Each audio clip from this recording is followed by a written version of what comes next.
Tracy's coming. Yeah, I'm getting ready. Can I see that agenda, please? Can I see that agenda right quick, ma'am?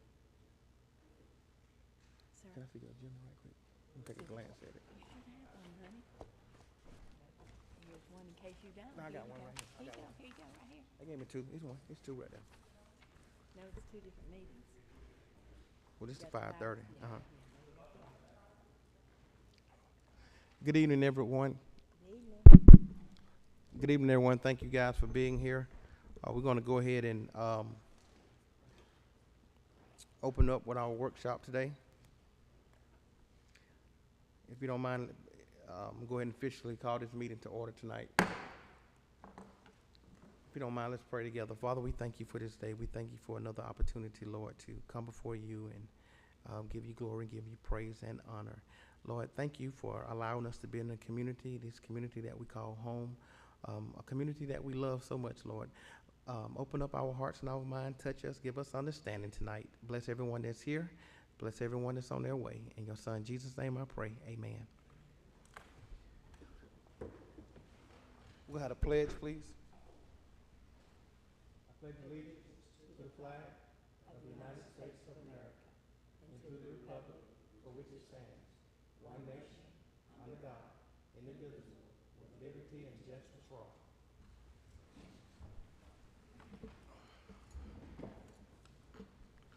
Again, we are here today for our budget work session.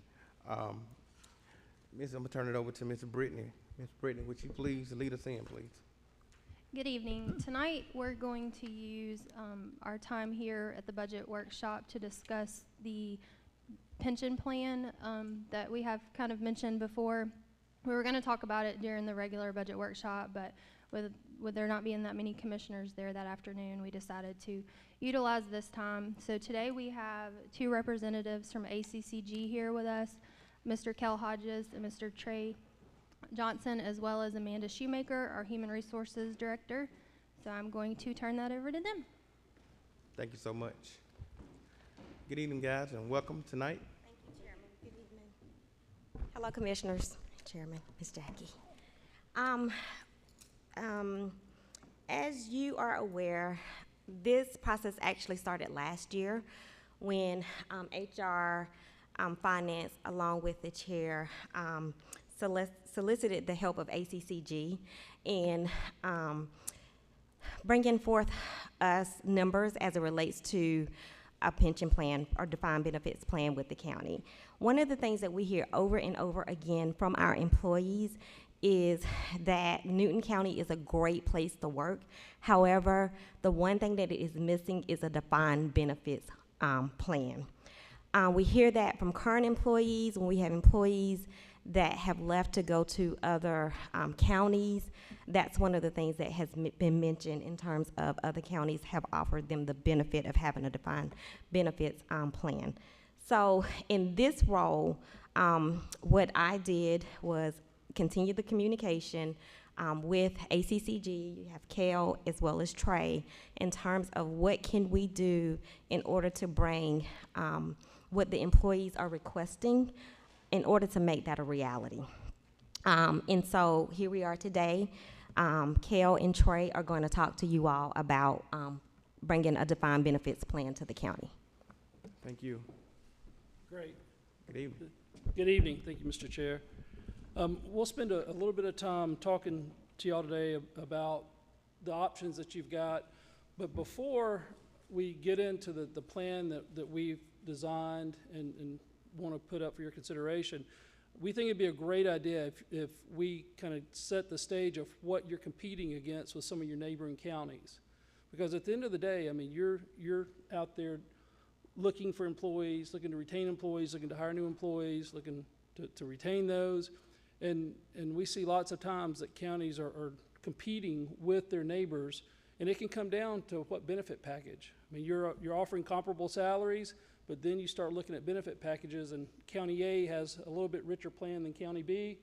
That employee may end up going to County A instead of County B. So, and there's been a lot of activity with your neighboring counties in the recent years with regards to enhancing their retirement programs. To give you a very quick snapshot, we administer 108 plans statewide. In the last 10 years, we've added 10 new defined benefit plans just from scratch inside of our portfolio. Not to mention another 60 to 65 enhancements statewide.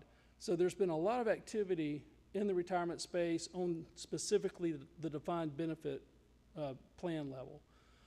Also have a lot of work and activity with the defined contribution side, and we'll talk a little bit about that as we're giving you the comparison. So Trey Johnson is the regional client manager that is assigned to your territory. He's a Walton County native resident, and will come and talk to you just a little bit about this geographic area and what you're up against, and then I'll jump right back in and we'll go through the new plan benefit that we have costed out for you all. So you should have two handouts. One is a chart that shows a comparison of the contiguous counties to Newton County, and then, so that's a one-pager, and then we've got a 4-page handout that shows the actual cost study and the plan design that we worked up.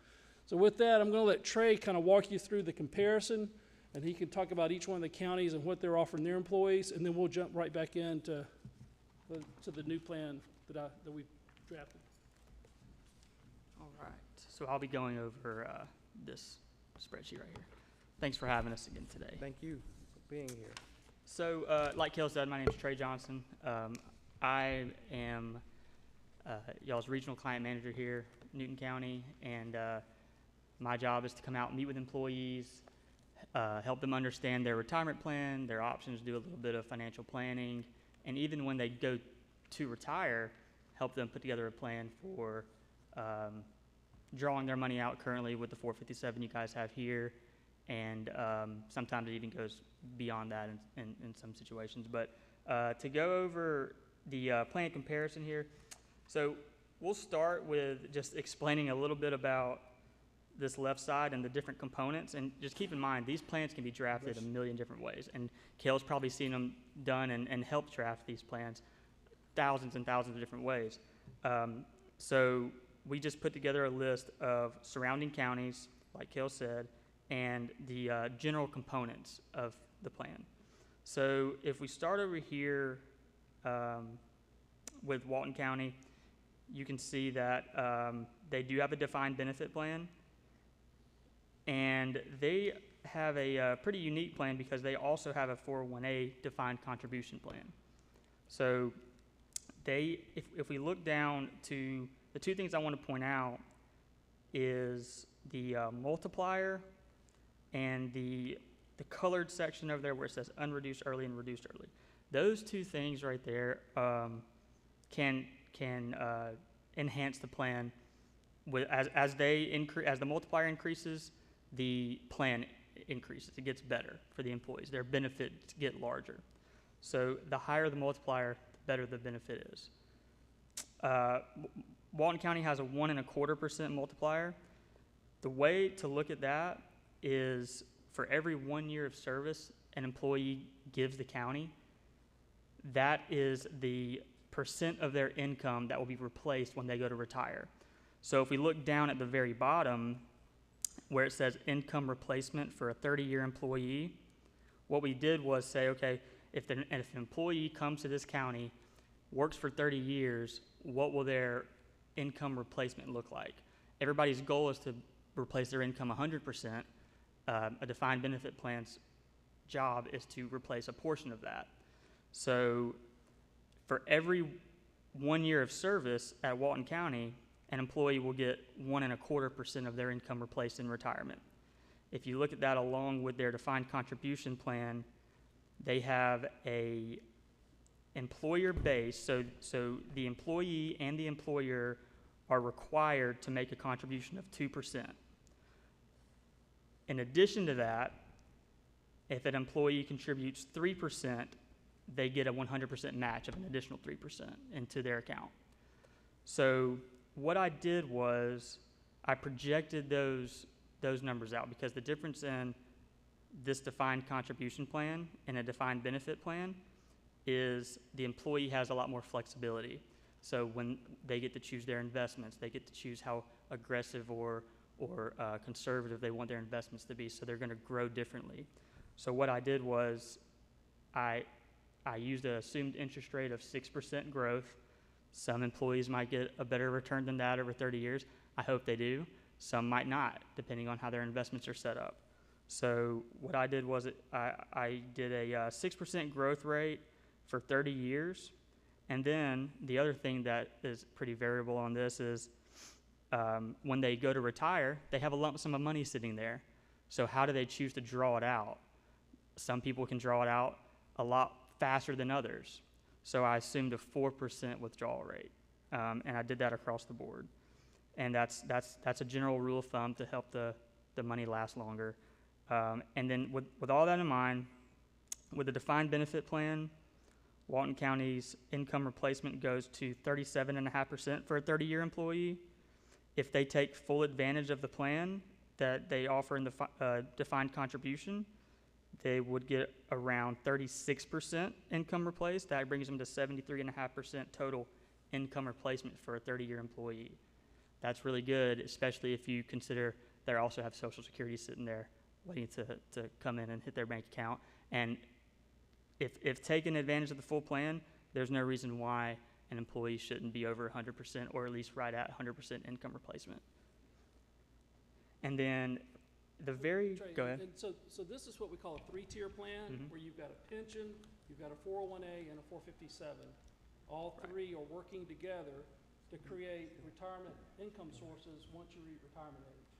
Right. And so that's really kind of the model. If you've got, and I know Walton County's in your back door, and so that's what, if you're looking to hire, public safety or public works, that's what you're competing against. Is right now, you've got your defined contribution only. You've got a frozen DB sitting out there that we're still administering that was frozen back in '97.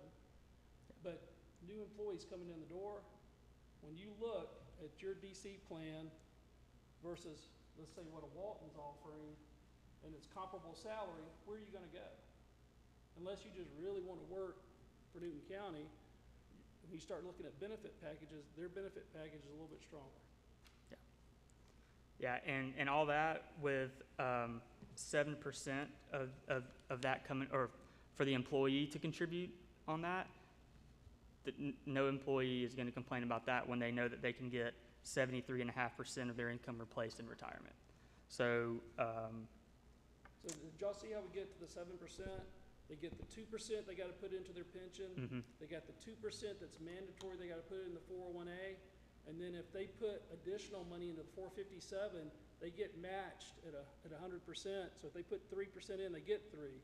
So the employee puts in 7, and then when they walk out the door 30 years later, they're walking out replacing almost 75% of their income. Then you put Social Security on top of that, they're probably north of 100% when they walk out the door. So I wanted to obviously go into Walton's a little bit more in detail. I don't have to do that for all the other ones. But I do want to point out, moving over to Rockdale, their defined benefit plan is a little bit unique because they have a little bit different parameters for their public safety employees. So a lot of counties do that to offer an early out for their public safety employees. And that's pretty popular, and it's getting more popular. And specifically for Rockdale, they have an early out for public safety, an unreduced early benefit if they hit age 55 with 20 years of service. They're able to leave the county, separate, and draw their retirement benefit. And they do not have a 401A match, but they do have an optional 457B plan. So it's designed to where the employee is going to get the pension from Rockdale County, and if they're there for 30 years, hopefully they're contributing to the 457B plan on top of that, and then that way they would have that to draw from as well in retirement. So they actually have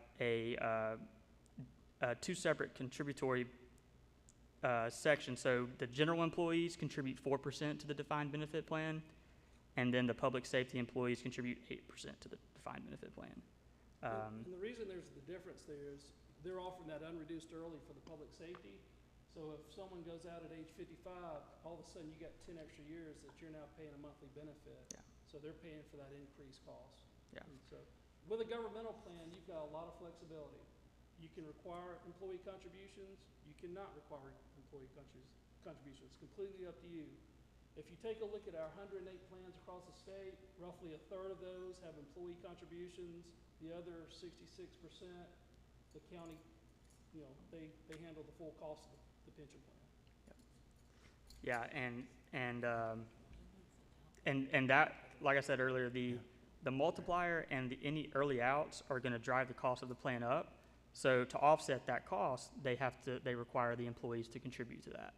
And if they're going to offer a better benefit for the public safety employees, that's why theirs is higher. And then same with Henry. So they have a contributory plan as well. Same amount for public safety, but for general employees, it's 7% versus the 4%. The multiplier is 2%. So if you look at it the way I said earlier, for every 1 year of service, an employee gets 2% of their income replaced. A 30-year employee is going to expect 60% of their income replaced just from the defined benefit plan. So if they have a 457 on top of that, then those numbers look better. And as you can see as we go through it, all of this is customizable. So if you look at Henry, their normal retirement age is, and for most counties, that normal retirement age is 65. So when an employee hits 65, they're eligible to draw their plan from their plan at an unreduced rate. Henry's, for public safety, that moves down to 58. And then on top of that, they have a reduced option for the public safety employees, where if they hit age 53 with 10 years of service, they're able to draw their pension at that time as well. And again, public safety pays more than the general Right. employees. I'm going to ask you if you would speak into the microphone so they can. Oh, they I'm can hear sorry. you. Okay. So Morgan County, you can see at the top, their plan is actually closed. So, and they have a few different components. Their vesting service, the other ones that we went over, they were all 5-year vesting. So an employee needs to be with the county for 5 years before they're eligible to be a participant or to get a benefit from the plan. Morgan's was 10 years. And when we say closed, that just means closed to new employees. So any new hires, I believe theirs closed in 2014. Any new hires after that time was not in that defined benefit plan. But I will tell you that they're in the same process as you, looking at potentially opening the defined benefit plan up. We're doing call studies for them for potentially opening their pension plan back up to active employees. So Rockdale County, they modified their plan, their multiplier 2 years ago. Walton County 3 years ago, they modified their multiplier, put in an unreduced early. So you're competing, your neighbors are enhancing their retirement programs, like within the last 36 months. So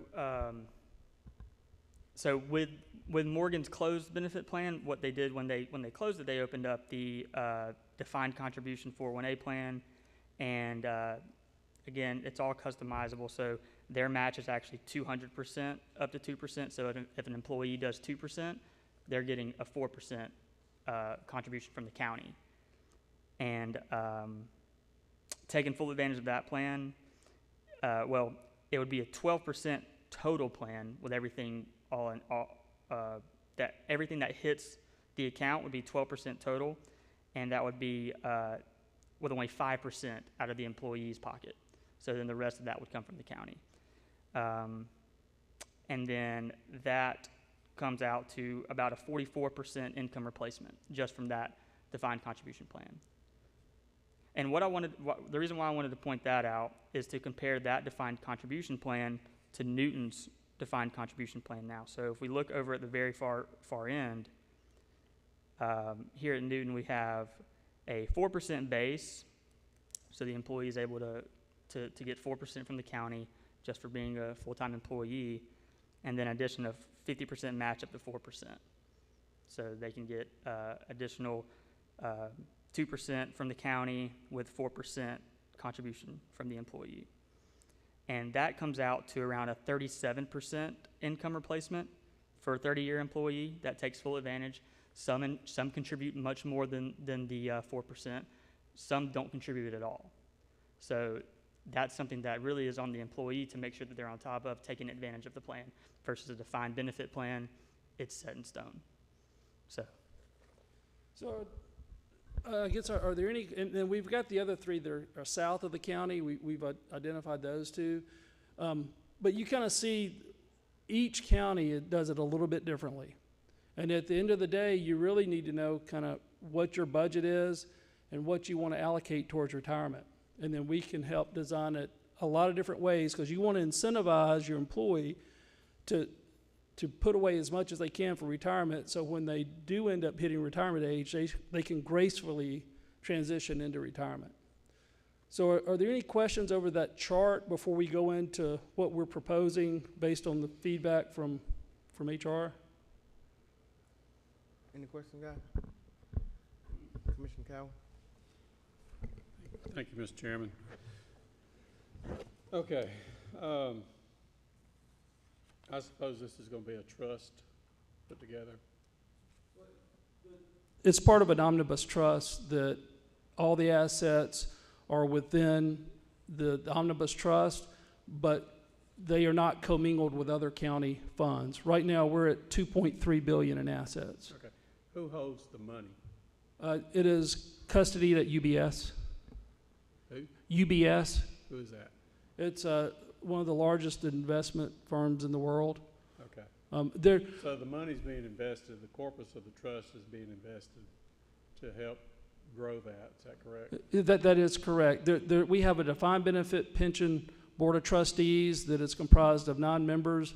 It's peer-driven, so the chair is Kevin Poe, the county manager in Jackson County, but there are 8 other members that serve 4-year terms. They rotate, and it's peer-driven. I noticed that the Walton County, and you mentioned it, is basically a combination of all the 3, defined contribution, defined benefit, and a 457 plan. That's correct. Which I think is great, because most of them have always been, in the past, the cities or the counties just put money into a plan, didn't allow for employee contributions. So I think that's a good way to do that. I notice your vesting time is usually around 5 years. That's correct. That's what we see basically statewide. Is that just a standard, or? When you run the numbers, and our actuary has run the comparison of stretching that out to 7 or 10 years, and the savings is negligible. And so the 5 years is pretty much the standard that we've seen in place. And we've been administering pension plans since 1968. So based on that longevity, that's kind of the sweet spot. Okay, and then I see most of the retirement ages are at 55. That's unreduced, if they're doing an unreduced early retirement. I will tell you that there is a premium for that. Yeah, what is the normal retirement age? 65. 65. Correct. Okay, I'm good with that. Okay. The only difference was in the Rockdale County. In theirs, they modified theirs to 58 for public safety. But I think it's on row 3. And that's. Oh, I'm sorry, Henry that's County. probably a good thing. Henry County. Yeah, for police and fire. Correct. Commissioner Okay. Henderson? Question I have. Well, first of all, I'm sorry for being late. Man, I was rushing to get here. But, things just kind of slow you down a little bit. So, what about the employees who are on, I think we had a defined benefit plan, then we stopped it, if I'm not mistaken. So some of those employees are still receiving monies, I would assume. Yes, sir. We're still administering that frozen defined benefit plan. So currently there are, as you ask your question, I'll get you the number of active employees that are still in that. Mm-hmm.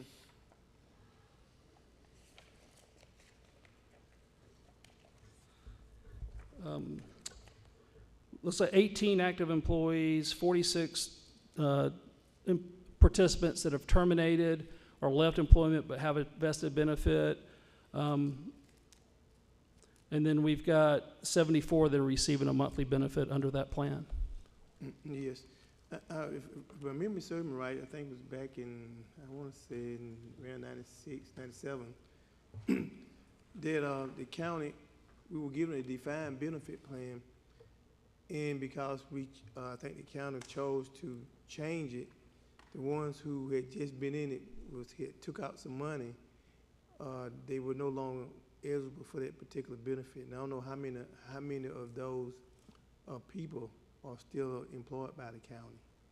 I don't know what exact numbers. Do we have an idea of how many people it might be?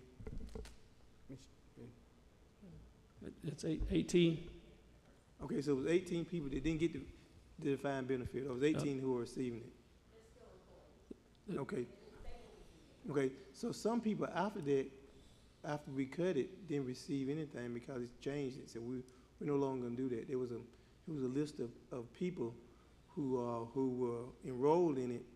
Then about 2 or 3 weeks afterward, they said, well, we're not gonna continue giving the defined benefit. So they stopped.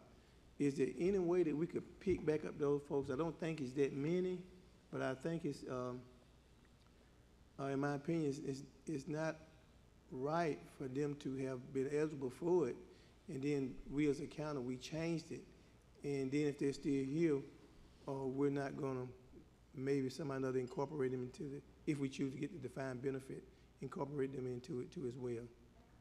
Yes, ma'am.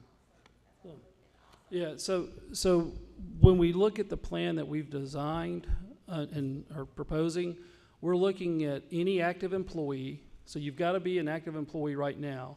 You can't go back somebody that was years ago and terminated because you're going to run up against the gratuities clause. But anyone that's active right now, what is being proposed, they would fall up into this new pension plan going back to their date of hire. Okay, so what's the percentage, and maybe I know I got to lay down probably here's some stuff, what's the percentage that possibly we might be asking as far as the contribution or for what percentage will we be giving back to our employees? I can transition over to the 4-page if there are no more questions, and we'll talk about that on when I go through the plan. Okay, any more questions, guys? Okay. Until we get done? No, sir. Okay, so let's talk about, so we kind of gave you a snapshot of what's going on around Newton County and what you're competing against. So we were approached to say, hey, we want to think about putting back in a pension plan. Can you run us a cost estimate?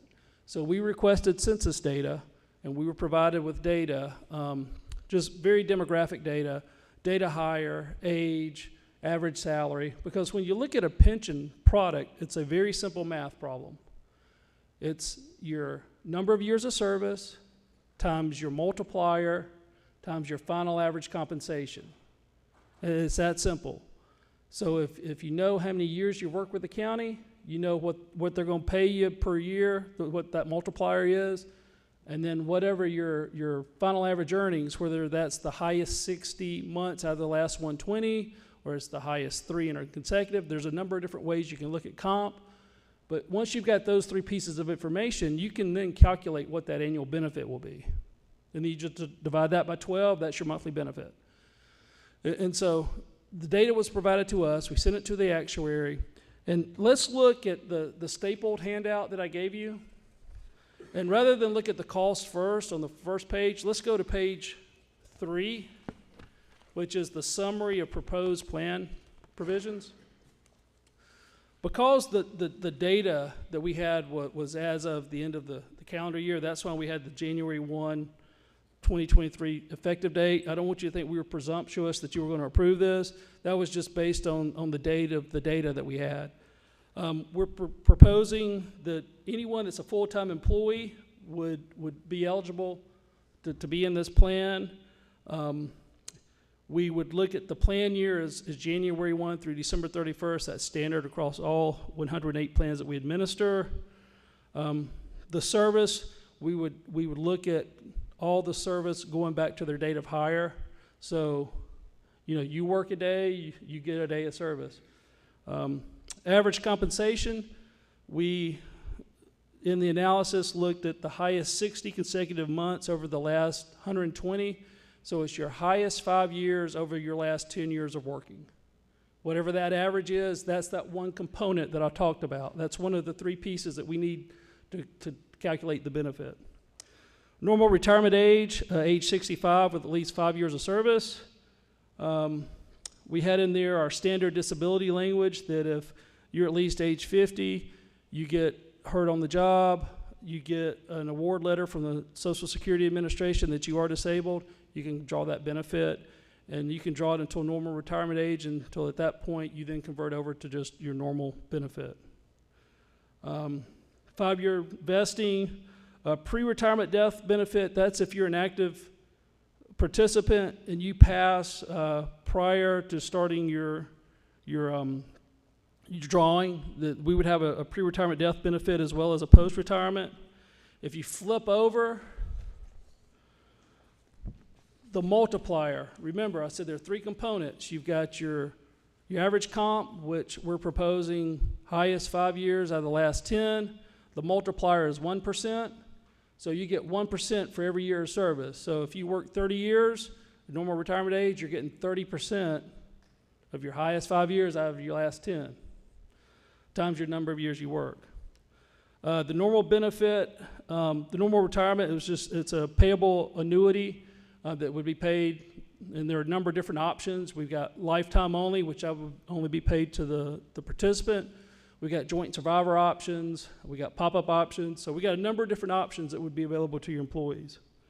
If you take a look at the pre-retirement death benefit, if you pass prior to commencing your benefit at normal retirement age, you would get 50 times your estimated benefit up to a max of $50,000. Again, you can change this. If you raise that cap, what do you think it does? It raises the cost of the plan.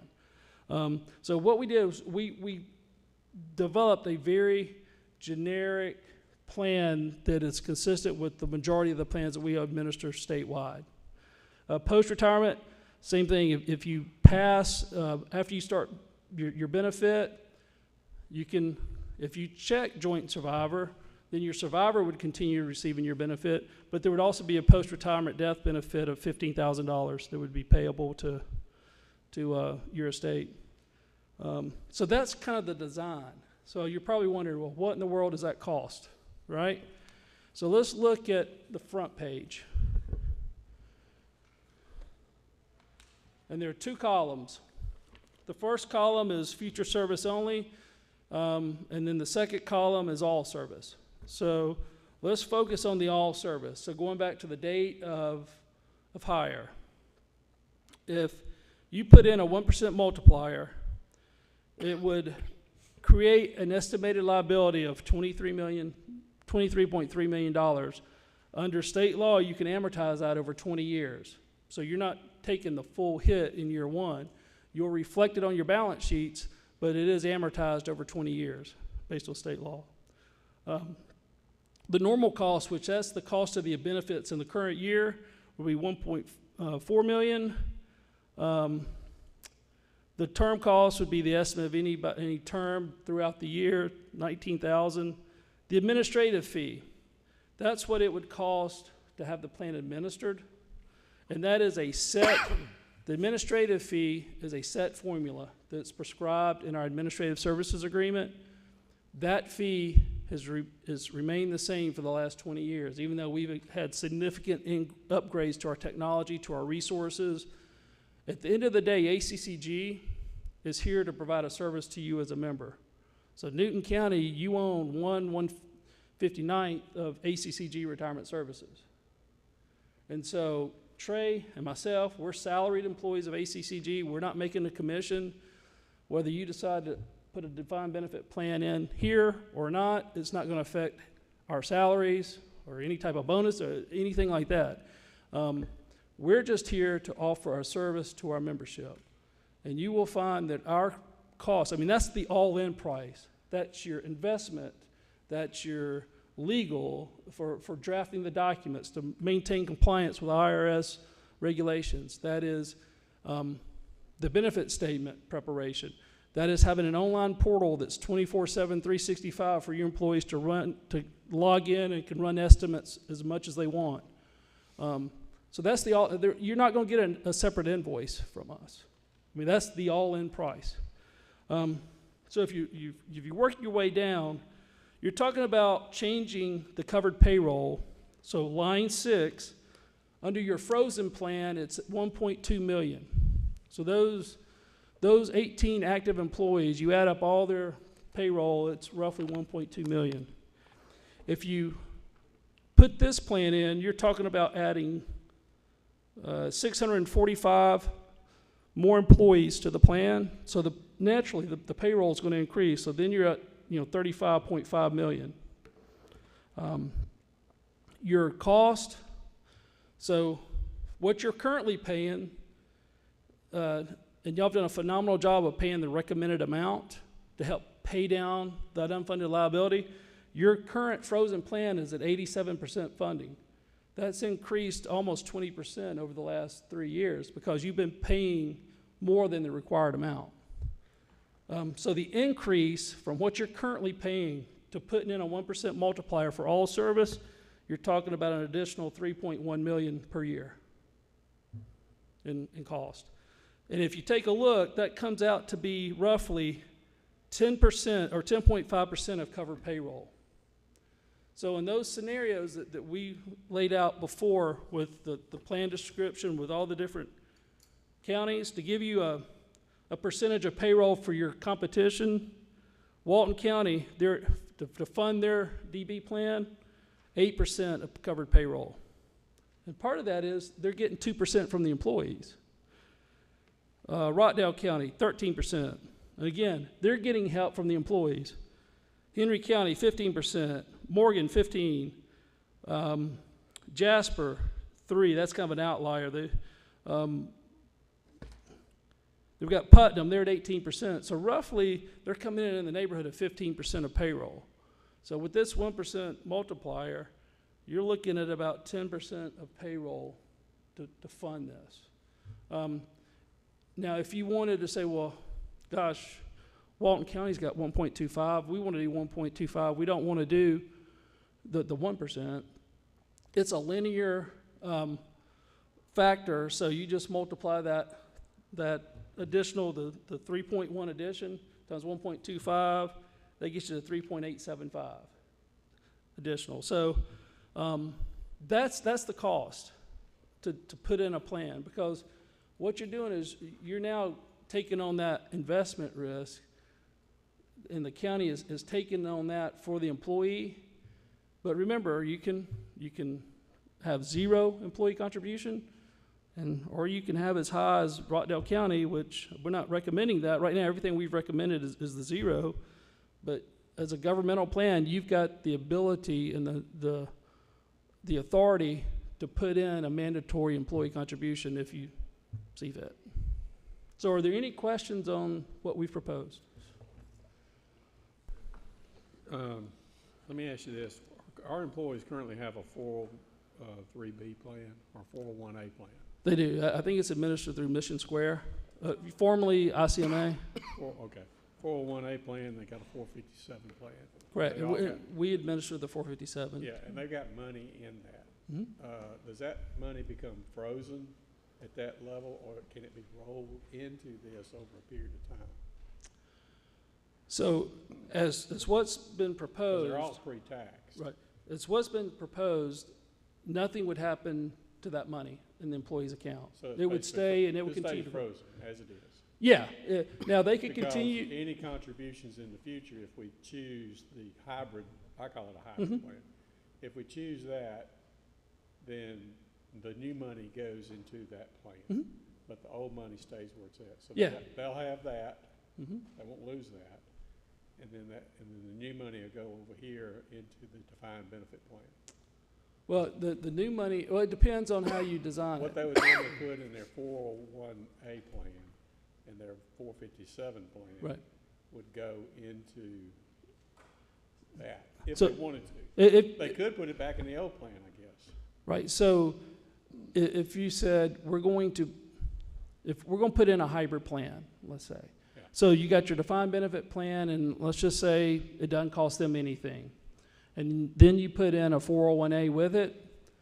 Yeah, whatever new money comes in would go into that 401A, just like if they decide they want to put additional money in the 457, all that would stay separate. Okay, separate from this. Correct. But if you have a hybrid plan, how does that money get into the defined benefit plan?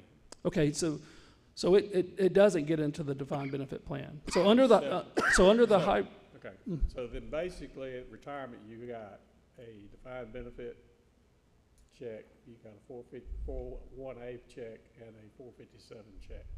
yes, sir, in theory, yeah, that's So right. they could have 3 payroll checks instead of 1. That's right. And in Walton, the employee's paying 7%, the county's paying about 8%. Who cuts the checks? We do. Yeah, I do. And as we were mentioning before, we're 100% direct deposit. No more paper checks are going out the door. So everything hits their account under the pension on the first of each month. Okay, so they're not getting 1 payroll check, they're not getting 1 retirement check, they're getting 3 if they're in that, correct? Potentially 3, yeah. Potentially. Or it could be 2, because Could be 2. if both plans are with us No on the more DC. than 3. Correct. That's correct. Yes, sir. And no less than 1. Yes. Okay, Yes, sir. okay. My other question is, 1% just seems really low to me.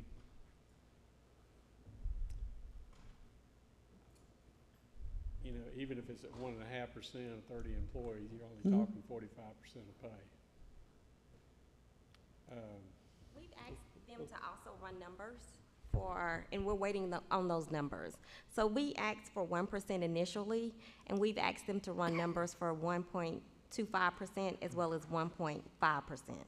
So Okay. we're waiting on that information. Okay, well, let's see what those look like. And I think I told the chairman, I prefer a 1.5%. But I do like the hybrid, I call it a hybrid, I don't know what else you call it. I like that, because that requires the employee to take responsibility for himself. I like that. But I think 1% is gonna be really low. Yeah. I just think it is. I think if you go to 1.5, I don't think we can afford 2. But I think But we might. could possibly, the county cannot, but if we have employees put in a certain mandate, employees put in a certain percentage, then we can get to that 2% multiplier. That's if they put it into their 401A. If they put it They into put the it directly- defined, They put it directly into the defined benefit plan? yes, Oh, so you're gonna allow contributions to that? yes, from employees. You can. So we can get to the 2%. Perfect. Sounds good to me. Okay. Commissioner Henderson? Thank But you. I think your base ought to be a 1.5. I think, From the county's portion. Yes. I personally think that if, 1.5 is good, it's better than nothing, and they have been receiving nothing. But I think we need to get, the target goal should be at least a 2%, even if the employees had to, add the contribution to it. That's Because, what she's talking about. Yeah, That's- absolutely.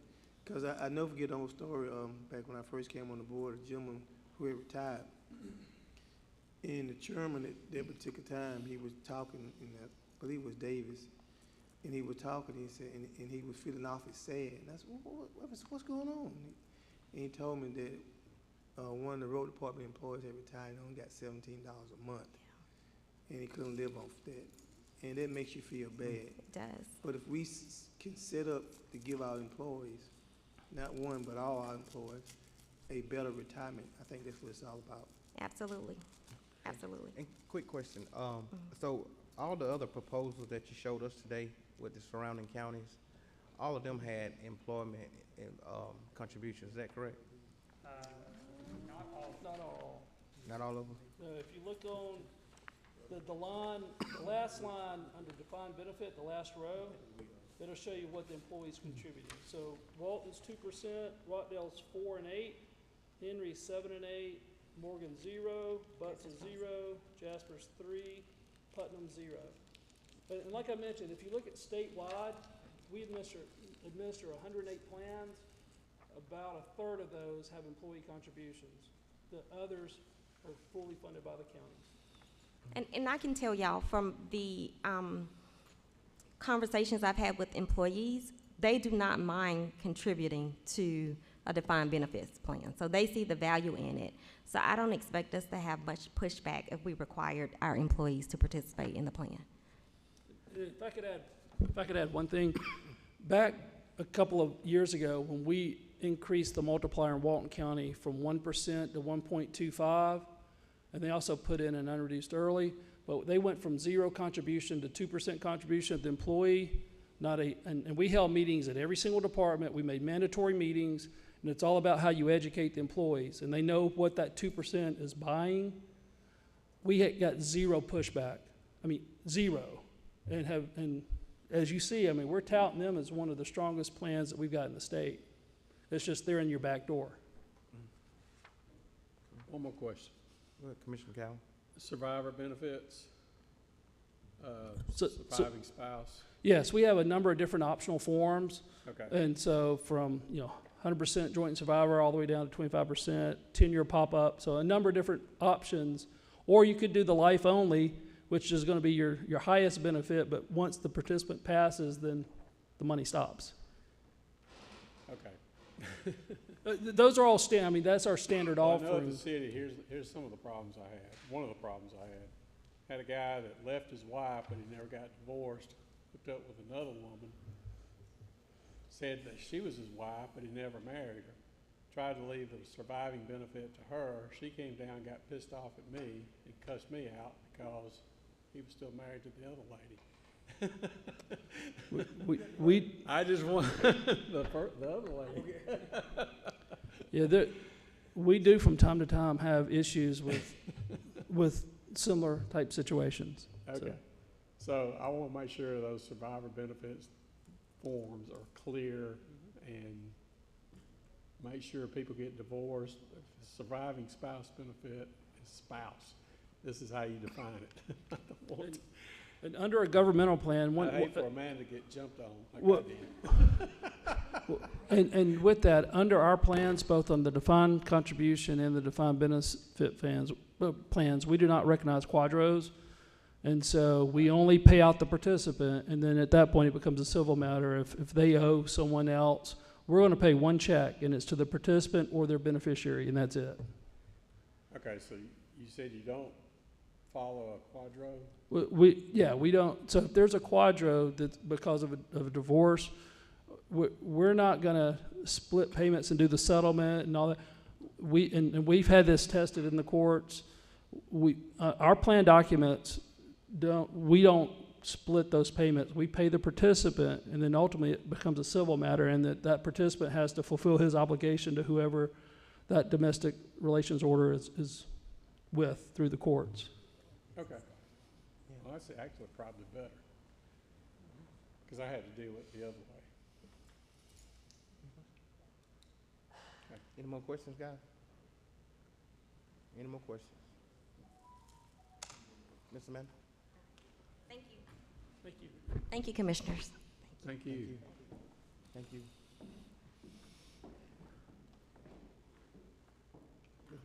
Ms. Britton? You have anything else? Well, probably, once we get the finalized numbers for the 1.25 and the 1.5, we'll start running budget numbers, so everyone is aware of what type of increase we could be looking at. And there's a lot of different scenarios we can look at. If we reduce 401 contributions versus do something similar to Walton, the numbers could be all over the board, so. Okay. Thank you. Well, God, I seek a motion that we are adjourned. Can I get a second, please? Can I get a second that we adjourn? There's a motion by Commissioner Edwards and second by Commissioner Henderson. All in favor? Thank you. We stand adjourned. Guys, we do have a, work session at 6:30 for, not a work session, it's a, citizen budget workshop. Citizens are allowed 3 minutes to come up and make comments about the budget. We'll start it up in 9 minutes. Okay.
Okay. Work session.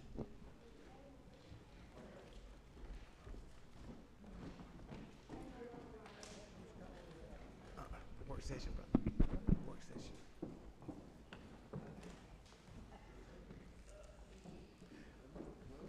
Yeah.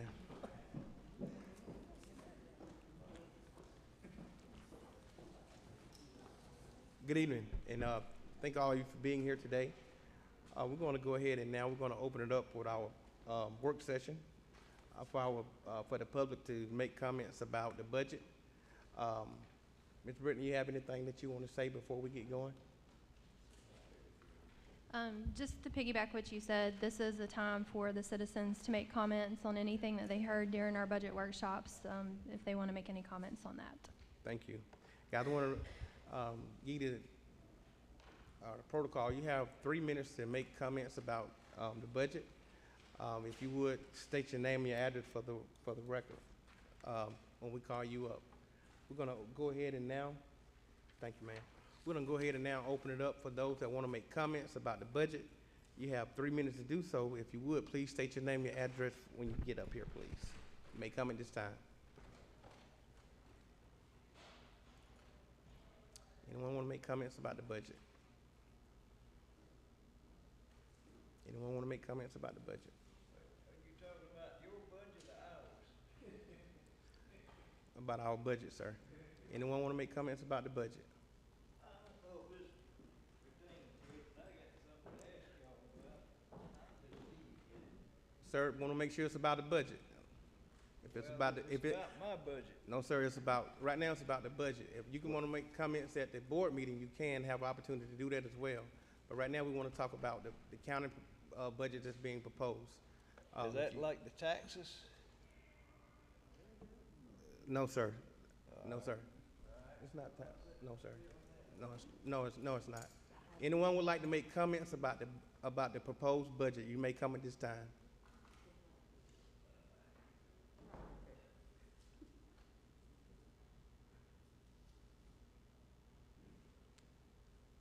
If anyone would like to make any comments about the budget, you may come at this time.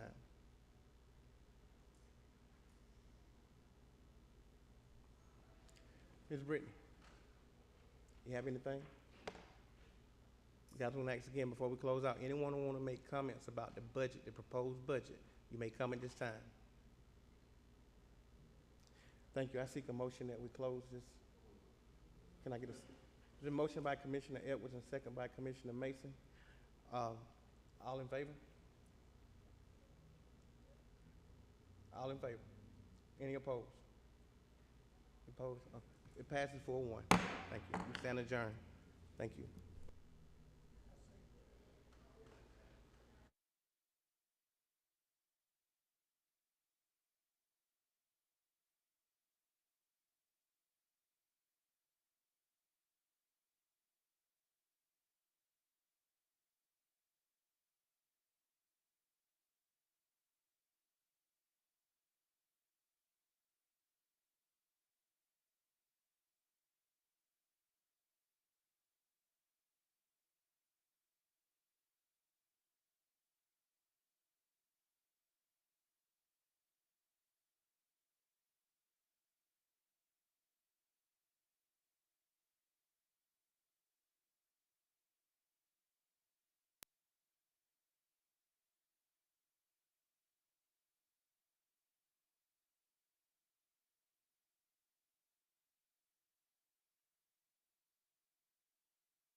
We're going to get going. All right, thank you.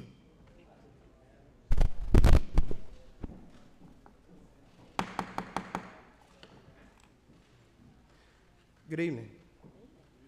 Thank all of you for being here today. Today is April 18th, 2023. Our thought for today is the strength of a team is each individual member. The strength of each member is the team. That's by Phil Jackson. I'm going to go ahead tonight and officially call this meeting to order tonight. I do not see, I don't see my pastors tonight, so I'm going to ask Commissioner Mason, if you would lead us in our invocation tonight.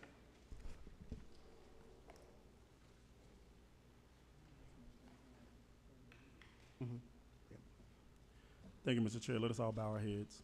Dear Heavenly Father, we thank you for bringing us back to this place one more time. We thank you for allowing us to come back and do the county business, God. We ask that as we move forward in doing the county business, God, that you would bring a form of unity, you would bring a form of respect and love and care so that we can help take this community to the next level. We thank you for all that you've done for us. We even thank you, God, for all that you are about to do for us. We give you all the kingdom, honor, and the glory. In Jesus' name we pray. Amen. Amen. I'm going to ask, thank you, sir. I'm going to ask Commissioner Sanders if she would lead us in our pledge tonight.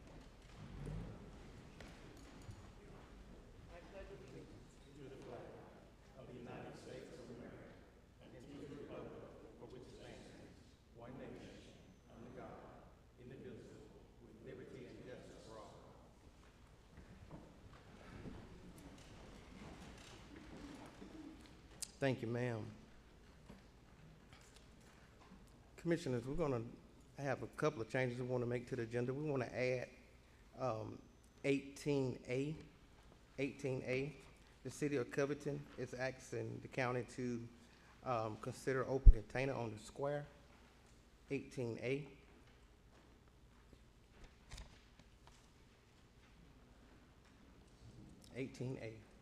And also 20A. 20A, food trucks service in the county. 20A.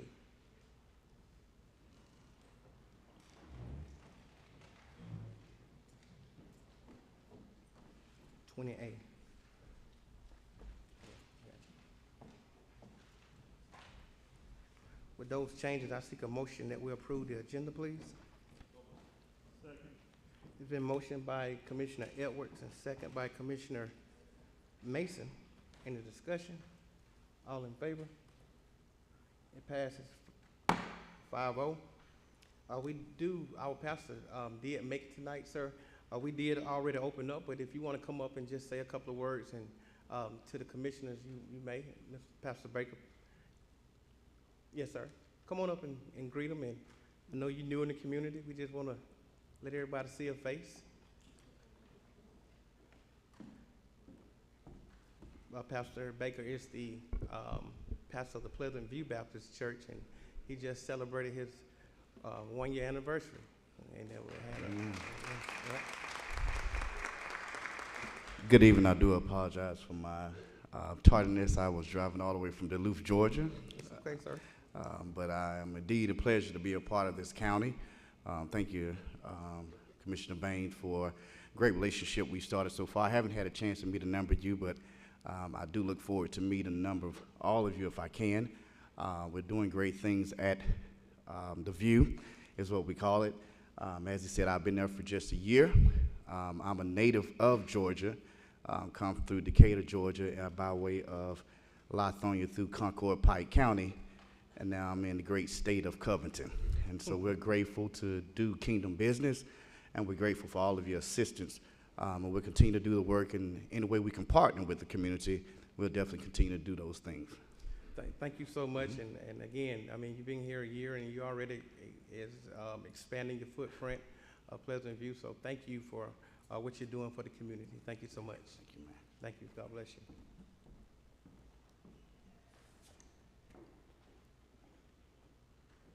Next on the agenda is citizens' comments.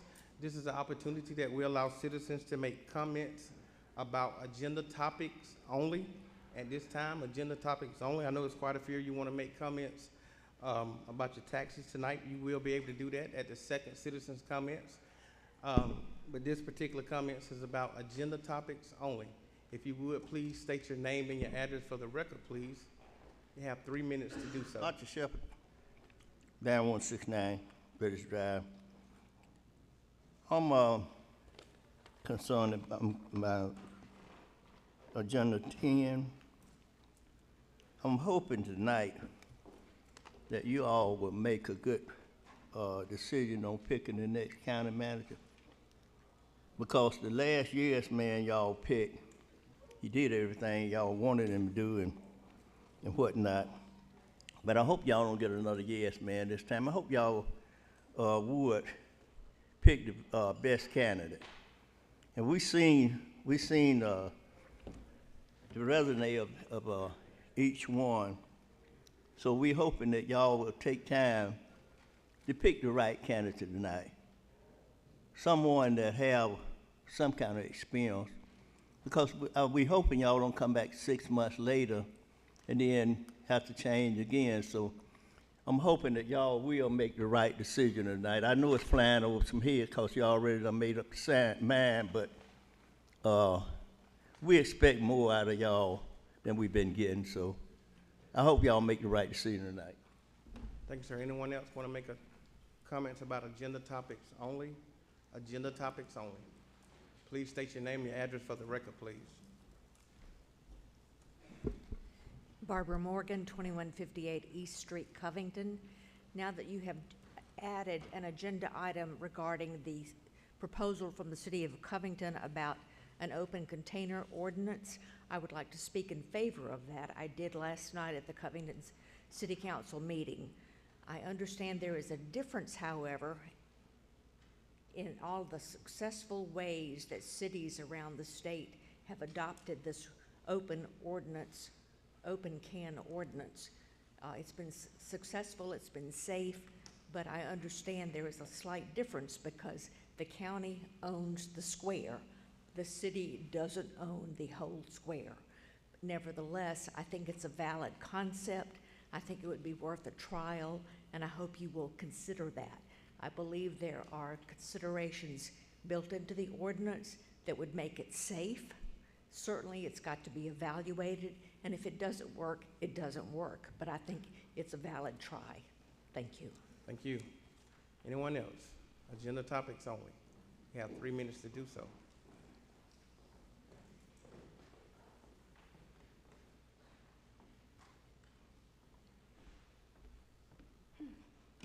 Jennifer Hartman, 160 Allison Trail, Covington, Georgia.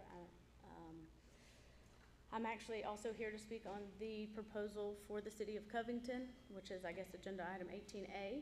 I am a resident of the county, but I actually own the Social Goat here in Covington on the square. I own several other properties down there as well, different types of businesses. I hope that you guys really consider the financial impact that it could create for our community. Each year I pay about $60,000 in sales tax to just the county. That's only the county's portion, not the whole sales tax portion. That's more along the lines of $120,000. So I mean, I think that this is a great opportunity for us to grow that number and to give back to the county, where hopefully you guys can put that back to us as citizens. I'm also not coming as a business owner, but I'm also coming just as a citizen who wants to bring my family downtown. I know that there are several concerns about safety, and you may not want your children around certain types of activities, but I can guarantee you that there's no difference in this trial period versus going out to eat into a restaurant where the table next to you is having a beer. These are not the type of people walking around the square that want to get intoxicated. From owning a restaurant for several years, I can tell you the people who want to get intoxicated are sitting at the bar pounding shots. They're not walking around the square having a big grand old time. So I'm going to use all my 3 minutes. I also want to tell you that we are losing community members to our local, to Monroe, because they do allow this. We're losing them also to McDonough. So a lot of people are telling me, hey, if you guys don't do this, we'll just go here to eat. I don't want to lose that in my business. I also own other businesses that would probably not survive if alcohol wasn't going to be able to be involved. And that's not people who go out and just get drunk. Axtown is one of them on the square that I own. They just are there to have a good time. We also lack entertainment on the square. So I would like for you guys to consider that. We want people to stay in our county, in our square, and spend their money here, not elsewhere. I don't want to fund Monroe. I don't want to fund McDonough, Loganville. I want to fund Covington and Newton County because that's where I live. So thank you very much. Oh, I have one more thing. My office, my restaurant, the other restaurants on the square, we do offer a program called TIPS. So all of our employees are trained to determine whether or not people are intoxicated, how to deal with intoxicated people, and how to prevent over-serving. So they are very well trained on this. They know what to do. Thank you. Thank you so much. Agenda topics only. You have 3 minutes to do so. Please state your name, your address for the record, please. Yes, sir. My name is Elizabeth Darty, and I live at 4145 Floyd Street, Covington, Georgia. I also own 2 businesses on the square, and one of my businesses has been here for 15 years. The other one's been here for coming up on 2.5 years. One of them is an entertainment business, and the other one's just a retail store. And in the last couple of years, I've seen a real increase with the beautiful restaurants that we've added to the Covington Square, where patrons will go and walk around the square during their wait time. So all the restaurants are really good about giving you a little note or a ding on your phone to come back. But I think it would benefit not only the restaurants, but also the merchants if you were able to maybe, go ahead and grab a drink and take a walk around the square and do some shopping and then come back when your time is ready for your table. Those were some of the things that we kind of threw back and forth. As far as my entertainment business, I do own the Clock Tower Escape Room, and it's a game where you get a series of puzzles and clues to get out. And we have a lot of people that actually bring their own alcohol onto the square without any monitoring. So I think if we were able to take this 90-day period and utilize it as a kind of a call to freedom, it would allow people to, like she said, monitor the drinking on the square a little bit better. And if we were able to get the 90 days, I think it would also give us an opportunity to see if that's something that would bring residents to the square. We've got a new regime. They're trying to really get some good activities and different things going on the square. And I think if we were able to have an alcohol component, I think it would just kind of lighten the mood a little bit. I appreciate your time. Thank you so much. As I do want to recognize our state senator, Ms. Tanya Anderson. Thank you for being here tonight. I'm going to move on now. Ms. Go ahead.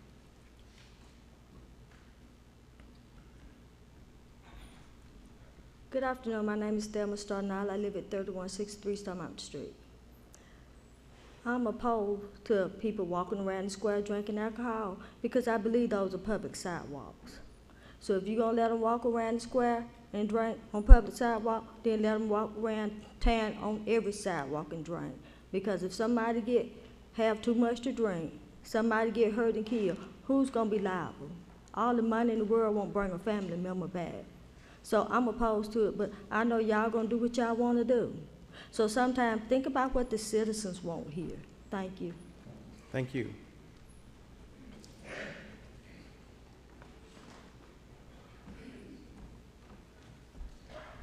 Good evening, commissioners. Well, I don't know where I want to start. I think I'm going to start with number 12. And then I want to talk about the taxes too, but I'm going to start with number 12 on the agenda, and that's about the ARPA money. Can you state your name and address for the record, please? You can call me Good Citizen, Mr. Jackson, the Examiner reporter. You can call me whatever. It's not about me. It's about taxpayer money that the county is spending. So what I'm asking the county to do is give us an itemized on the website and reports how y'all breaking down this money, spending it. Okay, so whether you're giving it to charity, giving it big business, or giving it to the homeowner. Right now, on item 12, you didn't approve that money going to some kind of senior citizen. What I'm asking you to do is break it down for the people. That money belongs to the people. We want to see how that money got spent. And then I want to tell you about the taxes, but we'll bring it back. Thank you. I ain't going to interrupt you. I'm going to let everybody else speak. Thank you, Thank you, Mr. sir. Chairman. Thank you, sir.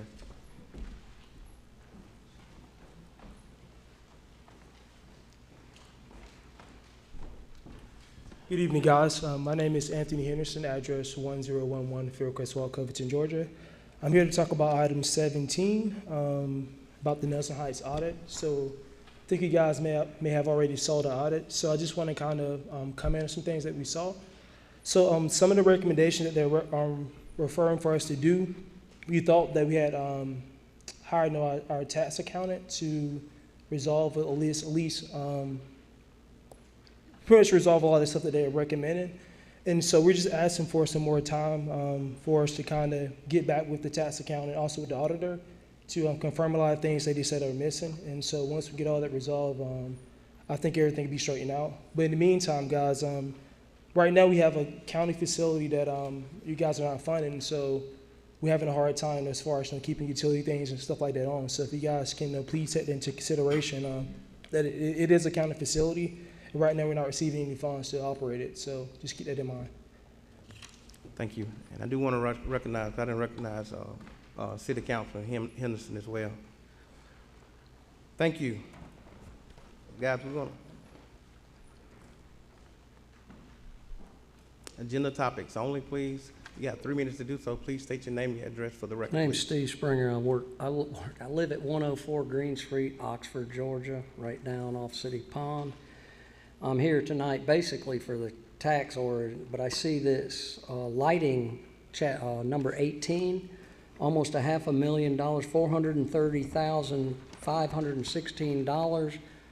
I guess is approved through SPLOSH, which I understood the SPLOSH funds were for roads and improvements on infrastructure. I'm not objecting to improvements, but I feel that this is pretty extravagant, being that it's a complex that's used partially throughout the year, and with the draining of City Pond Road that's in the works, and the airplane manufacturing company that's moving in, that seems to be, nobody seems to know about it. I think it's a waste of money. It's it's going to go away. They're going to drain City Pond. The ball fields will go away eventually too. I don't understand how this money is being spent for that. Thank you, sir.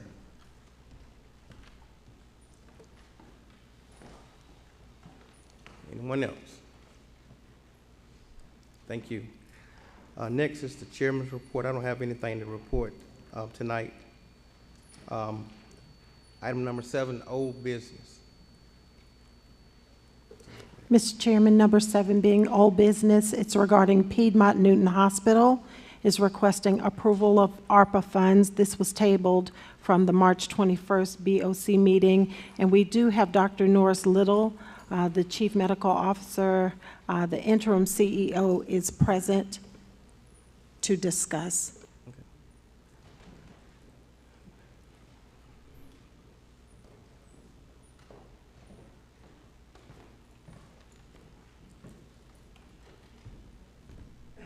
Thank you, Mr. Chairman and Commissioners. Just a reminder, our request was a project for a 10-bed expansion. Currently, really since the pandemic, we've experienced significantly high volumes in the facility, resulting in overflow into the emergency department and inadequate bed capacity. We have the ability to create 10 additional beds, which would ease that congestion and improve our ability to care for the citizens of our community. The project in total cost is a $2.2 million project, and we were, again, seeking ARPA funding to assist with that. If you have any specific questions around that, I'm happy to answer those. I think I gave out some information at the last meeting related to the volumes that we've experienced in the last few years. Thank you, sir. Thank you for being here. The commissioners did ask me to get with the city of Covington, and I did speak with the mayor, and I'm assuming that he spoke to his council, and they did. He did report back and said that they did not have any ARPA funds left. So the request is coming back before the board tonight for you guys to make a decision one way or another. Any questions, please? Commissioner Sanders. This actually would be probably for finance, because I don't believe we even have $2.2 million anymore. We just approved for broadband in another area on last week. We don't know how much that's going to cost, and as we see on the agenda, there's been another request for ARPA funds, and as our director from our consultant, she instructed us not to touch that funding because we don't know how much their consulting services are going to be to run our programs. So that would be our issue. We don't really have $2 million anymore. Let me, Ms. Brittany, if you would, I know you just walked in, but you have perfect time, and if you could come up, please.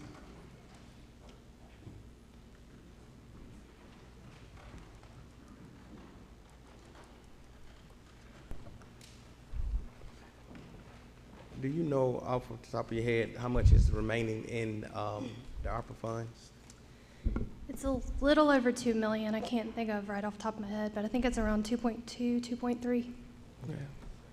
So the issue, Mr. Chairman, is going to be, we don't know how much the invoice is going to be for the broadband once those residents come back with that invoice. Then we do have a request from Senior Services and some other requests. So as I stated, the consultant told us last week, when I asked the question specifically, I said, should we touch our surplus that we have sitting right there, the 2.2? She said no, because based on their contract, they were not given a task order to run our ARPA programs. So they are charging us for everything they do. They invoice us, we send an email, they answer a call, they come to a meeting. So we have no idea what our ending bill would be, because as we can see, the programs have been pushed back. They were supposed to start a little bit earlier in the year. So even the small business assistance has been pushed back to June. So we have no idea of how much this is going to cost us. Thank you. Commissioner Edwards and then Commissioner Henderson. Thank you, Mr. Chairman. So Brittany's questions for you. So we don't have an exact amount available at this time, given the information that we're hearing tonight, right? I mean, the administration of the ARPA funds have not been accounted for, correct? In the total budget that was presented, the administration piece from iParametrics was part of that.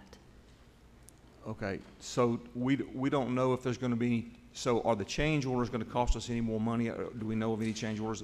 The contract was not to exceed $420,000.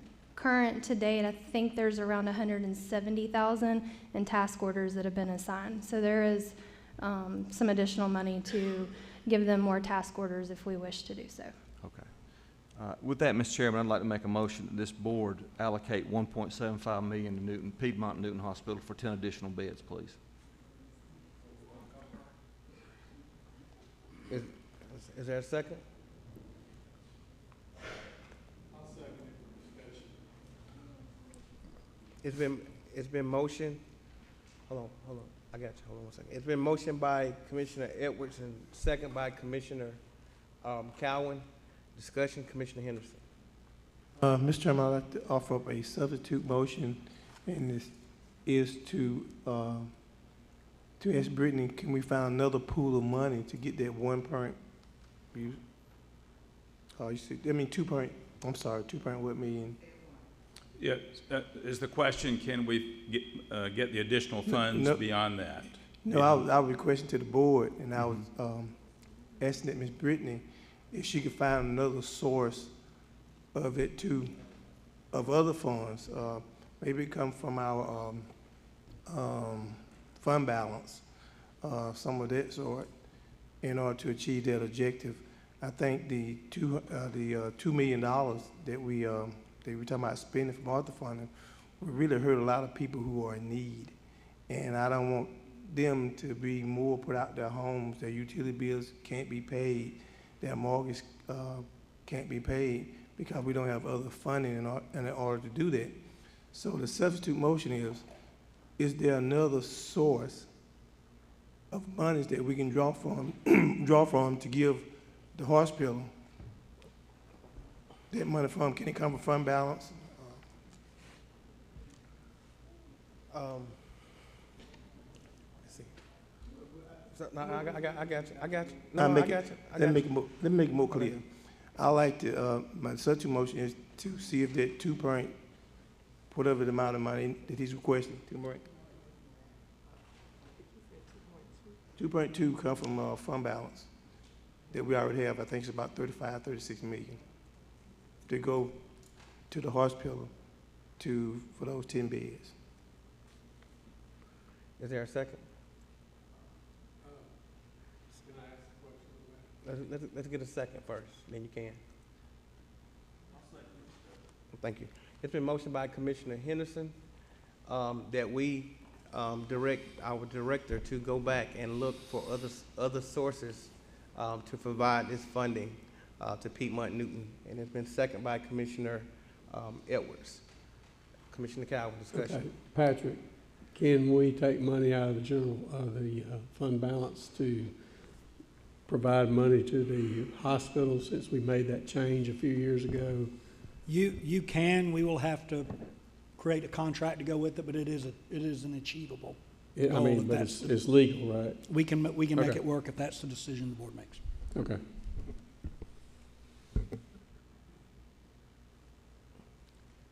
Now this is, again, Commissioner Henderson made the motion to direct the director to go and seek it. Now, he didn't say approve it. He just said go seek other sources of funding.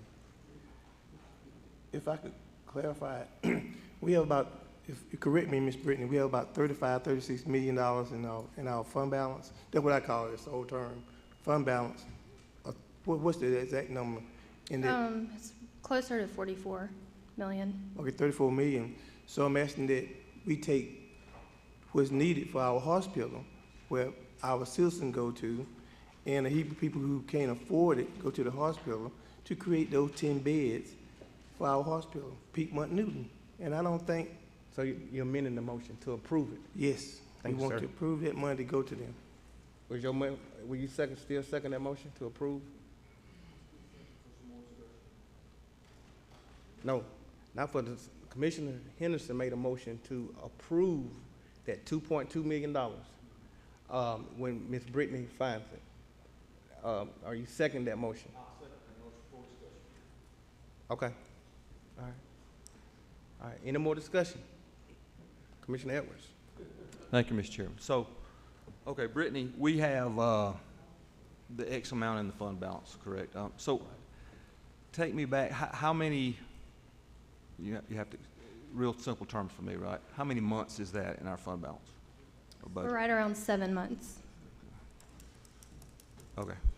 Thank you, Mr. Chairman. Thank you. Commissioner Cowell.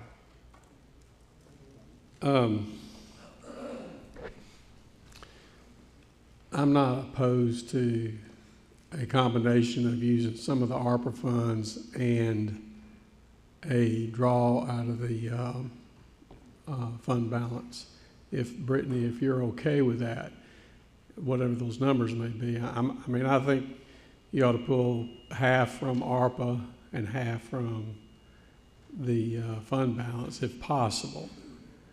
I don't want to put the county in a bind based on some of the things that we've got coming up. We just talked a long time about a defined benefit plan, so that's going to be expensive. Can you work those? Can you talk that? I would like to be able to be given the opportunity to look at other funding sources before we touch fund balance. Always say fund balance is the very last resort. Correct. So if we could, go in and look at our capital funds or our current budget for FY23, see where we may have brought in more revenues. My opinion would be to do that before we touch fund balance. Okay. So, Mr. Chairman, I'd like to amend that motion to what Ms. Brittany has just said, and also just want to make a comment, is that fund balance for emergency. And what bigger or better emergency could we have than to create 10 more beds in our hospital. Just remember that when just the average person don't have any money, they can't turn them down. They'll take them in and see about them. And even my friends that went there, myself included. So we need to help our hospital in any way that we can for those 10 beds, while at the same time, we don't need to do away with our author funding to continue to help our citizens who are in need of help. Thank you. So Commissioner Henderson amended his motion. Are you amend your second? Commissioner Sanders. I just want to make sure that we are paying attention to what we're doing, because when we've asked to use the fund balance for other things in the county, you all voted against it and said, no, we shouldn't be touching our fund balance. It only should be for certain types of emergencies. So when you open that door, this is going to be the example to say, we used it for this, and you cannot deny it. Well, we can deny it as a board, but it's going to be discriminatory. I just want to make sure that we understand what we're doing. If you open up, I'll vote. Hold on, guys. Commissioner Mason? Thank you, Mr. Chair. I agree with the majority of the board. I think we really should be cautious about utilizing the remaining of the ARPA funds that we have, because I believe that they can be utilized in some different ways. So I would really love the opportunity to give Brittany the opportunity to go back and find another source if it is outside of our fund balance, because I know for the Association of County Commissioners of Georgia says that we should have a minimum of 3 months of fund balance, and we've exceeded that. So we're doing great. We're in a great financial position. We want to stay in a great financial position. Prayerfully, we won't ever go through another pandemic in this particular lifetime. It may not be a pandemic. It may be something else where we may have to tap into those fund balance dollars as well. So I would really encourage the board to really move forward with allowing our finance director to go and find an additional resource of funds before we touch fund balance, before we touch ARPA. Allow her to find another stream of potential revenue that we can pull from, because we do want to help our hospitals, because it's very, very important. And so I want to encourage us to really take that into consideration, not touching fund balance or touching ARPA, but finding another resource that we can pull for before we look into those. Thank you, Mr. Chair. Thank you. All in favor? What are we voting on? Tell me what the motion is. You done raised your hand. Oh, you done raised your hand there. What is the motion? Which is get Brittany to go back? Hold on, guys. Hold on 1 second. Okay. You want to state the motion, Patrick? The motion was for the finance director to go back, identify alternative sources of revenue outside of ARPA if possible, and outside of fund balance if possible. Okay. Thank you. All in favor? Passed 5-0. Thank you. God, it's approximately 7:33. We're running just a little bit behind. It's time for zoning. Mr. Applewhite, if you would, please come on up. Yes.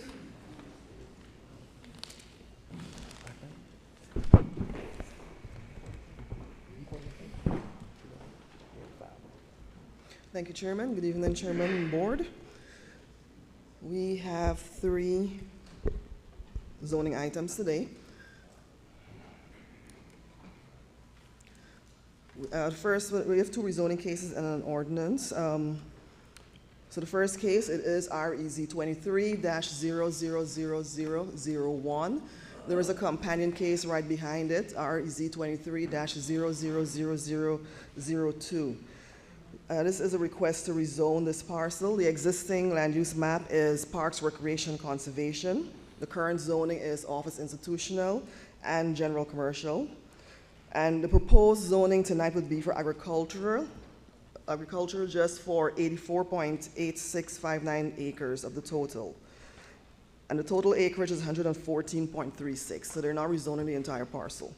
It is in the Yellow River watershed, and it's located at 1495 Access Road. Tax ID is 0043004F, and this is in District Commission 4. The current owner is Jayco Contracting Solutions. Our petitioner is Alan McCray, and the representative is William Galloway. The Planning Commission voted to approve this recommended to approve this on March 28th at the Planning Commission meeting. And again, the applicant's intent is to rezone 84.8657 acres of the entire 114 plus acres in order to preserve and develop it into a wetlands mitigation bank. So they're not proposing to develop this parcel. It's actually going to be, they're proposing to downzone it to the A zoning so they can use it for wetlands mitigation, which is a kind of conservation. And again, we do have the specs on the site, the acreage, the current zoning, general commercial, office institutional, and most of the parcel right now is currently wetlands and floodplain, so it's really not developable or buildable in that sense. So based on the site plan that was submitted on March 3rd to Development Services, staff offers the following considerations. We have land use and density, and again, they're proposing to mitigate, use of wetlands to as a wetlands, they're proposing to mitigate the wetlands and hence put it into conservation. And it does reflect the current future land use map of parks, recreation, and conservation, which is designated in the land use plan. And in conclusion, given the designation on the future land use as parks, recreation, and conservation, staff is of the opinion that the rezoning may be appropriate for the mitigation use in the area since the land is largely undevelopable. And we do have our recommended conditions. Should this petition be approved by the Board of Commissioners, it should be approved for A, agricultural, conditional, subject to the owner's agreement, to abide by the following enumerated conditions. And where these conditions conflict with the stipulations and offerings contained in the letter of intent, these conditions shall supersede unless specifically stipulated by the board. And we have one, to the owner's agreement to restrict the use as follows. First, they'll need to, the parcel shall be used for wetlands mitigation and conservation only and not developed. B, the permits shall be obtained from USAs, that's U.S. Army Corps of Engineers, and other applicable state and federal agencies. And a minor plat shall be submitted and reviewed by Development Services, and this will be to combine this parcel with the parcel in the next, in a companion case. So this is the location we're looking at here. The companion case is just right next door here, and we'll look at that next. So they're only looking to rezone the bottom half here where the star is. We have the current zoning, OI. The entire parcel is OI, and we have CG at the top here, general commercial. But again, we're just looking at this southern portion of the parcel. Here you can see future land use map. It's just parks, rec, and conservation. All this is basically floodplain here, which is going to be shown on the next. So this is the floodplain area here that is just being shown at the bottom there in the green. And then it's in the Yellow River watershed. And here we have the flood map. Wetlands in blue. Green is the floodplain, and the pink area is the 500-year flood. This is the proposed survey that they showed us, so eventually it will become one parcel at the bottom here with exit, with entrance or access road up here. Oh, and this is the concept plan that was submitted. This is a future land use amendment, so there are no recommendations at this time. However, should the board approve this, no, sorry, we're doing a rezoning out of Flume, and I did go through the recommendations. Yeah, there's no Flume for this one. So this is the end of the staff's presentation. If there are any questions for me, I'm here, or otherwise the applicant is here, and they do have a few slides to present as well. Thank you. We're going to open it up now for the public hearing. The applicant and those that would like to speak in favor tonight, you have 10 minutes to do so. If you would, please come on up. Please state your name and your address for the record, please. The applicant and those that would like to speak in favor tonight.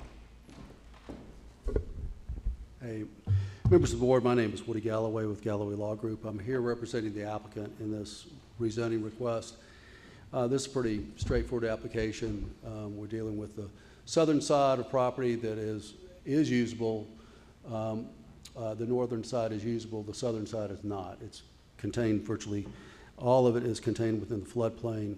the applicant intends to take this property and to assemble it and to take it into the Army Corps of Engineers, get it approved as a wetlands mitigation bank, and that is the highest and best use for this property. It will not generate any traffic, won't generate any school children, and will accomplish a needed function as the number of credits out there is low now due to all the transportation improvements that have gone on, causing the price of mitigation credits to go up. This proposal is consistent with the Newton County 2028 Comprehensive Plan, which shows the property as a conservation focus area. The application, as staff has indicated to you, comes to you with a recommendation of approval from both the staff and the Planning Commission. And I'll be glad to answer any questions that y'all have with regard to this application. Thank you, sir. Thank you. Would anyone else like to speak in favor tonight? Anyone else like to speak in favor tonight? That portion of our public hearing is closed. We also allow 10 minutes for those that would like to oppose tonight. You may come in this time. Please state your name and your address for the record, please. Would anyone like to oppose tonight? Would anyone like to oppose tonight? Ms. Applewhite, if you would, please come on back up. Commissioner Henderson.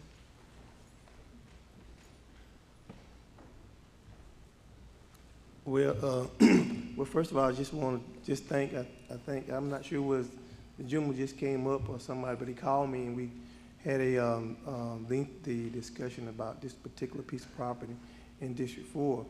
And I can think of any better use of this property than mitigation property. And so I think, if I'm not mistaken, and I heard Ms. Applewhite, she said that Planning Commission all approved it. Yes, sir.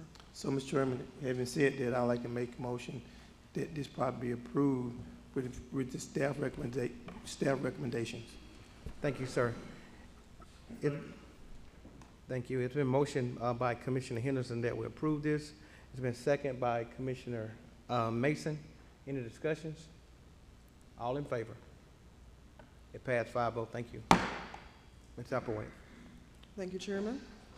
And again, the second case is the companion case. It is REZ 23-000002. And it will be companion to the first one that was just done, which is REZ 23-000001. This is also an existing land use map of Parks, Recreation, and Conservation. This one is zoned R2 single-family residential, office institutional, as well as general commercial. And the proposed zoning is agricultural. It is located in the Yellow River watershed, 1675 Access Road. And the parcel size in this case here is 70.37 acres total. They are requesting to rezone just 49.9599 acres. Tax ID is 0043003. This is also in Commissioner District 4.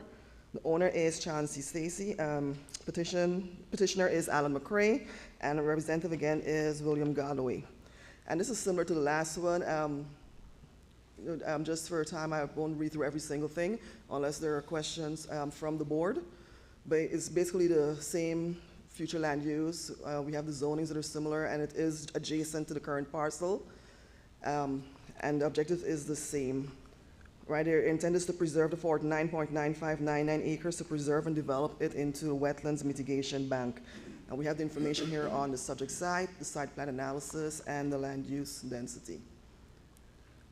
And conclusion, given the designation of the future land use as Parks, Recreation, and Conservation, staff is of the opinion that a rezoning may be appropriate for the mitigation use in the area since the land is largely undevelopable. We have the same recommendations as previously for the companion case, which would be to, they will have to combine the two lots to make it one, so that's the minor plat. And the parcel is only going to be used for wetlands mitigation and conservation and not developed. And they have to obtain the relevant permits from the U.S. Army Corps of Engineers and any other applicable state and federal agencies. And this here, we see this is the locations on the other side. The companion case is over on this side just now, so we're on the other side now. And they're just doing the bottom half of the parcel. I don't have the line across there. And future land use map, Parks Rec. It's in the Yellow River. And of course, the wetlands covers this as well in the blue. So this is the survey submitted. Like I said, it's coming across both of the parcels. So they're only using the southern portions of each parcels in the acreages specified. And this is a concept plan of the area. And so these are the two parcels side by side, just to give you a better idea. And if there are any questions for staff, if not, if you'd like the applicant to come back again, it is open for a public hearing. Thank you. Chairman. Thank you. It's approximately 7:45. We're going to go ahead now and open it up for the applicant and those that would like to speak in favor tonight. You have 10 minutes to do so. Please state your name and your address for the record, please. Woody Galloway, 4062 Peachtree Road, Atlanta, Georgia. Again, I am here representing the applicant in this request. I won't reiterate all my comments. They are the same. It's the adjacent parcel being used for the same purpose as a wetlands mitigation bank. We have enjoyed working with staff and look forward to working with the county with regard to this proposal. Be glad to answer any questions y'all have. Thank you. Thank you, sir. That portion of our public hearing is closed. We also allow 10 minutes for those that would like to oppose tonight. You may come at this time. If you would, please state your name and your address for the record, please. If anyone would like to oppose tonight. Would anyone like to oppose tonight? Ms. Applewhite. Commissioner Henderson? Yes, sir. Thank you, Mr. C. I'd like to make, excuse me, I'd like to make a motion to approve with staff recommendations. Can I get a second, please? It's been motioned by Commissioner Henderson and second by Commissioner Edwards. Any discussion? All in favor? It passes 5-0. Thank you, guys. Ms. Applewhite. Thank you, Chairman. Our final item this evening is a resolution. This is in addition to the County Code of Ordinances. It's a resolution of the Newton County Board of Commissioners creating an ordinance to establish regulations and guidelines regarding the permitting and operation of mobile and temporary food establishments within Newton County. And the purpose of this resolution is to add a new section to the Newton County Code of Ordinances, and it will become section 12-160.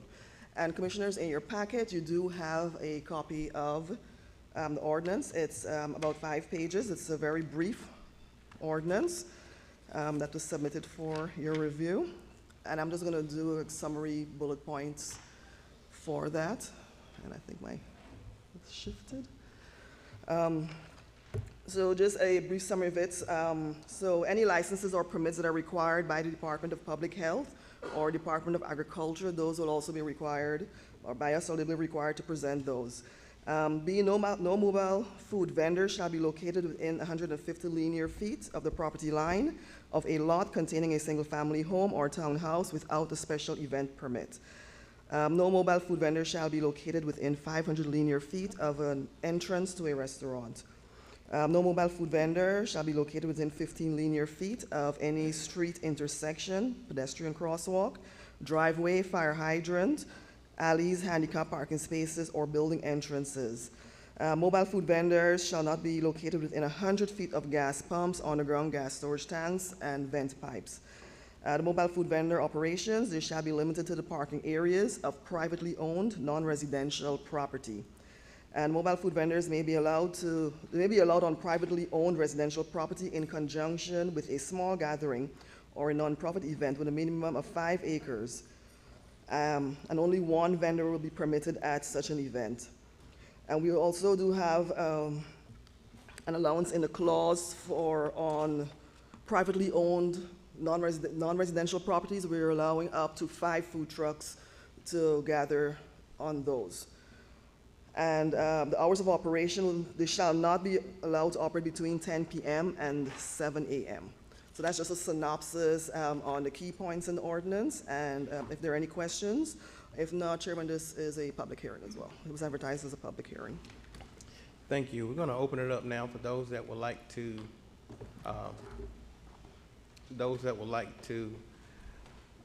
speak in support tonight. The applicant is the county. If you would like to support this tonight, you may come at this time. You have 10 minutes to do so. Please state your name and your address for the record, please.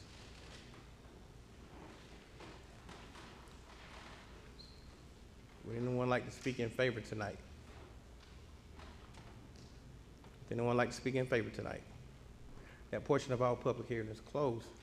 We also allow 10 minutes for those that would like to oppose tonight. You may come at this time. You have 10 minutes to do so. Please state your name, your address for the record, please. Anyone would like to oppose tonight? Anyone would like to oppose tonight? Thank you. That portion of our public hearing is closed. Ms. Applewhite, if you would, please come on back up.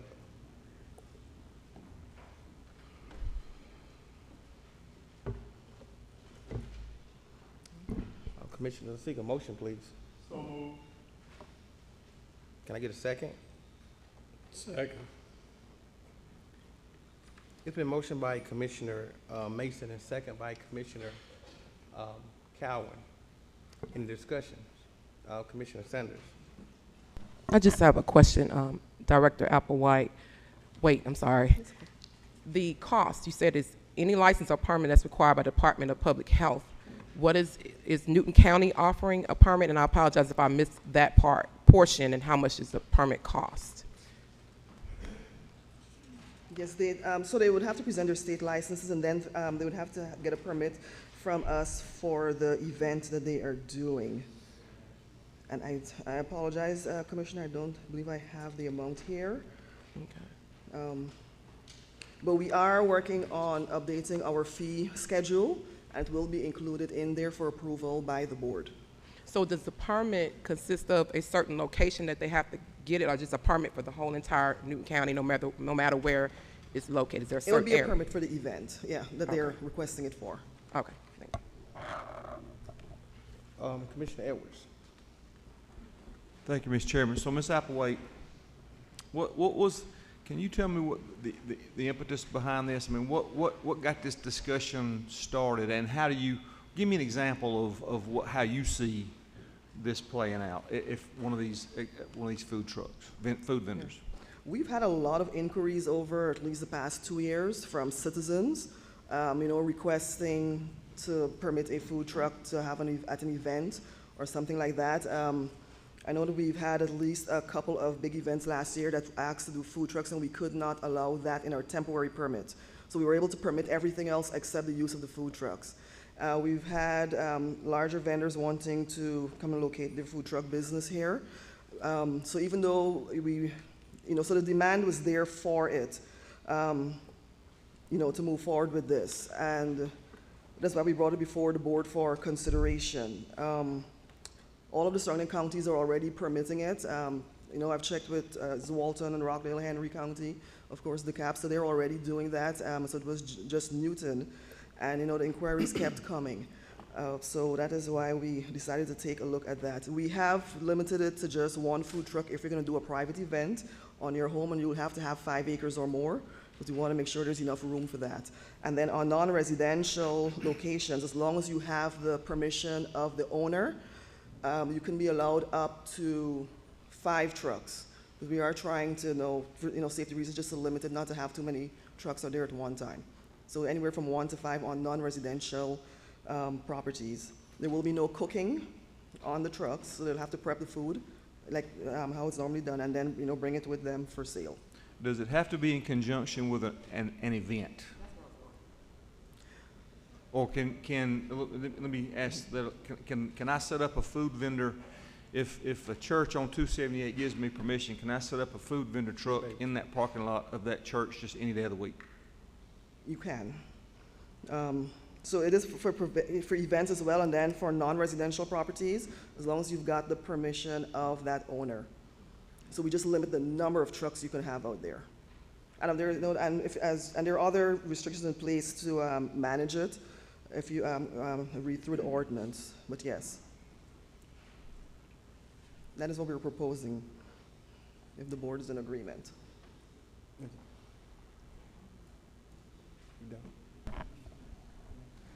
Commissioner Sanders. Director Applewhite, kind of piggybacking off of Commissioner Edwards' question, give you an example, like if you go into the city of Atlanta, the trucks can go, it don't have to be an event.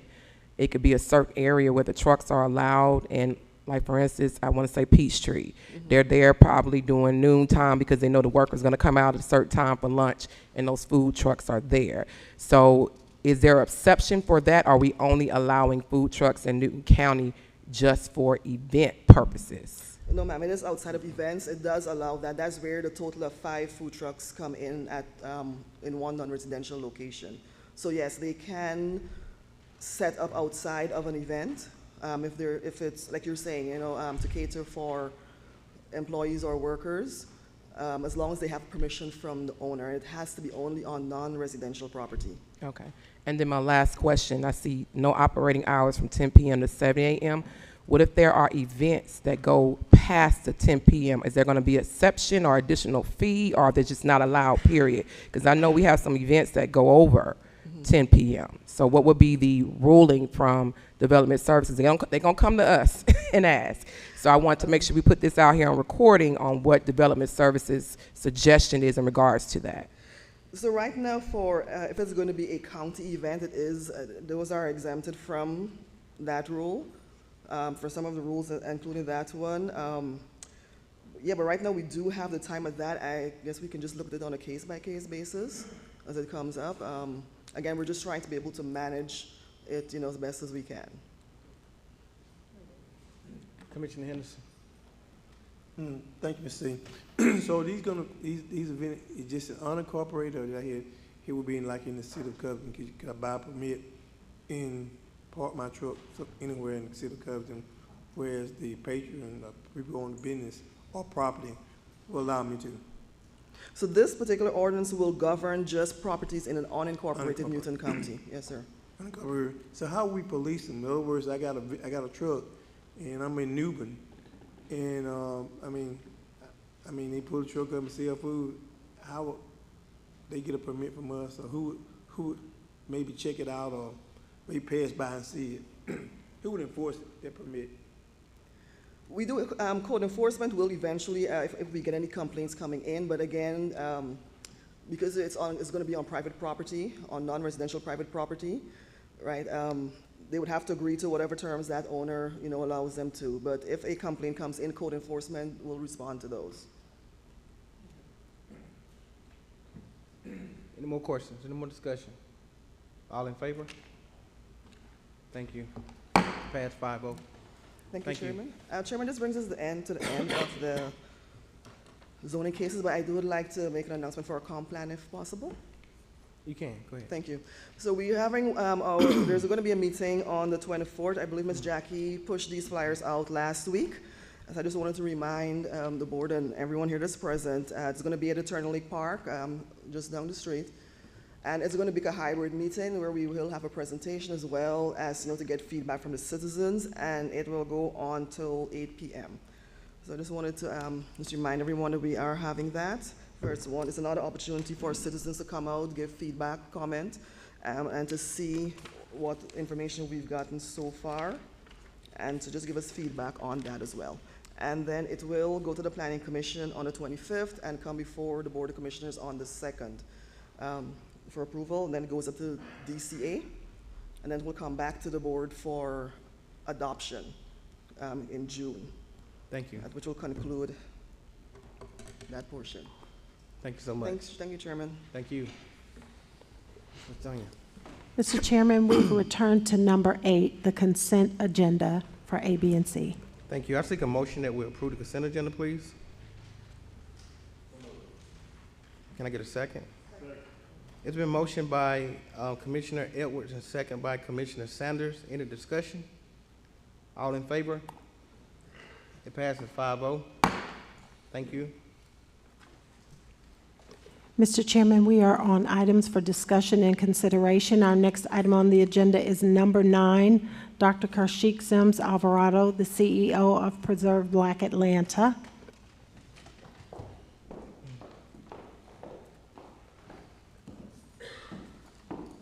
Good evening. Good evening, everyone. Good evening. Thank you for being here tonight. It's good to see faces from 2 years ago and a few new ones as well. So thank you for inviting me here again. I'm glad to be back and to give you a report that was made from 2 years ago.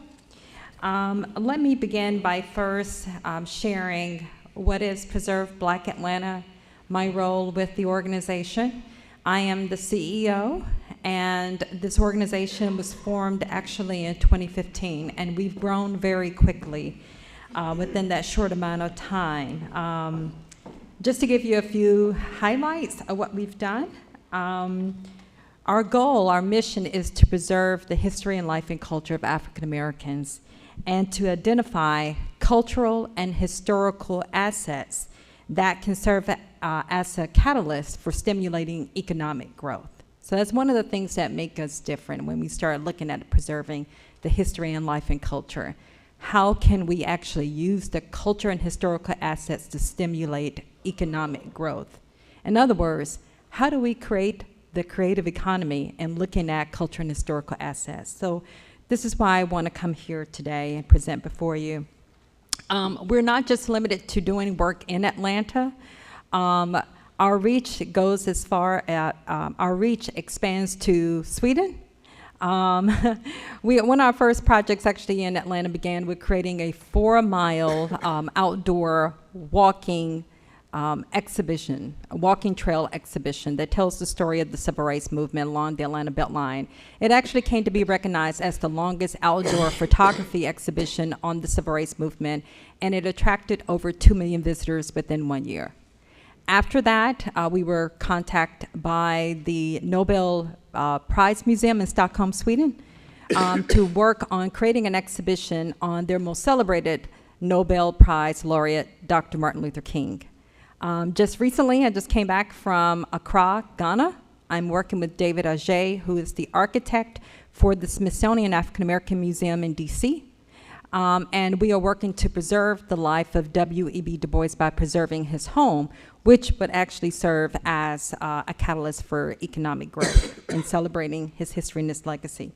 So I'm here today to give you a report on where we left off at and how do we move forward. I came before you in September 2020.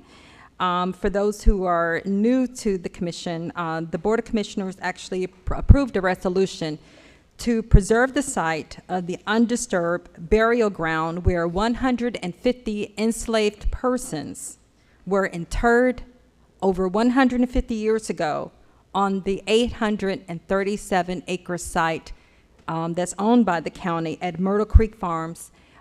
Maybe to give you a little bit more clarity of where the site is, it's actually at Davis Ford Road. And these individuals who are buried there never lived to see the day of freedom.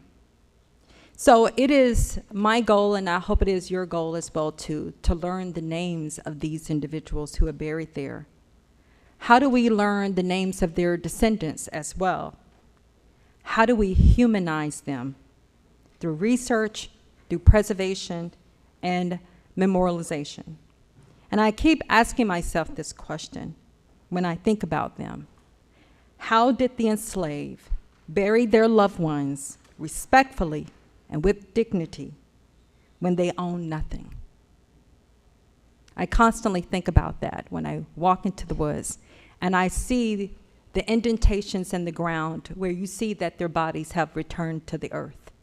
The only thing that's serving as markers are rocks, trees, flowers, maybe a few plum trees. And so I keep thinking about, how do we restore dignity to these individuals? How do we humanize them? Also regarding the resolution that was passed, the resolution stated that it would grant a researcher, a company or organization of some kind, with permission to place this site on the National Register for Historic Places. But when I reached out to the National Park Service and the State Historical Preservation Society, what was shared with me was that there was an application that was submitted a few years back to place what is referred to as the Gaither site on the National Register for Historic Places. There are other sites that receive recognition by the State Historical Preservation Society, but something strange happened with this particular application. They just stopped midway. And what I learned was that it was the chief of staff for Chairman Ellis who actually introduced me to this site. His chief of staff began writing the application, but then she passed away. So the State Historical Preservation Office would like to see this site placed on the National Registry, but they shared with me that the county does not need to have permission from them first in order for this site to be declared as historic. So that is the beautiful thing about it.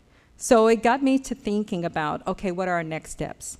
They said the first thing that you have to do is you need some sort of confirmation if you're trying to get status, nomination status from the state, is to confirm that there are actually human skeletal remains on the site. And they recommend having a GPR, ground penetration radar survey, done to validate that there are actually human skeletal remains that's there. But it does not preclude you from declaring this site as historic. So I wanted to share that with you.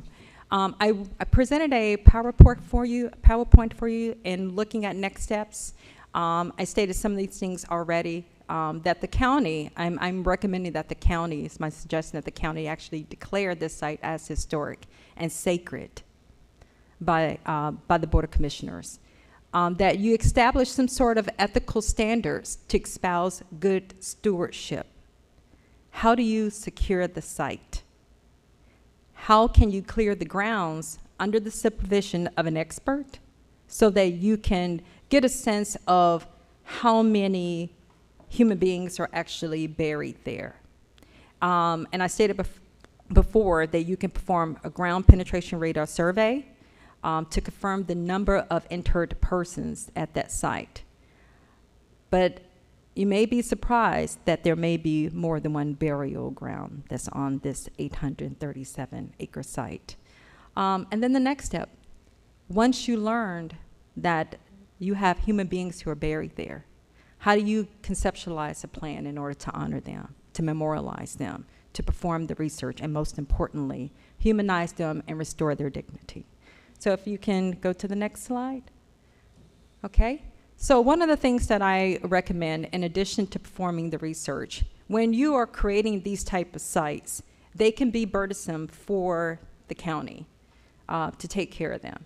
But there are measures you can put in place in order, if you start now, to actually find ways to create a self-sustaining site. And so it's my suggestion that you create a living memorial for the dead. My suggestion is you create a botanical garden, and it can be part of your Parks and Rec. And this site should be dedicated to the enslaved. The other thing that you can do regarding the physical site of the house that's actually on the site is to establish a special collections there. In looking at history, if you're a Southern, all our history intersect. And by actually having Newton County residents to bring their family records to this site, to have a special collections, it can be the sharing of information. There's going to be clues within those records to learn about both the living and the dead. So this can be the beginning of a special collections that can serve as a branch of your library. This living memorial can be created by performing research to humanize the dead. It can serve as an attraction for people throughout the Southeast to come to your site to atone, to become educated, and to memorialize the dead. Within this 830-acre site, you can have an outdoor museum. You can have walking trails. You can study botany. You can have family gatherings. You can generate income from the rental of space and having programs and attractions. Next slide, please. So the way I kind of imagine it is that this is a prototype of what a botanical garden could look like to memorialize the dead. But it will come alive at night, if that's not too scary for some people. And this is an idea of how I imagine it being. How do you incorporate the arts with history in order to learn about botany, learn about the dead, and to honor them? Okay, next slide. Regarding the special collections, as I said, as an extension of the library, can help us to study the deceased and the living, to learn about African cultural traditional practices, to study slavery in Newton County. We have to address that. Perform genealogical research. It could serve as the beginning of a museum. You can create museum exhibitions. You can actually accept temporary and traveling exhibitions. You can create a library program as well as a lecture series. Next slide, please. And it can generate revenue, okay? Over 60 years ago, Boston decided to celebrate its American Revolutionary history. From just 13 sites, they created a walking trail. Today, it generates $1 billion in tourism dollars. The Atlanta Civil Rights Movement in Atlanta, they don't have 13 sites. Actually, you have the King Center, the Center for Civil and Human Rights. It generates $4 billion from tourism. And they're really not putting a hard push to celebrate the branding of its city around civil rights. The Legacy Museum in Montgomery, Alabama, just last year, 500,000 visitors, and they've created $117 million in revenue. Next slide. So next steps. And maybe I'll pause right there before I go into talk about the next steps regarding how do you establish an MOU, how do you create a feasibility study, conceptualizing fabrication plans, that's all down the line. And most importantly, establishing partnerships. You can actually establish partnerships with companies, with organizations that actually want to be on the right side of history and to honor the deceased. There will be nothing else like this in the entire world. This will be the first outdoor botanical garden dedicated to formerly enslaved individuals who have not been buried with dignity for over 150 years. Thank you. Thank you. Thank you for being here today. Commissioners, y'all have any questions? Commissioner Henderson. Thank you. It's just a question I have. I know that we have been looking at, this is my understanding, we have been looking at the possibility of a reservoir at some point. I think Commissioner Cowan had, we got to hang out a little bit and we talk. Just two of us now, so it doesn't have to be public. And so I think the plans that I had seen and that I remember is that partially, most of that property would be underwater because we were looking at a possible third reservoir. And I think at present, I think there is a hunting facility. I mean, somebody help me out a little bit, Commissioner Edwards. I think they can hunt down on that 800 and some odd acres too as well. I think they also shoot movies down there too as well. And so I was just trying to figure out if we are looking at a possible third reservoir in the future, then, I mean, how could we navigate it? We probably need somebody to come in and tell us. Do you have anything? Well, I don't think the reservoir site is near where this is. Actually, it will be a beautiful amenity to that site because Oh, it's yes. on the, well, if you're facing the house, it would be to the right, way back. Mm-hmm. But there would be a view from the house to the lake if that reservoir is ever built. It'd be a beautiful site. I don't think it will impact the cemetery, but I think it would, I love the idea of a botanical garden. That's just perfect. Mm-hmm. And thank you. Thank yes, you. and this one last follow-up question is that we also have a Afro-American organization too as well. So would that be incorporated into that particular plan? And should we have somebody to come out and tell us exactly where the reservoir would be at and how it addressed with the cemetery?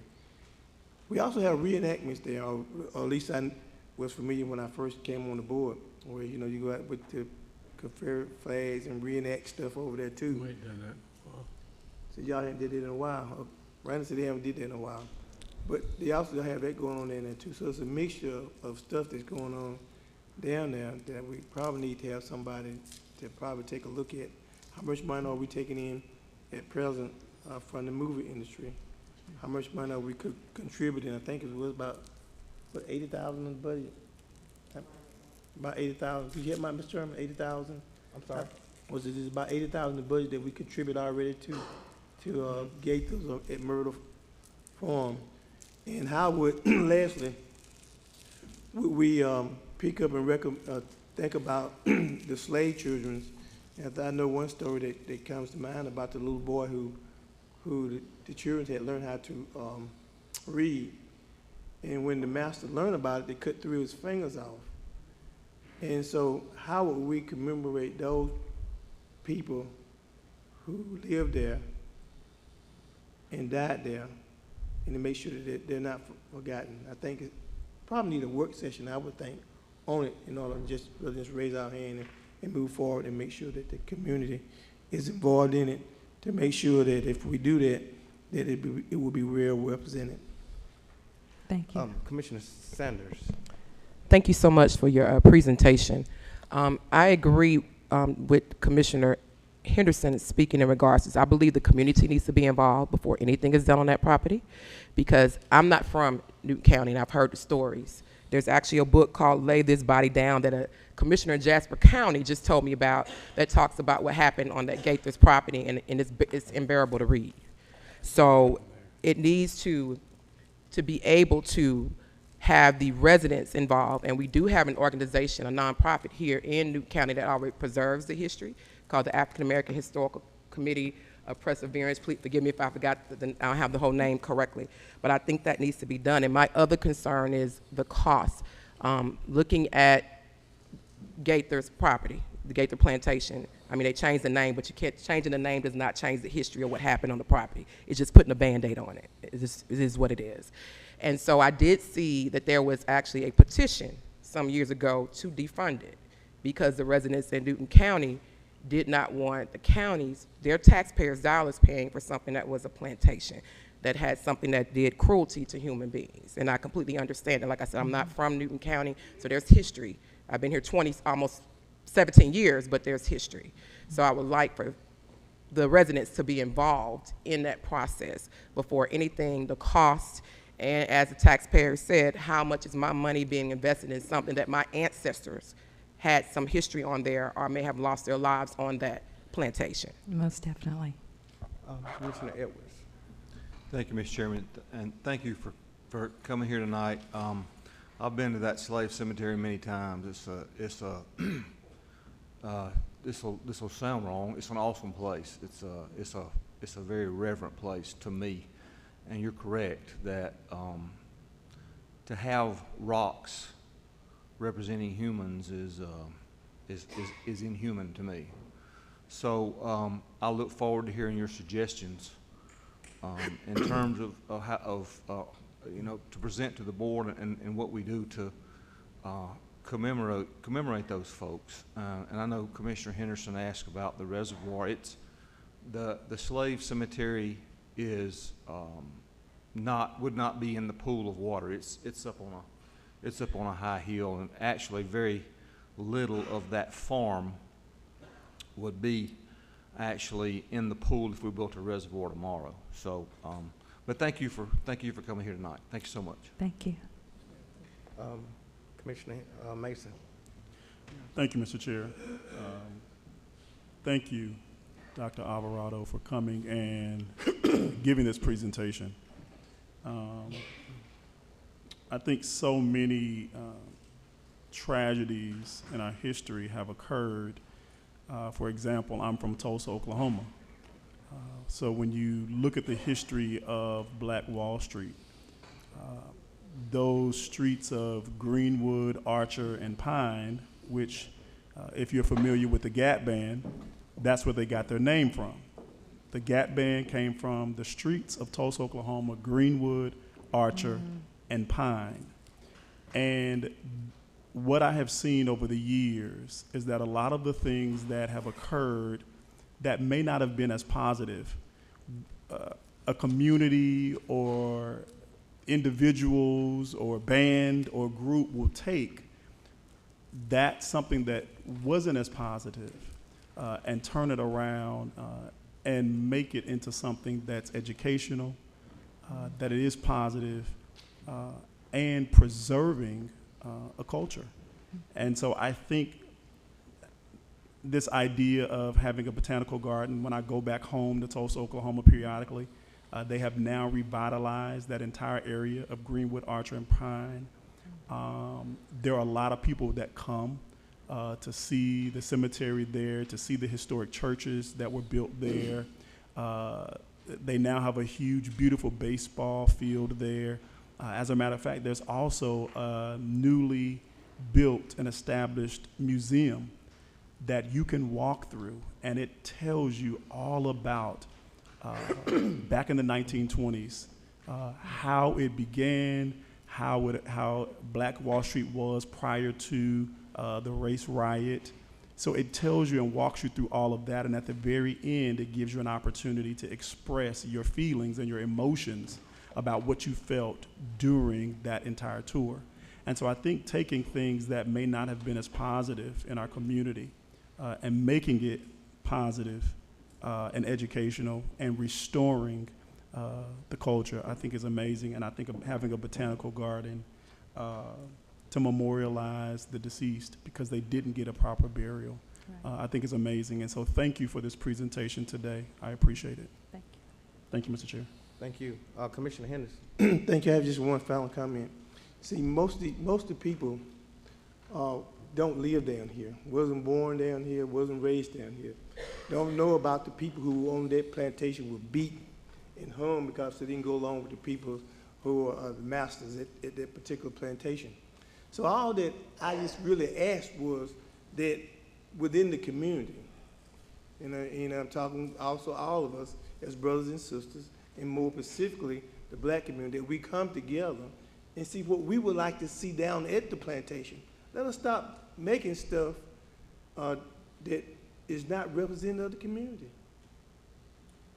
Now, there was nobody down there when they were running around there in flags when I first came on the board. Nobody got up and said, oh, we just gonna stop this, but they did it. And then I said, well, if that's what they wanna do, all right. But I said, if we're gonna make it a place where we remember our people who have died, it could be some of my descendants, could be some of yours, then we need to come together as a community and have a work session or a meeting and see how we want to proceed with it, if indeed we do. Commissioner Mason. Thank you, Mr. Chair. I forgot to add, I think I agree with my colleague. I think it'll be excellent to have our community involved in this type of project.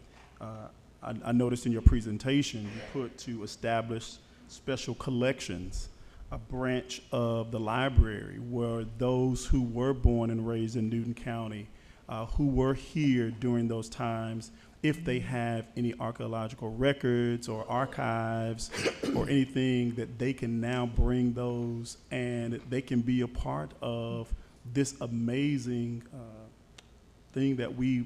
project that we can come up with. So I think having the community involved, having community meetings, I think that would be excellent. So I agree 100% with that. Thank you. Thank you, Mr. Chair. Thank you so much. Thank you so much for being here tonight. Thank Thank you you for giving us this update. We greatly appreciate you, and we definitely need to give some attention to, I had the opportunity to walk that cemetery several times, and to see the way that there's holes that's laying out there in the ground, and I mean, it's obvious is that there was bodies buried there, and just to sit there and look at that, they don't deserve that. I just say it like that. They don't deserve that. But thank you again for being here tonight. Thank you all for having me. Thank you so All right, much. thank you. Mr. Chairman, the next item on the agenda is item number 10, Human Resources, hiring of the county manager position. Our presenters this evening are our director, Ms. Amanda Shoemaker, and our county attorney, Mr. Patrick Jogstetter. Good evening, everyone. Good evening. Hi. As you're aware, the county received 25 applications for the county manager position. Of those 25 applications, 7 individuals were invited for an interview, and they were interviewed. And from those individuals, the board selected 2 finalists, Lucinda Babers and Harold Cooper. Thank you. Patrick, you got anything you want to add? Board, you've all seen, you've interviewed both candidates, you've reviewed their resumes, and I think you've now seen their compensation package demands. And I think it's ready for this board to deliberate and make a selection either now or in the near future. And that's why this appears on the agenda tonight, give you the opportunity to do so. Thank you, sir. Guys, I seek a motion tonight. Mr. Chairman, I would like to make a motion to hire Ms. Lucinda Babers for our candidate for county manager. And the reason being, before I actually move on, I had the opportunity, and this is one of your highest elected positions in the non-elected, positions in the county. And I wanted to make sure that I was making the right decision. So I took a look at both of them, and before we even gotten there, she was our finalist last year, and she wasn't in the top 3 until I actually requested to see all the resumes of all the candidates, because we were told the others were not qualified. And I happened to see her resume in the bunch. And because we had one that actually withdrew, she was added to the list. Looking at the qualifications, Ms. Babers has 31 years of city, state, and federal experience on the government area. She is the Deputy Mayor of Operations of Infrastructure for Washington, D.C., Director and Deputy Director of the Department of Motor Vehicles, United States Air Force Captain, Department Manager. She manages $651 million in operating funds and $1.97 billion in capital funding, of $500 million in revenue, and has managed a department with directors of 3,300 people. Now, that experience alone, including just her degrees alone, and I had the opportunity to just sit back and research. Do I know Ms. Babber personally? No, I've never spoken to this woman but in interviews. But looking at her research and what also our HR director also sent to us, I was impressed that she was the one that said it didn't matter if she did a year-to-year contract, which lets me know that she's ready to come in and work, that she is not baffled by having just a 1-year contract. Even a senior director of operation and project manager for Amtrak, where we're trying to move towards transportation. In her interview, she came in telling us exactly what we wanted, and I asked her the question specifically. It came out of my mouth. I asked, does she have grant writer experience? And she said yes, and went and spoke on those things. And I also did the research and found out that her statement was true, that she is a grant writer. So with that being said, Mr. Chairman, I'd like to nominate Ms. Lucinda Babers for our final county manager for starting in 2023. Thank you, ma'am. Is there a second? Second. It's been motioned by Commissioner Sanders and second by Commissioner Henderson. Any discussion? All in favor? All opposed? That failed 3-2. Is there another motion to put on the floor?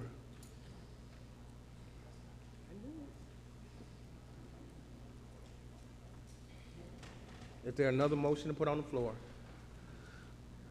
Mr. Chairman, I'll make a motion to appoint Mr. Harold Cooper from Henry County. Is there a second? Second. Thank you, sir. It's been motioned by Commissioner Cowan to appoint Mr. Cooper and second by Commissioner Mason. Any discussion? Commissioner Sanders? Yes, sir. Again, looking at the experience, nothing against Mr. Cooper. He only has HR experience. Also, I'm aware that some people have personal relationships and directors. So that's my only issue. Ms. Babers knows no one on this board. She can come into this county non-biased and move forward and work with every commissioner on this horseshoe evenly, because she don't know neither one of us. So we're about to pass up something, and I heard in the community, whether it's true or not, that y'all don't want another black, educated black woman.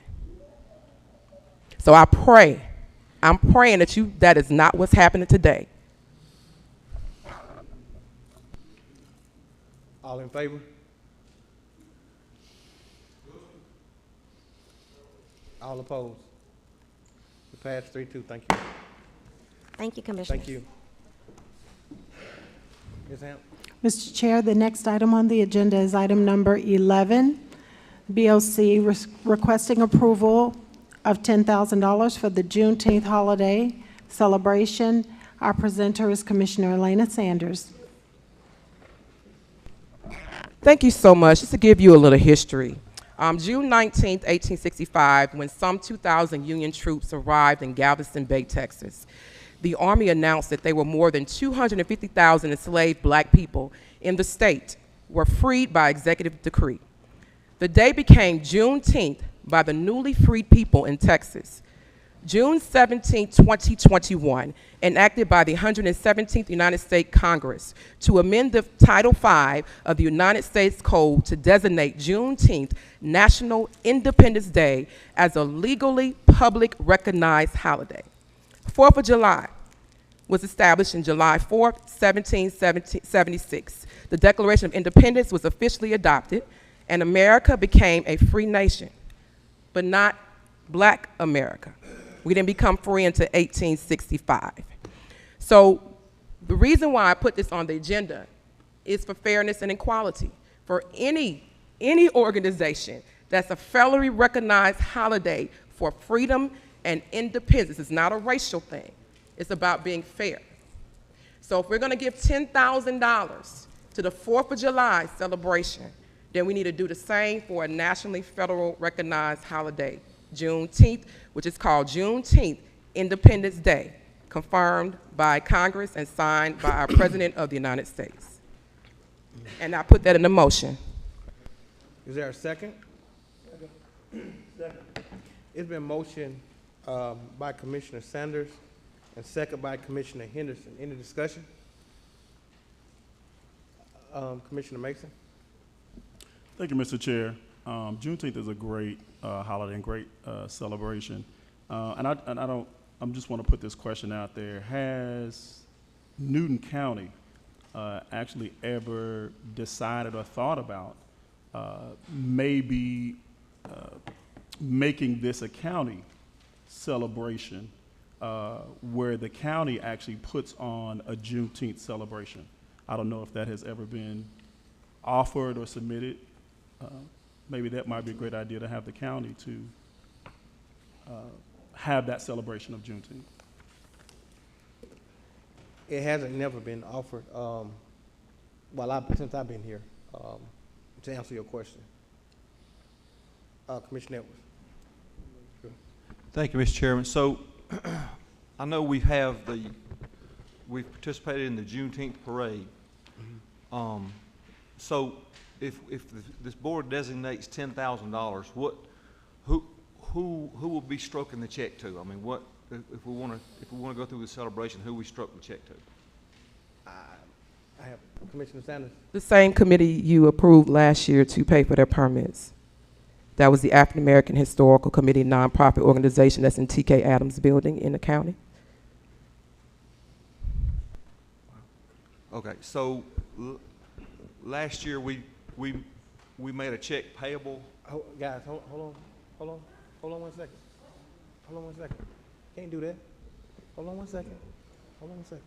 Go ahead. So last year, I'm sorry, Commissioner Sanders, I'm deaf. So say that again. Last year, this board approved to pay for the permits for the Juneteenth parade, which has been done by that organization for years, a nonprofit organization, the African American Historical Committee. They're also a nonprofit that's in one of our county buildings, T.K. Adams Building. Okay, so what do we get? I mean, what did we give last year? What do we get for the 4th? No, not trying to be smart, Commissioner, but what do we get from we didn't get an explanation of the 4th of July. Only thing we was told it was gonna be used for No, no, no, fireworks. I'm trying to get to where we can give What do we give? $10,000. What- I'm trying to make sure we do it right. Hold on, guys. We sponsored the field, the Legion Field.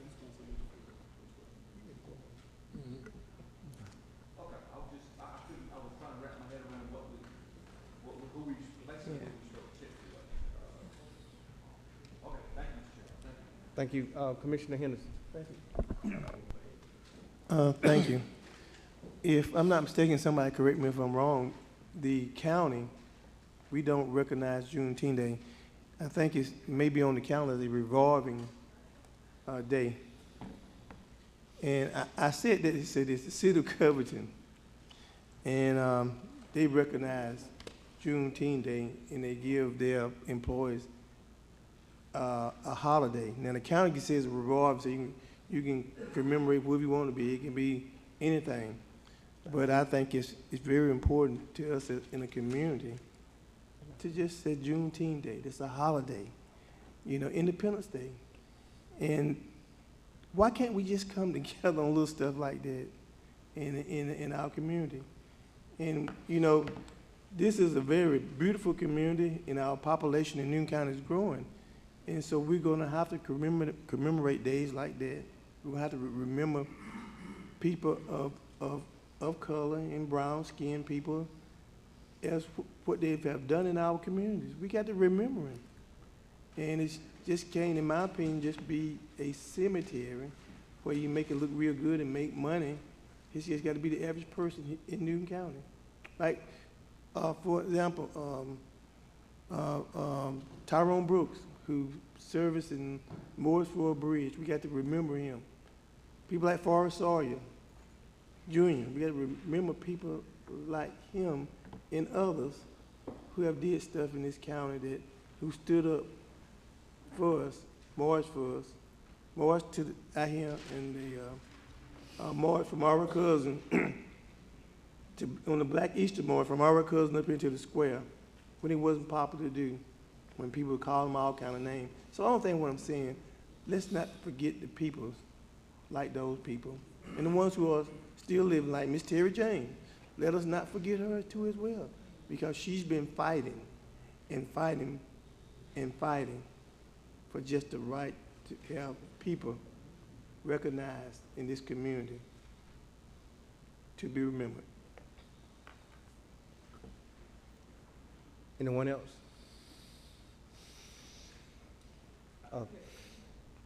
Commissioner Sanders. Just my last statement, and just to state this, it seems like it's always a fight for issues that deal with minorities.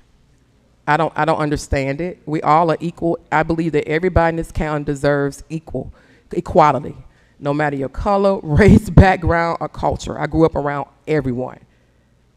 I actually went to a school and I was the only African-American cheerleader, so forth. So I don't understand why we don't fight for all in this county. It's really mind-boggling. It really is. We ask explanations from one organization, they got to do this, audits and so forth, and you don't ask same thing for other organizations. We got to stop this. We are not back in the 1800s. This is 2023. Commissioner Mason. Thank you, Mr. Chair.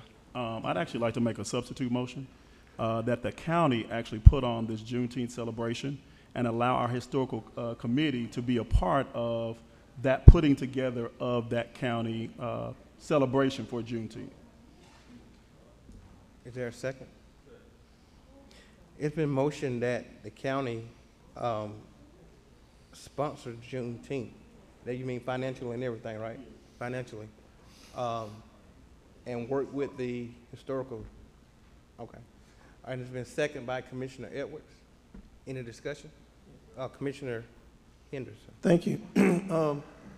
Why can't we do it the way it was intended?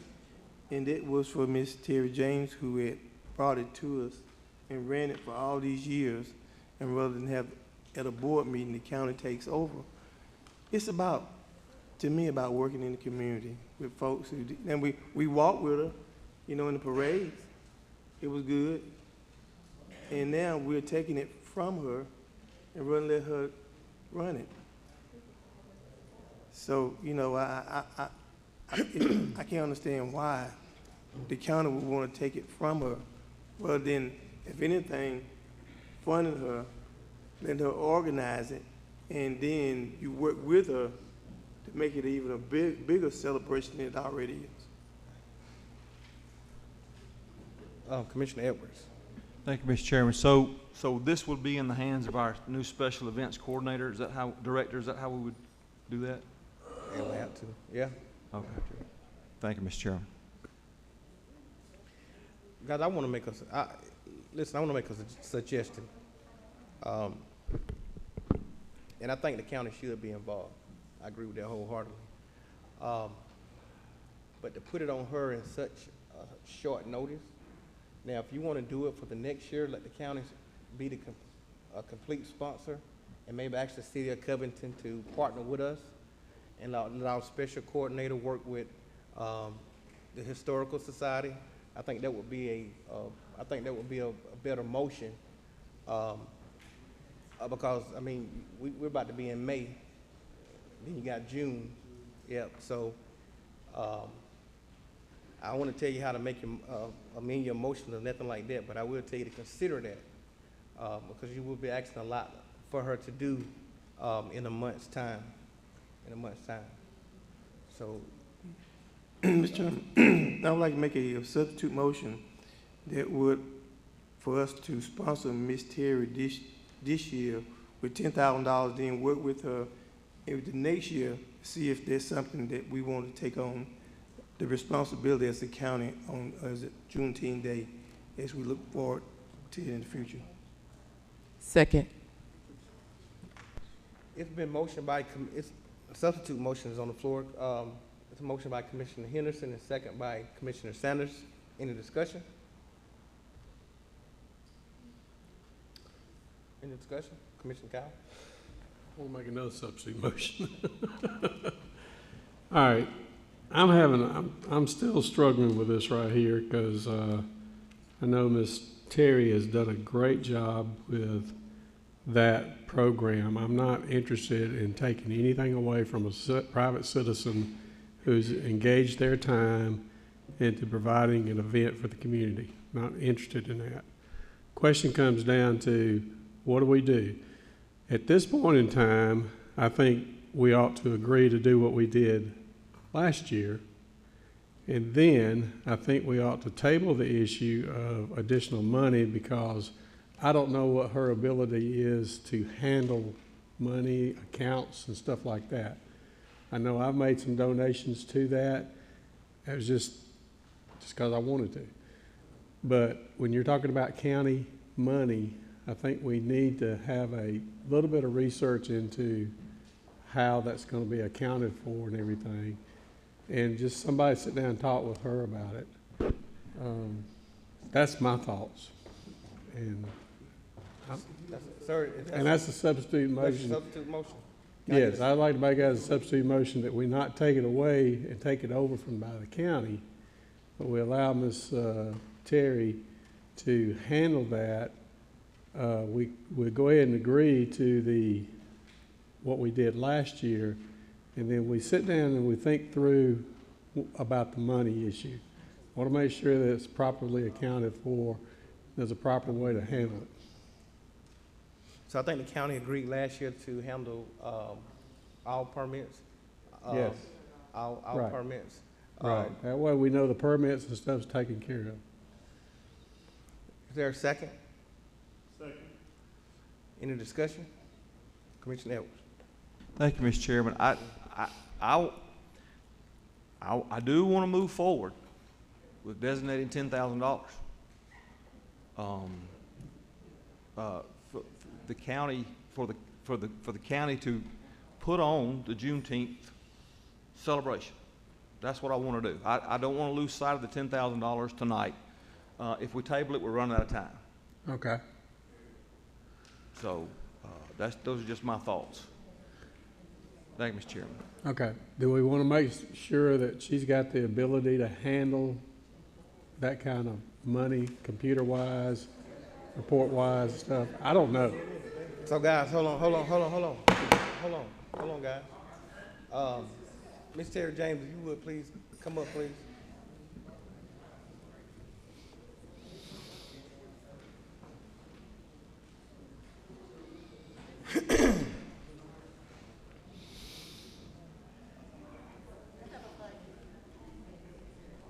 I have a budget here. I'm sorry. I have a budget. I can give it to you. Oh, okay, good. I take it.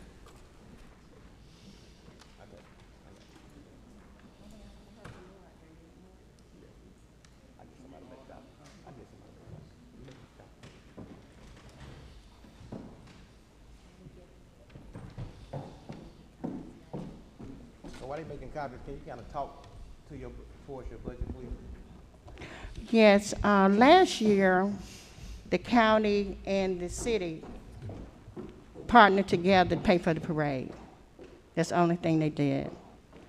Now, the city has partners with us, and they're taking care of the parade and, well, the Black History Parade and the Juneteenth Parade.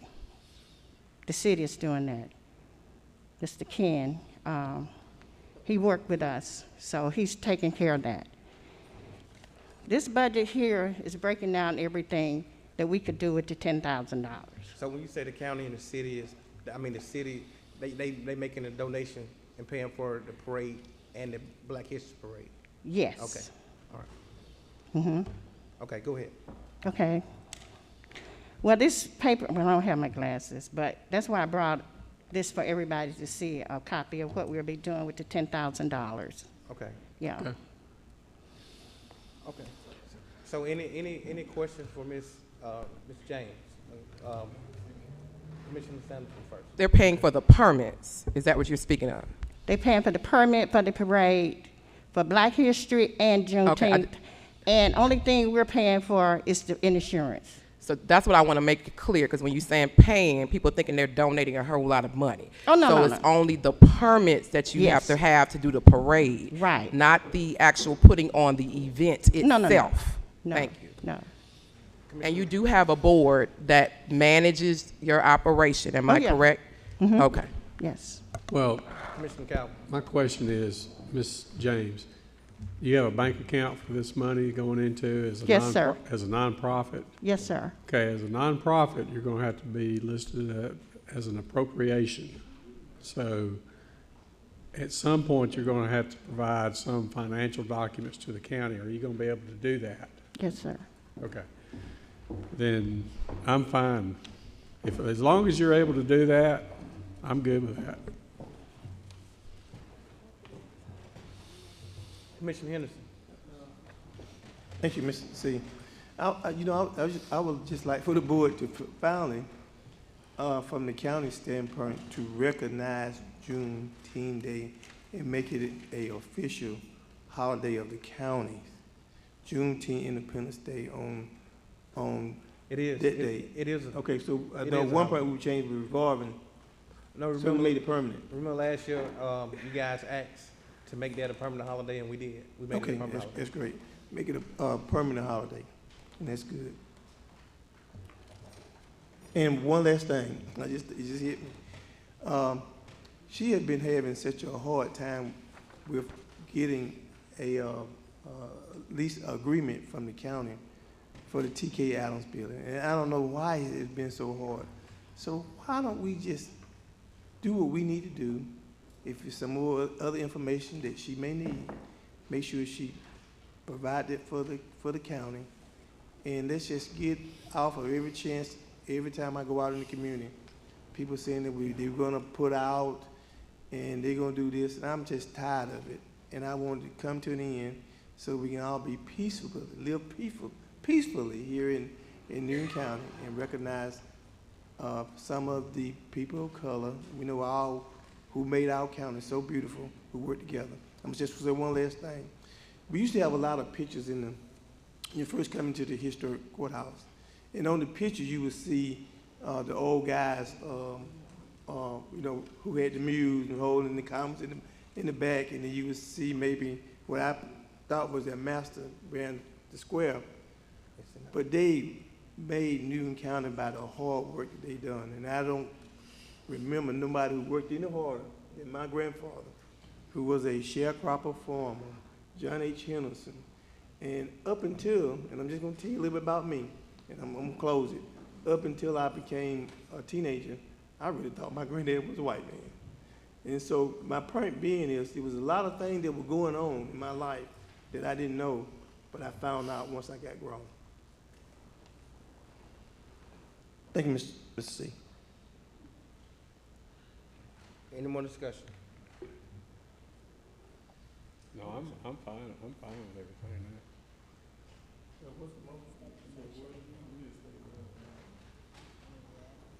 We're gonna give them $10,000. Stan, you wanna make the motion? I can. Who make, yeah. Go ahead. Now it's a motion on the floor, right? 3 and 4. You're on the third substitute motion. Yep. And what is it? 3 and 4. Which was to give the same thing as we gave last year. Right. That third substitute motion was made and seconded. Make No. another substitute motion. No. Okay, why don't you make another substitute? Just let Stan do it. Somebody give me a motion. Give me a substitute motion, please. Thank you, Mr. Chairman. My substitute motion is this board is to designate $10,000 for the Juneteenth celebration to be administered by the county. Thank you, Mr. Chairman. So listen, why don't we do this? Let me see something. You made a motion, you second that, we come back to something else. Okay, okay, give me a second then. Give me a second. Is there a second? Is there a second? Commissioner Edwards made a motion that we donate $10,000 to the Juneteenth celebration administered by the county. Is there a second? Second. Any discussion? I'm Commissioner still Cowles. confused. All right. All right. Is she going to be in charge of this, or is the county going to take it over? I don't want the county to take it over. When a citizen has put this together, I don't think it's our responsibility. We can support it, but I don't think it's our responsibility to take it. I got a solution. Why don't we, if the county wants to donate $10,000 to Juneteenth, so why don't we pay for your supplies? I think you're doing scholarships and things like that, and the county do that. I mean, we do that. If y'all don't want to give the money I think directly she's got a good budget here. Well, yeah. Hey, I'm trying to get it. So let me make a recommendation. We're caught up in the notion of a donation a little bit. My recommendation would be that the county consider entering into a contract with the Newton County Historical Committee on Black Heritage Preservation, by which the Historical Committee agrees to conduct on the county's behalf a Juneteenth celebration in exchange for payment of $10,000. You're paying for a service. It's not a donation. We are buying a Juneteenth celebration from the Historical Committee. And it's open to the public, just like any other public event was, which it already is, I think, open to the public, and it would include all of the items referenced on the proposed budget. Mr. Chairman, I make a substitute motion that we agree with what the county attorney has said. It's been motioned by Commissioner Henderson and second by Commissioner Mason. Any discussion? All in favor? It passes 5-0. Thank you. Mr. Chair, the next item on the agenda is item number 12, Senior Services requesting approval to change request for a van purchase to a vehicle purchase. Our presenter is Ms. Frida Reed, our director. Funding source is going to be ARPA. No additional funding is required, and the cost is $27,000.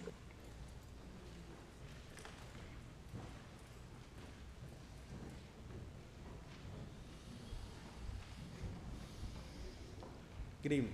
Good evening. How are you? Doing great. How you doing? All right. Sad right now, but I'm good.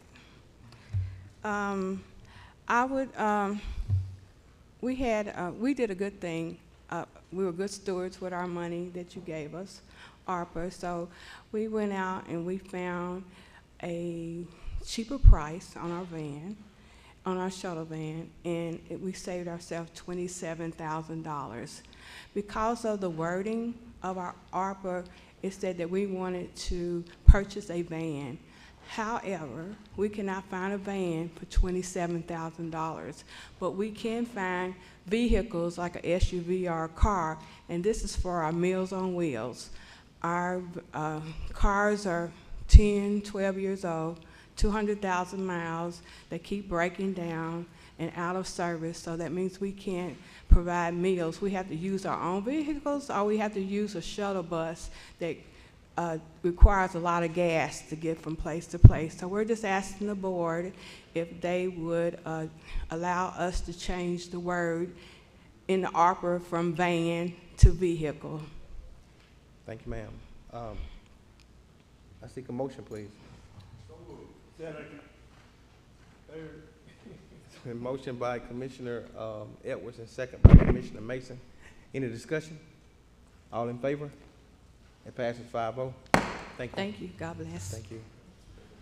Mr. Chairman, item number 13 is next for Information Services, IT Department requesting approval of AT&T USM Anywhere annual renewal contract. Our presenter is the director, Mr. Greg Mann. It is budgeted. Funding source is fiscal year 23 Information Services budget, and the cost is just above $1,300 Thank you. per month. Good evening. Good evening. Requesting approval of an agreement with AT&T on a renewal of our USM Anywhere service. What this service provides, it collects data from our firewalls, all of our endpoints, all of our network devices, and gives us intelligence on what it sees, and gives us alerting, and it gives us a place to hold on to those logs in case we need to retrieve those logs at some point. It gives us a single pane of glass to keep tabs on our network security. Thank you, sir. You gotta seek a motion, please.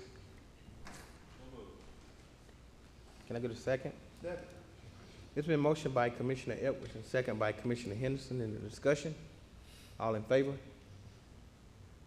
It passed 5-0. Mr. Chair, number 14, Mr. Mann will handle as well. Requesting approval of WatchGuard, Authpoint, MFA renewal agreement, a 3-year term, cost $16,456.50. It is budgeted, and our information services budget will be the funding source. Seeking approval of this agreement with JSCM Group for our WatchGuard Authpoint multi-factor authentication technology. What this does is it requires the use of a smartphone application or physical token when logging onto county computer systems and email accounts. Thank you. Seek a motion, please.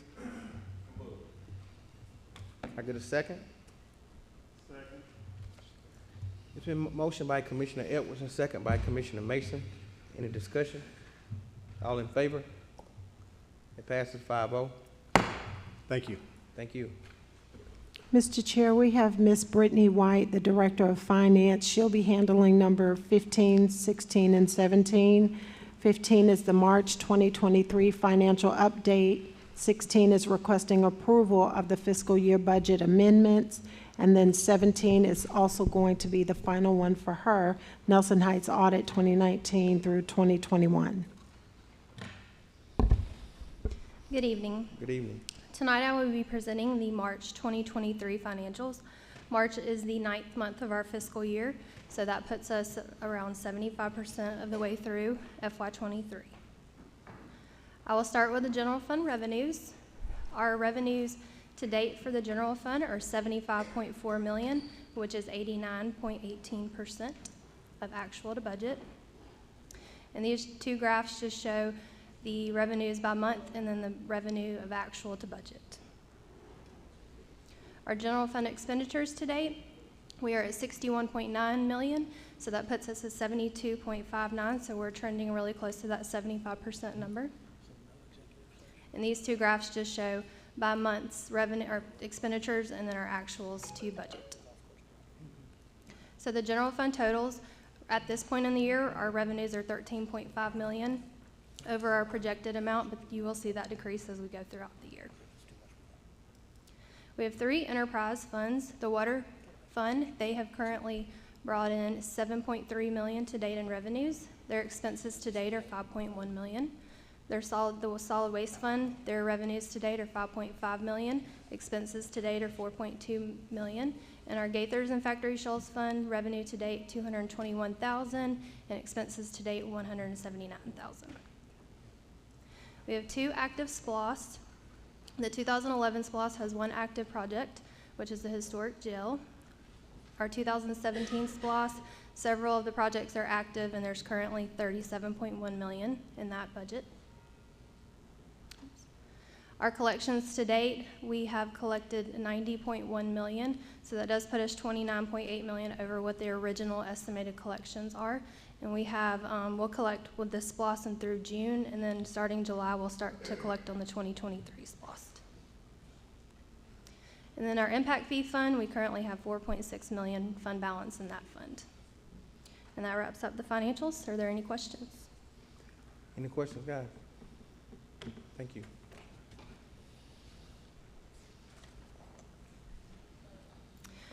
Number 16 on the agenda is a budget amendment request for FY23. So there are 3 departments in our budget that are currently either over budget or trending to be on over budget really soon. The first one is information systems, and they've had a few unexpected expenses, one being website maintenance, additional Laserfish license, and increases in security assessments, and they need an additional $25,200 to cover the remaining balance for that. Our fleet department, they've just seen increases in cost. Parts are more expensive. I think we all know that. We see every time we go to the store, increase in supplies and everything else. So their parts for their vehicles have gone up, so they're gonna need an additional $120,000. And then our development services, they've had an increase in plan reviews due to the moratorium lifting, and as well as increase in commercial plans. And they need a total of $90,000. So that, what we'll do is we'll amend the revenue budget for our interest income. The interest rates are higher this year than anticipated in the budget, so we'll take the $235,200 from that line. Are there any questions? Any questions, commissioners? Need a motion, please. So moved. Can I get a second? Second. It's been motioned by Commissioner Henderson and second by Commissioner Cowan. Any discussion? All in favor? It passes 5-0. Okay, item number 17 is the Nelson Heights audit 2019 through 2021, and we are requesting the board's directions on releasing the appropriation funds. You will find 2 different pages of information in your agenda packet. The first one is the audited financial statement. The page you'll want to pay attention to with the auditor's opinion there is page 1. So that lists your independent auditor's report. Under the disclaimer of opinion, they did mention that they do not express an opinion due to basically insufficient documents that were turned over. So there was not an independent auditor's recommendation made on this. Any questions, guys? The second page is the communication of significant deficiencies and material weaknesses. Any questions? I seek a motion, please.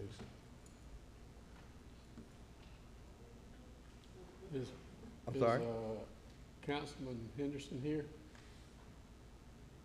Yes. Did he want to address any of this? Don't put that man on the spot,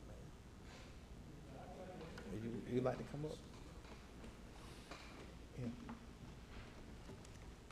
Mayor, I think he can reiterate the things he said a little earlier. Yeah, so pretty much you guys may see what the auditor is recommending. So basically, I felt like we had a lot of that covered through our tax accounting, but it looks like that we may have to go a little bit above that. But right now, we're currently trying to work with our tax accountant to get the insufficient forms that they say that may be missing. So once we get all that over to them, I think we should be in good shape. But temporary, no, we'll at least ask you guys if you can release the funds to maintain the county facility, because right now, we're trying to make it work. Any questions? Question that I have, and I Commissioner kind of, Anderson. thank you, and I kind of speak with and talk with Anthony.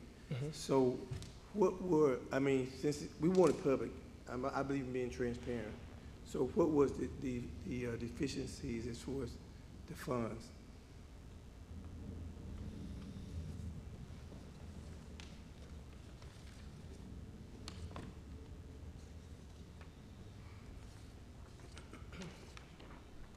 There's a list, so do you want me to read all of them? Okay. Lack of adequate W-9 records. All vendors and independent contractors are to be required to be provided fully completed and signed W-9s. Lack of basic adequate vendor invoices. Lack of adequate I-9 records. Lack of basic separation of duties. Lack of basic adequate sales and revenue invoices.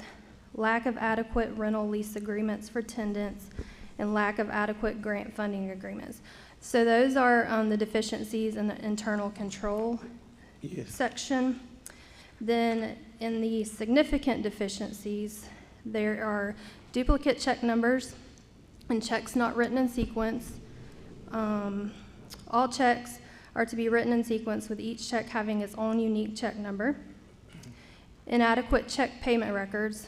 A copy of each check issued needs to be attached to the corresponding invoice or timesheet and filed in the organizational's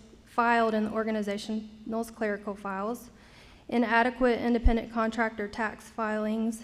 The 1099 self-employment income form needs to be filled out to the IRS annually for payments over $600. Inadequate vehicle operation logs. Log records and liability waivers are recommended. Lack of very basic standard operation procedures. It is recommended that management drafts a basic printed set of standard operation procedures to cover safety, governance of day-to-day operations to be distributed to all staff, personnel, and management within the organization. Thank you. Who was the last time this night was given an appropriation? Who was the last time they was given an appropriation? It would have been June of 2022, Okay. so last fiscal year. Okay, so it was last year, so they haven't given no money at all. Now, I just want to just make this comment, and because that's typically what I do. Now, we did not even choose the auditor, Mr. Martin Sanchez. The county, y'all chose. May I please get through? The reason why I said that, because there was discussion between, I have the emails. I have the emails right here from Ms. Denise, where y'all discussed it. Who signed for it? Who signed for it? Denise with Bookkeeping Solutions is the one who submitted the invoices and everything for Mr. Sanchez. Yes, This county did not go out and solicit him. Yes, you gave him a engagement letter, but let me say this. Washington Street, who did something similar, they gave 3 months of where they took the audit. They gave 3 months. We had an engagement letter from Sims, the former interim county manager, and on it, and I have it right here if anybody want to see it, and hopefully tomorrow at the when we come here for the joint meeting between District 2 and District 3 and District 4, I also have them two available. He gave the engagement letter, and it said J.C. Henderson, President of Nelson Heights Community Center, and then he had a list of stuff that they want them to go by and look for. Now, when we took over, and I was the CEO then, we took over, the county was doing all that. Then the county I don't think Ronnie was here. So I said, we're not gonna do it anymore. And they stuck us 4 years. Nelson Heights Community Service took our 501c3, put it under the county, and then we picked up Mason because we thought Mason was the one who could help us, and they had been there from the beginning. So if there was anything that was lacking that we had done, it wasn't because we weren't doing it, because we may not have had somebody who could help us doing what we need to do for Nelson Heights. But to make a long story short, Mr. Sanchez was hired by Sims, and he was hired to go back and audit me, to do an investigation on me. The reason I say that because he was asking for information from 2016, the audit that we did, the forensic audit. He asked for information from that. And so I went by Ms. Jackie and I got all the information. And I said, why is he asking for all that?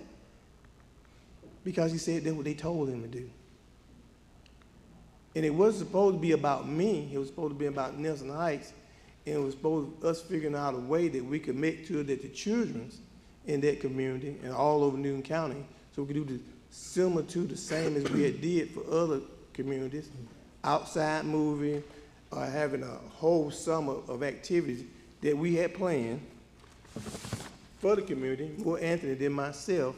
And now all of a sudden, you know, they acting like we stole something, and we hadn't stolen a cent. So if the records are inadequate, they weren't inadequate in 2019, because we came up here and made a presentation. You took it and you awarded, well, not you. They took it and they awarded us the money. All of a sudden, there's something totally different. Rather than trying to work with us in the community for our seniors and for our children, it seems like every organization that are people of color, they work against them unless they are in the majority on this board. So we just want to be treated right. We want our children to have a fun place to go out and have fun during the summer. We want our children to be tutored because their math scores are way down. And we got the right idea, we got the right person running the organization, and I think we need to work with it. Councilman Henderson. Commissioner Sanders. Thank you so much, Mr. Chairman. I had the opportunity today, and it's ironically that I did this because I just went by there. I went by Washington Street today, and I had a conversation with Ms. B. And Ms. B even said, this is unfair, that her and Nelson Heights have been receiving appropriation from the county for almost 15, 20 years, and now all of a sudden 3 nonprofits that just so happen to be the nonprofits of color were asked to do these reviews. I said this when it happened because no other nonprofit in Newton County was asked to do these reviews. And it's not coming at you, Brittany. I know you're in the hot seat, so don't think that's happening. But my question is, and it's probably coming from your office, this is what I said from day one. Newton County is reactive and not proactive. What is the standing operating procedure that you're providing to the nonprofits on how they should manage it when they are receiving appropriations from the county? Is that provided to every nonprofit that we receive, that we give appropriation to, that you have to have X, Y, Z, A, B, C, D, E, F, G, or whatever it may be for an audit or to have it on deck? Is that, that's my question, that's number one question. Is that given to every nonprofit that if you happen to be audited, this is what you gotta have and how we want it conducted? Because that's called a standard operating procedure. Some may say SOP. There is a list of items that came directly from the 501c3 policy that list what they need to turn in upon their application for requesting appropriation. We have 2 applications. There's one for 501c3s and then there's one for standard appropriations, because there's only 2 501c3s that the county appropriates. Everybody else is a quasi-government agency, your library, your economic development, your health department, and DFACS. They're all other government agencies. So their list is also very similar. Each of them are audited every year. Some of them are even component units of our county audit that they're required, that we are required to put their audits within our audit. So that means that Washington Street, Nelson Heights, McIntosh Trail has done this for about 15, 20 years on that paper, because I see that paper every year. That's what's required of everybody that comes for appropriation in this county, right? Yeah, everybody is Okay, sent the so they same have, exact thing. so they have conducted that for the past 15 years before we even got to this portion where we asking them for additional amount. The requirements that were put on the applications that were sent out was updated when the board approved the 501c3 policy. Yeah, that proven you talking about the one with the $2,500 one? Yeah, that was only for new nonprofits that are coming in, because I was the one who actually initiated that with Ms. Martin that was sitting right here. So that's only for new nonprofits that are coming in and requesting appropriation, not those who are already grandfathered in. Because I was a part of that. That was the reason why, because I was the one trying to make sure that the African American Historical Committee was a part of our appropriation. That's where that document came from. It wasn't from the existing nonprofits. It's for those who were new. You can go watch the recording. It's all recorded. Thank God we recorded. Thank God for technology. It's all there. So that's my question, is that we as Newton County been giving appropriations to these nonprofits, and poor old McIntosh, they only get $2,500 from us, so you're requesting them to do this 3-year audit for $2,500. That's ridiculous. But hey, it is county money. If we want to see it, that's fine, but I don't even think they even participated They in that. actually already had an audit because they're I guess a sub-recipient of state money, so they're required to Okay, give so their only audit. the So they were two- able to pay. They were, when the board made the motion, I reached out to the three entities mentioned, McIntosh, Washington Street, Nelson Heights, and McIntosh turned over the audits that they already had. So only Washington Street and Nelson Heights are the two being put on Front Street, basically. And so that is the issue. I've said this when I got on this board in 2021.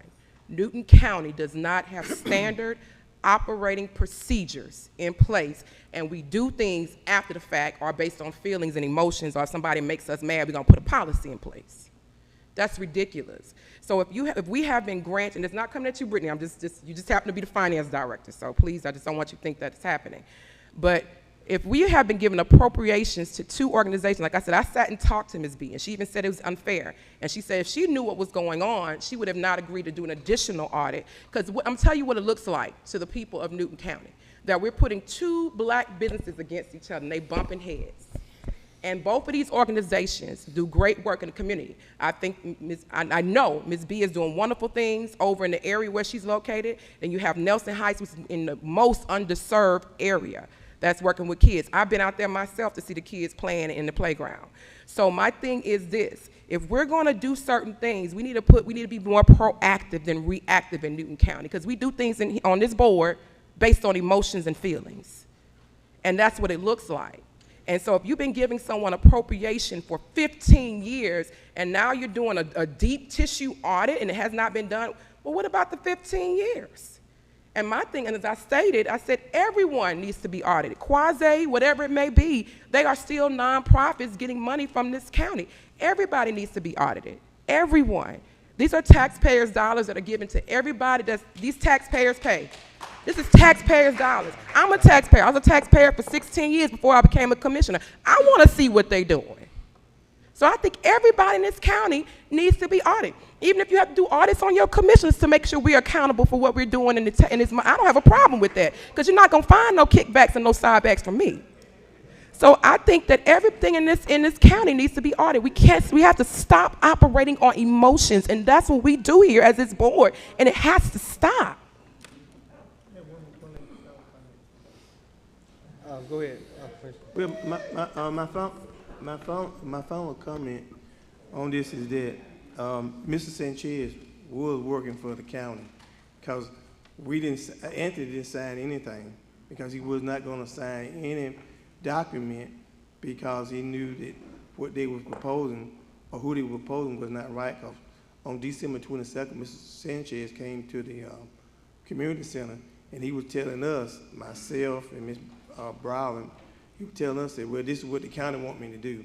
And I said, the county? I said, I thought that we were supposed to get somebody to kind of represent us. But anyway, make a long story short, and hopefully it'll make my case. This is the county purchasing right here. And what it says, it got his business address and everything on it. But what it says on it is that what department within the county will you be conducting business with? and he put in big bold letters. He said the Board of Commissioners on behalf of Nelson Heights, the Board of Commissioners hired that man. We didn't hire him. And then to further state that, when it came down to him receiving, I guess he already got it, his final pay, $7,000 ahead, $15,000 for the audit, for maybe $30,000 of appropriations that he was given, not the prior year, but the year before that one, $30,000, it was $15,000 for that.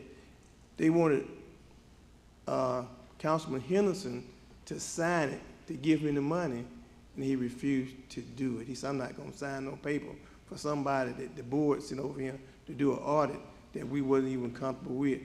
I had asked Brittany, I had asked you, said, what about Mr. Benefield, the same one that it did on Washington Street? And you said, well, I tried. Well, you didn't tell me that person, to Miss Jackie, our clerk. She said, I tried, but somehow or another, they couldn't get him. Well, when I got in contact with Mr. Benny Phillips, he said he would have. He would have did it. So what I'm saying is this.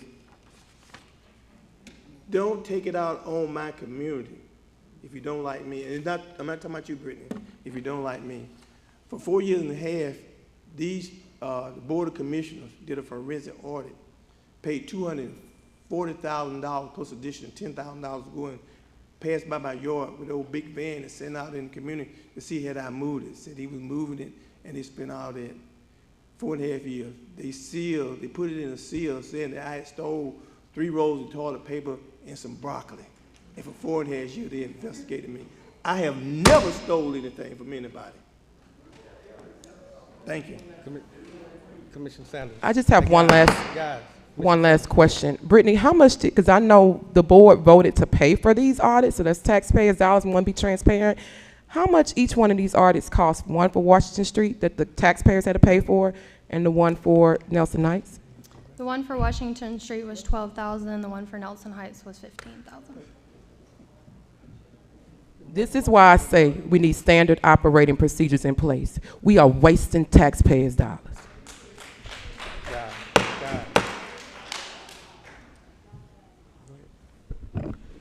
So I'd like to remind the board that last year, as part of the budget process, the board directed that these nonprofits obtain 3-year audit reports. And that is what's been presented to you today, is a 3-year audit report. And I think what Brittany is asking is, I think she's saying, here is the audit report for Nelson Heights. There's not been any funding to Nelson Heights pending that audit report, and she is seeking instructions from the board as to what to do next. I think it's accurate to say that the audit requirement was a new requirement this year. I don't think that's ever been asked before, but this board directed that to be done. So now we need this board to instruct Brittany as to whether or not to resume the appropriations, to not resume the appropriations, to resume the appropriations with conditions, whatever it is that this board elects to do. I think she's sitting and waiting on those instructions. Mr. Chairman, I'd like to make a motion to move forward with the appropriation based on the stipulations that Councilman Henderson stated that they were going correct based on the audit. Due to this audit being a new audit, that we will move forward, and now that Nelson Heights knows what they need for the following, I guess, are we going to do this? Are we paying $12,000 every year? I need to make sure before we do this. We definitely need direction on that. So I don't think we need to be paying I don't believe the taxpayers want us to pay $15,000 per person per audit. That's $30,000 out of taxpayers' dollars to be going towards some youth programs or something for our seniors or something. The bus that the seniors just got, that could have been for that. So I don't believe we need to move. I guess, let me get direction before I make this. Are we just making a motion for the appropriation first before I move forward with another motion?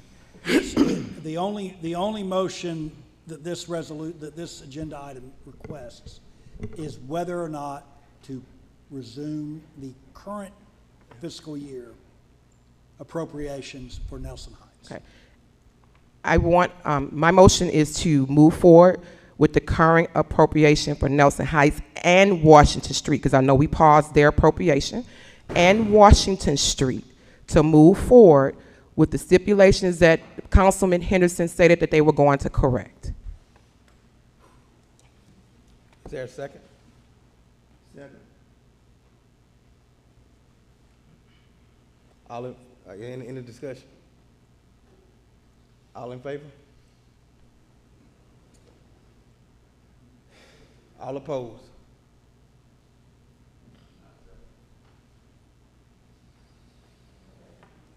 All I'm opposed? not totally opposed to it.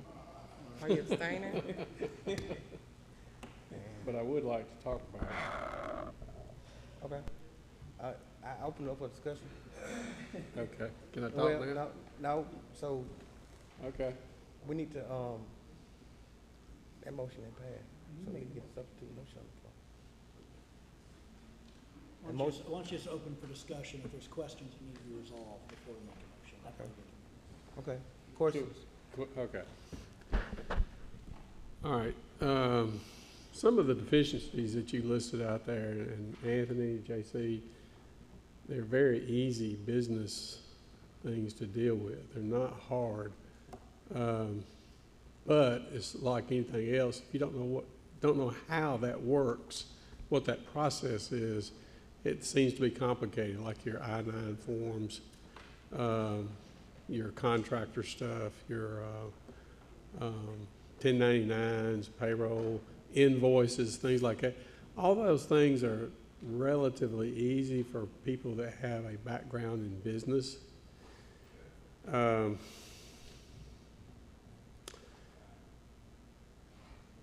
don't think it's in the county's best interest to shut down Nelson Heights, because what will we do with it? We own the building, and y'all are providing some programs out there, and it's coming up with school about to be out, and I think y'all have some after-school programs. Is that right? Yes, sir. And there are some, y'all are doing a lease with it to a church, I think? Each Sunday, yeah. Okay. So I don't think, the building itself and some of the programs you're doing have a value to the county. So I don't think it's in our best interest to close it down. My question would be, would it be reasonable to say, let's extend your time period for 60 days or whatever time you need, and in that 60-day period, you work with a consultant or somebody that has a business background, maybe somebody in the community that can come in there and help you get these things in line. And maybe, as Commissioner Sanders says, you need a standard operating procedure. I agree with her on that, on how these things should be done. And then, in the meantime, I know that y'all are probably out of money, probably broke, because we ain't giving you none. But it is our building, so you've got a refrigerator, you got air conditioning, you got things like that. What if the county paid your utility bill for the next 2 months, and then we keep it operating, keep it going, and once you get some of these other issues addressed, and and Brittany's satisfied that what you've done is correct, or we have an auditor or an accountant or somebody look at it, then when we issue the appropriation, any money that we've advanced you, we take it back out of the appropriation for that. Would that be reasonable? Yeah, Could I say something, if I may? Because it's just not in our interest to close it down. It's not, I don't want to. Thank you. Commissioner Edwards. Thank you, Mr. Chairman. So it's not, I don't think it's anybody's intent to leave the children of Washington Street Community Center and Nelson Heights Community Center with no after-school programming or any of the programming they've provided. That's why I say we pause both. Washington Street, in my opinion, is the roadmap for all of us in terms of nonprofits. In my opinion, I've always said that. But and I'm hoping Nelson Heights can follow in those footsteps. But I can't, as a commissioner, I cannot ignore the findings of this audit report, or whatever this is. And let me just read, the material deficiencies above create a material likelihood for material misstatements, fraud, or errors to occur. And on the significant deficiencies, duplicate check numbers and checks not written in sequence. Not And then good. to speak on that? And then we've talked about standard operating procedures, lack of very basic standard operating procedures. The significant deficiencies above create a significant likelihood of significant mistakes, fraud, or errors to occur in the financial statements if not rectified. I want to see this low-hanging fruit rectified. I would agree to what Commissioner Cowan suggested, that we don't cut off Nelson Heights Community Center, but we require both Nelson Heights and Washington Street to check the box that we voted a couple years ago. So, thank you, Mr. Chair. Thank you. Commissioner, hold on, Commissioner Henderson. Thank you. Well, I think part of, well, I won't say problem, you're talking about over $2,000 a month light bill for the kids too. You're talking about the computer services through Spectrum, which averages about $500 a month. You're talking about the alarm system that you have to have in the building, that in case you have to have two lines. In case there's a fire, that we'll call the fire department. And you're talking about a security cameras that for the basketball field and the other fields that we have out there. So you're talking about a lot of money. And I mean, you're talking about, if you average out $2,000 a year, $500, another $275 for the security system, you're talking about way over the appropriation that you're talking about, that y'all giving us so much. And the fact that we have survived over a year with about a year, maybe a year. Without it, I think we did a really good job. And I just want to, first of all, thank the community for stepping up and trying to do something to have a place for their kids. So if you said what you said, 60 days, then you're talking about maybe about $10,000. I won't say $10,000. Brittany can count better than I can. So you're talking about $2,000 a month. You're talking about a $500 Spectrum bill. You're talking about $275 a month bill from Homeland Security cameras. And you're talking about another, $20 a month for the monitoring of the fire department. I mean, for monitoring in case there's a fire, so automatically call the fire department. So you're talking about a substantial amount of money. That's the reason why we don't have any excess money, because we're paying with all the bills for that time. You kind of run out. And for some, I mean, you can say there's a whole lot of deficiencies. If all the money they receive are checks, somebody had to write a check or money order and deposit straight in the bank. That's where Sanchez, y'all auditor, went to the bank and pulled the records of the checks that had been spent. Now, should it may have been kept a little bit better? Probably so. But what I'm saying is that there was nobody that we wanted. We wanted the same person that did Washington Street, like what you said, Stan. You said, that's the catalyst. And we was after that catalyst to do ours, but y'all refused it. And they only gave, what was it, 3 months, it wasn't an audit, but it was 3 months or something that you gave, review. Thank you. Thank you. A 3-month review that you gave them and approved it and gave them the money, and you persisted on the audit for us. In fact, when Patrick, I got the email right here. When Patrick said, so no, they got to have an audit. Patrick knew then when he was telling Miss Brittany that they had to have an audit. He knew then that they hadn't did it for Washington Street. She should have known if she didn't know. But he knew then. Patrick knew that.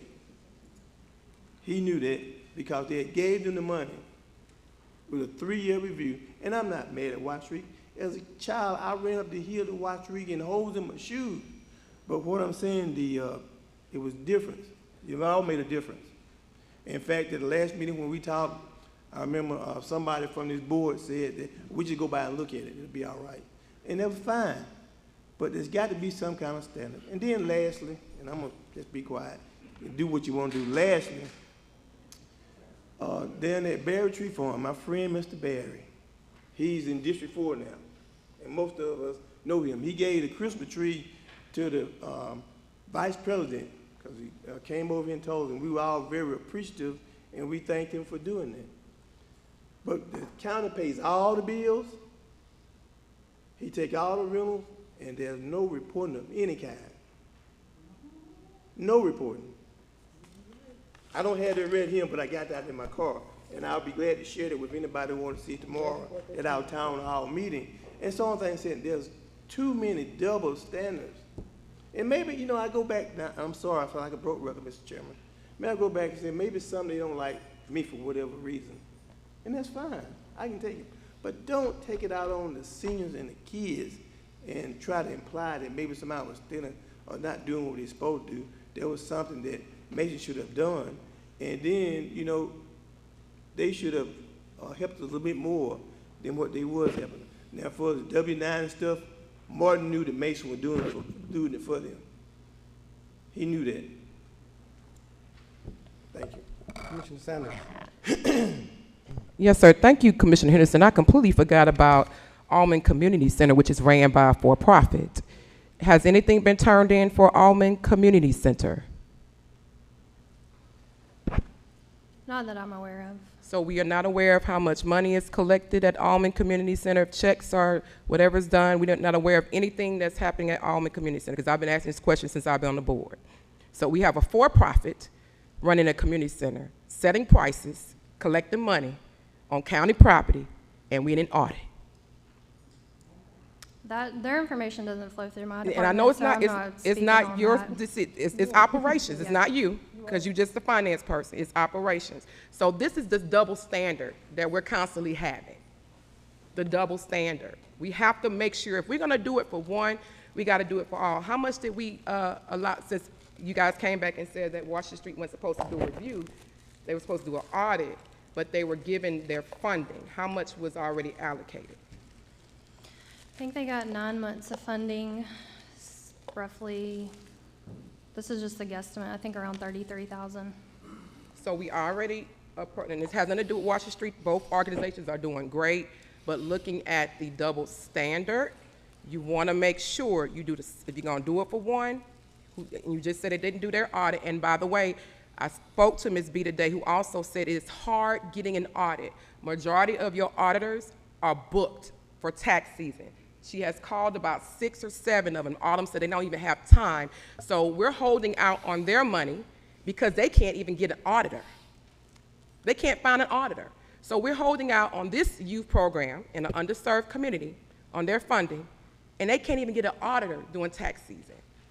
And again, you have one community center who has not even been offered any funding, who also did a review, going back to do the audit, but we gave them no money. Then you have a community center that's ran by a for-profit that hadn't turned in anything.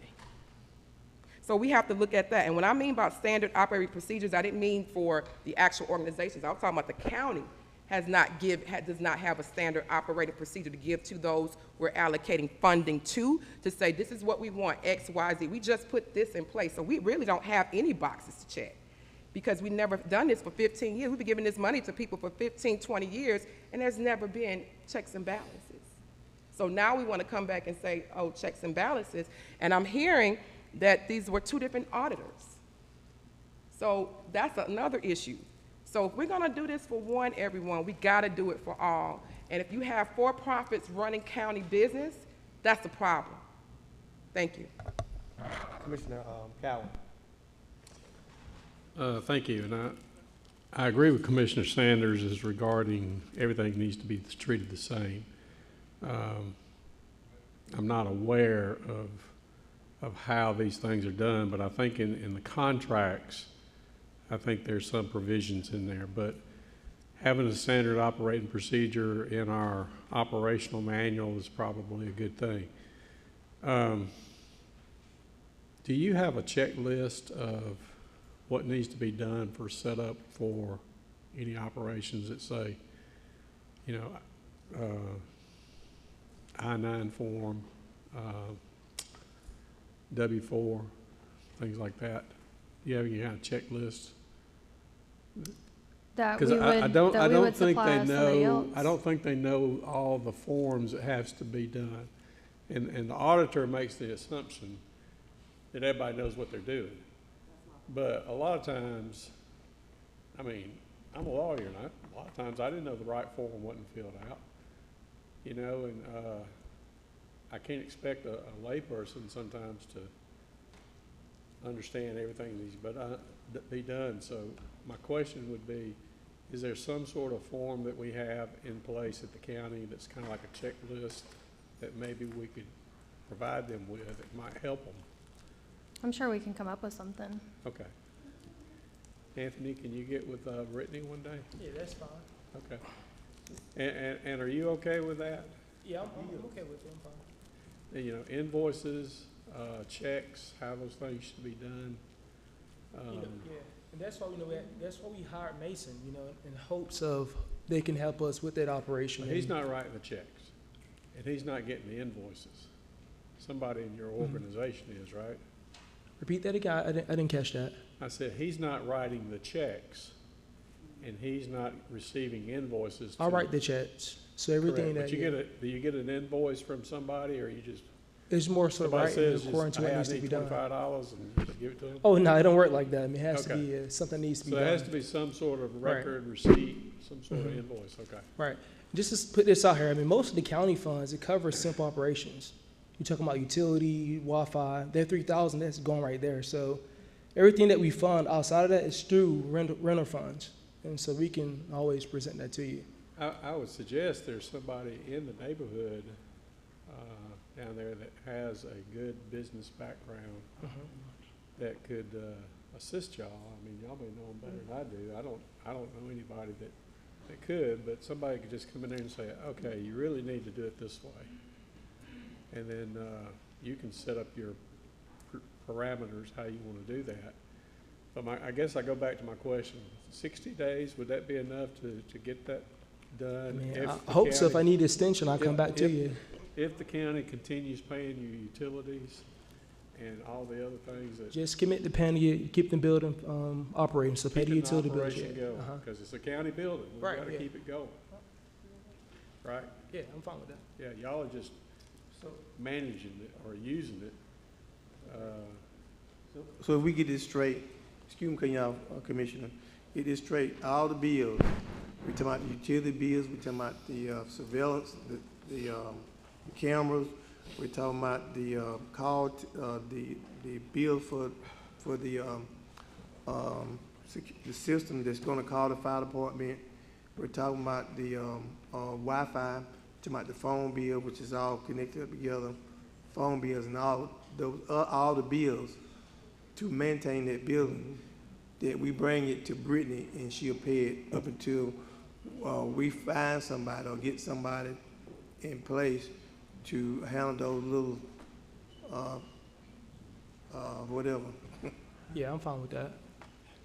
So is that good? What was that motion? Because it's got to be paid. What? What was the motion? To pay all the bills. Hold on, Made guys. a Guys, motion. listen. Come on, man. Y'all Ever? make a motion. Yeah, let's make a motion. Let's make a Okay. motion. I'll make a motion. It's on. Okay. All right. I'll make a motion that the county allow Nelson Heights Community Center, that organization that runs that, 60 days to basically work on their business operational procedures. And in the meantime, the county will continue paying the necessary utilities, insurance, things like that. And that way they can continue their their child programs or whatever. I make that motion. I would like there to be clarity and a list of the exact bills that the county is responsible for, because I think lack of clarity is why we are where we are right now. Okay, I'll clean that So- up. Any bill that's necessary for the operation of that building, utilities, insurance, internet, security. Yeah, phone bill, anything like that. Can't think of them all right now. Operational things before the building. And then they can continue with the programs for the next 60 days. After 60 days, if you have complied with everything, and she's satisfied and everybody's satisfied, then we'll issue the appropriation less what we've already advanced you. Is there a Is that fair? second? And before you do it, I want to clarify, when you say satisfied everything, are you referring to the deficiencies and weaknesses, which were those bullet points in the audit report? Yes, some of them I didn't really agree with, but I didn't do the audit. Right. Is there, come on, guys, no, is there a second? Well, is Patrick adding on stuff, because some of them I didn't agree with No. either. No, he just cleared up. I was just asking, yeah. He just cleared up something. Is there a second? Second. It's been motion by Commissioner Cowan, second by Commissioner Sanders. All in favor? Pass 5-0. So Councilman, bring out your bills. Brittany, thank you so much. $2,000 light bill, bring it to Miss Brittany and everything. Thank you so much, Miss Brittany. Chairman, the next item on the agenda is item number 18, Recreation and/or Purchasing, request for approval for Qualite Sports Lighting Contract for City Pond Complex. Mr. Jeff Prine is our project manager. It is budgeted for SPLOST 23, $430,516 is the cost. Thank you, sir. Good evening. We put out an RFP for design build services to retrofit 6 of the fields at the city pond with new LED lighting, sports lighting systems. We received 2 proposals that were evaluated both for their qualifications and the systems they proposed and also on their cost. We are coming to you tonight recommending that we move forward with Qualite, but I do want to put into the record that the second bid was from Musco, and it was for $579,900. Thank you. I seek a motion, Commissioners. So moved. Can I get a second? Second.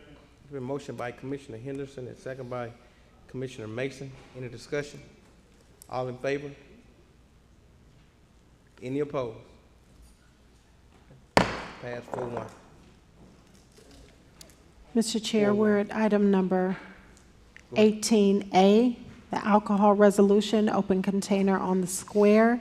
We have Mr. Ken Malcolm that will be presenting on behalf of the City of Covington.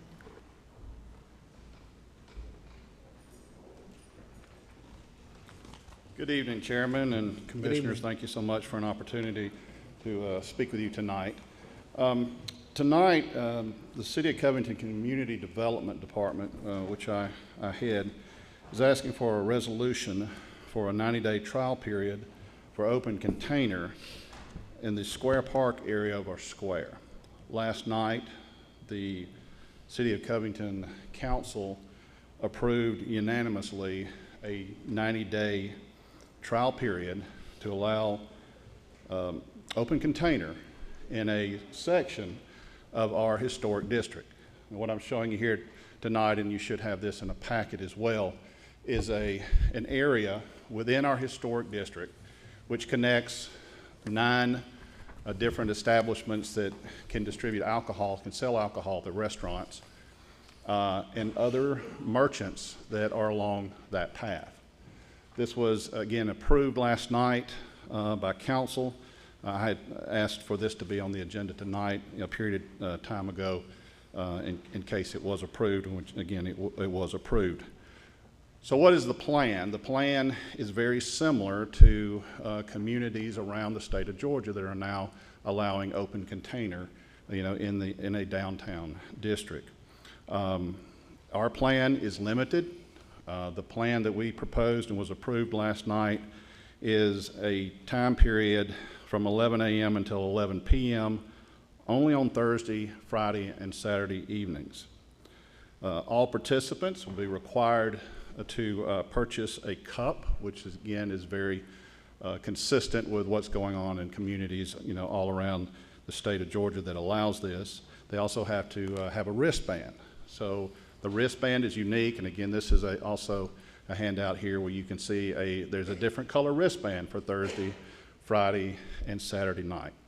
You can see this area here, and you'll notice that, again, it is a restricted area within the historic district, and what this does not include is parking lots. The parking deck is, out of concerns that, it would become, I guess, a gathering place, afterwards. Why is this being done? Why is this being done, all over the state of Georgia, the communities that surround us? It's simple. It's revenue that, when someone goes to a restaurant and they have to put in their name, and they, Mystic Grill may have a 2-hour wait. They can purchase a drink in there, in that restaurant, and then they could walk to other downtown businesses. They can shop while they're waiting on their table. This is, the common practice in many other communities. The reason this is being brought to you tonight is, in the year that I've been in this position, we meet monthly with our downtown merchants, and they have asked that we bring this to you. This, again, it was brought to council first, and then to you tonight. Now, where do people walk? Well, they typically walk, in the sidewalk areas, but, we are in a unique situation where, in the middle of, the downtown area is the green space that is owned by the county. So, in these areas, in these other cities where there is green space, where there might be concerts, gatherings, it is allowed to purchase an alcoholic beverage and then sit in that area to maybe watch a concert or something like that. So this would require county approval if we are to go forward. So this is why we have brought to you tonight the resolution asking that you consider this, discuss this, to see if Newton County wants to go forward. Commissioners, any questions? Commissioner Edwards, and then Commissioner. Yeah, thank you, Mr. Malcolm. So the wristbands and the open containers are cups, which need, if we approve this, a Newton County logo on one side, by the way. But if the wristbands and the cup, or people carrying the cup, will be confined to those yellow and pink areas, is that correct? The yellow area, the pink area is actually that's supposed to be red, and it's supposed to be kind of an off-limits area. This is because there's a parking lot there, and the potential for, crowds gathering there. So this would be an off-limit area. Where you see the stop signs there would be signage there, making it clear that you're about to exit what would be a consumption district, and they would be clear that they'd be in violation if they exited that area with the cup. So also, and I had a copy of the resolution, but now I can't find it. So within that resolution, does it state that the square, traffic to the square will be cut off ever, or is that a? That needs to the square itself, the green Auto space. Traffic around the square. My concern with this before was, we seem to be more congested out there now, right?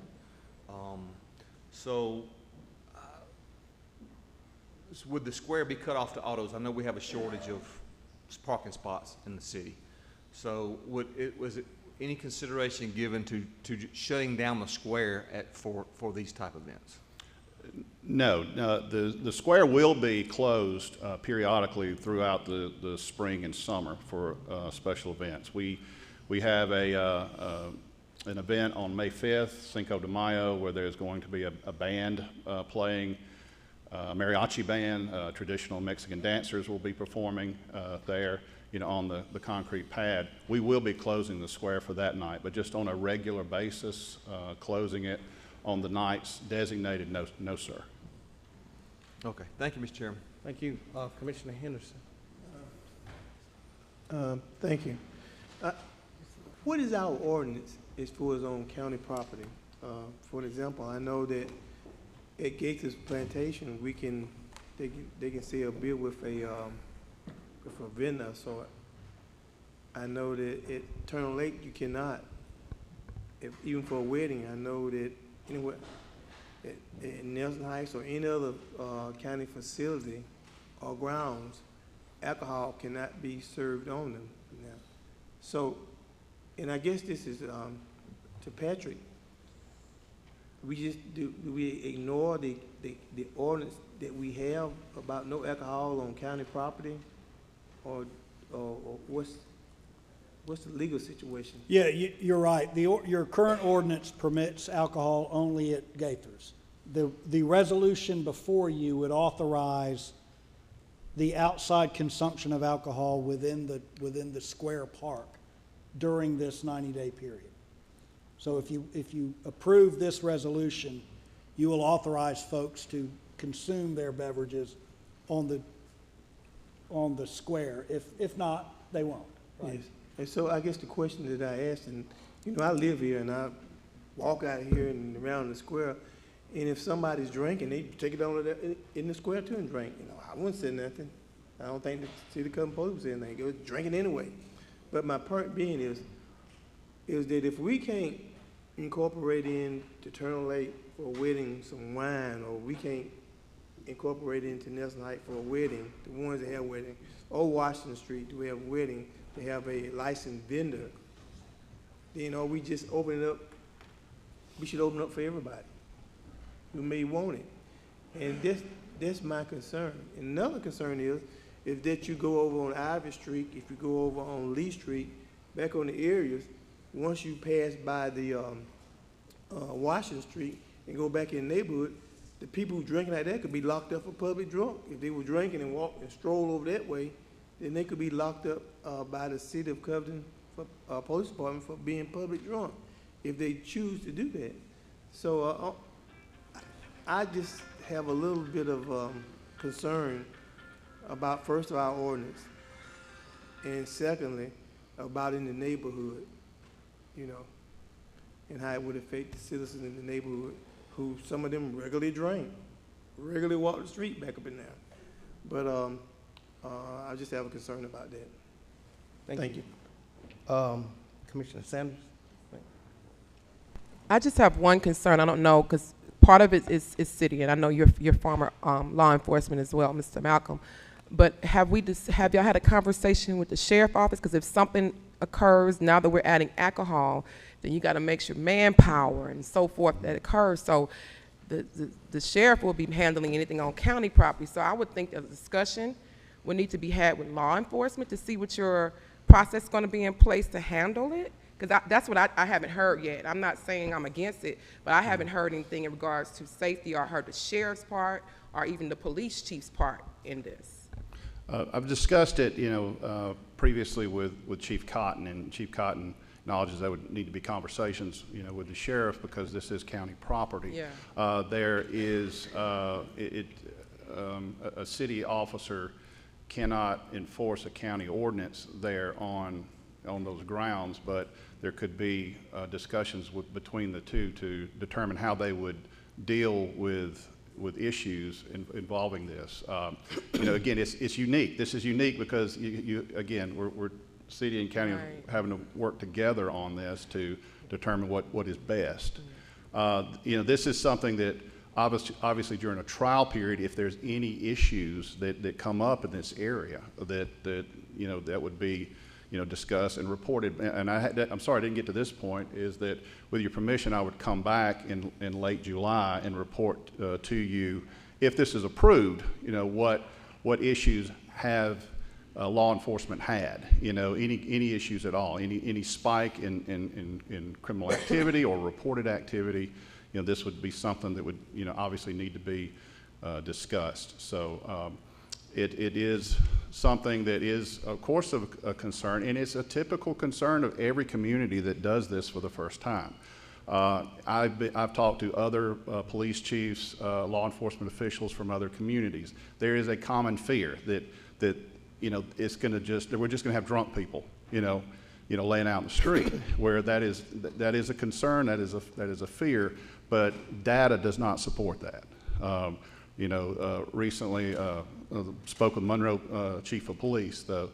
He said the same thing professionally, and we've been doing this since I think 2016. Forgive me if I'm wrong on the date. They have not had any professional issues, associated, with this. So that's obviously something that the city and county would have to work together on to determine if approved. And again, this is only a 90-day trial period to evaluate the effectiveness of it. Does it work? Is it safe for this community?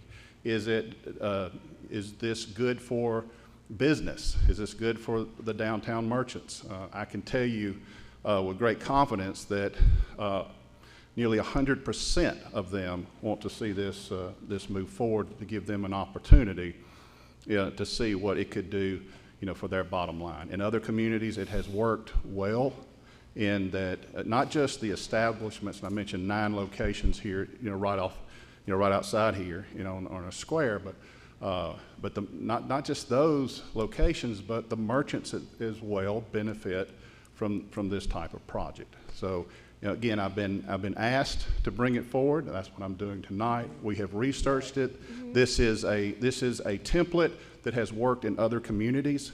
I can send all of you it's a Rome study. It's a Rome, Georgia study. It's an independent study from several communities around the state, and there are comments on there from community leaders, mayors, councilmen, commissioners on this, and it has been overwhelmingly supportive. That it helps small businesses, and that and as far as we know, to our knowledge, that there has not been one community to repeal this after it was put in place. I think that I wasn't finished, Mr. Chairman. My only concern, like I said, I agree with businesses need to make money, and I know alcohol is a big portion of their business with restaurants and being in their industry. I'm not against that.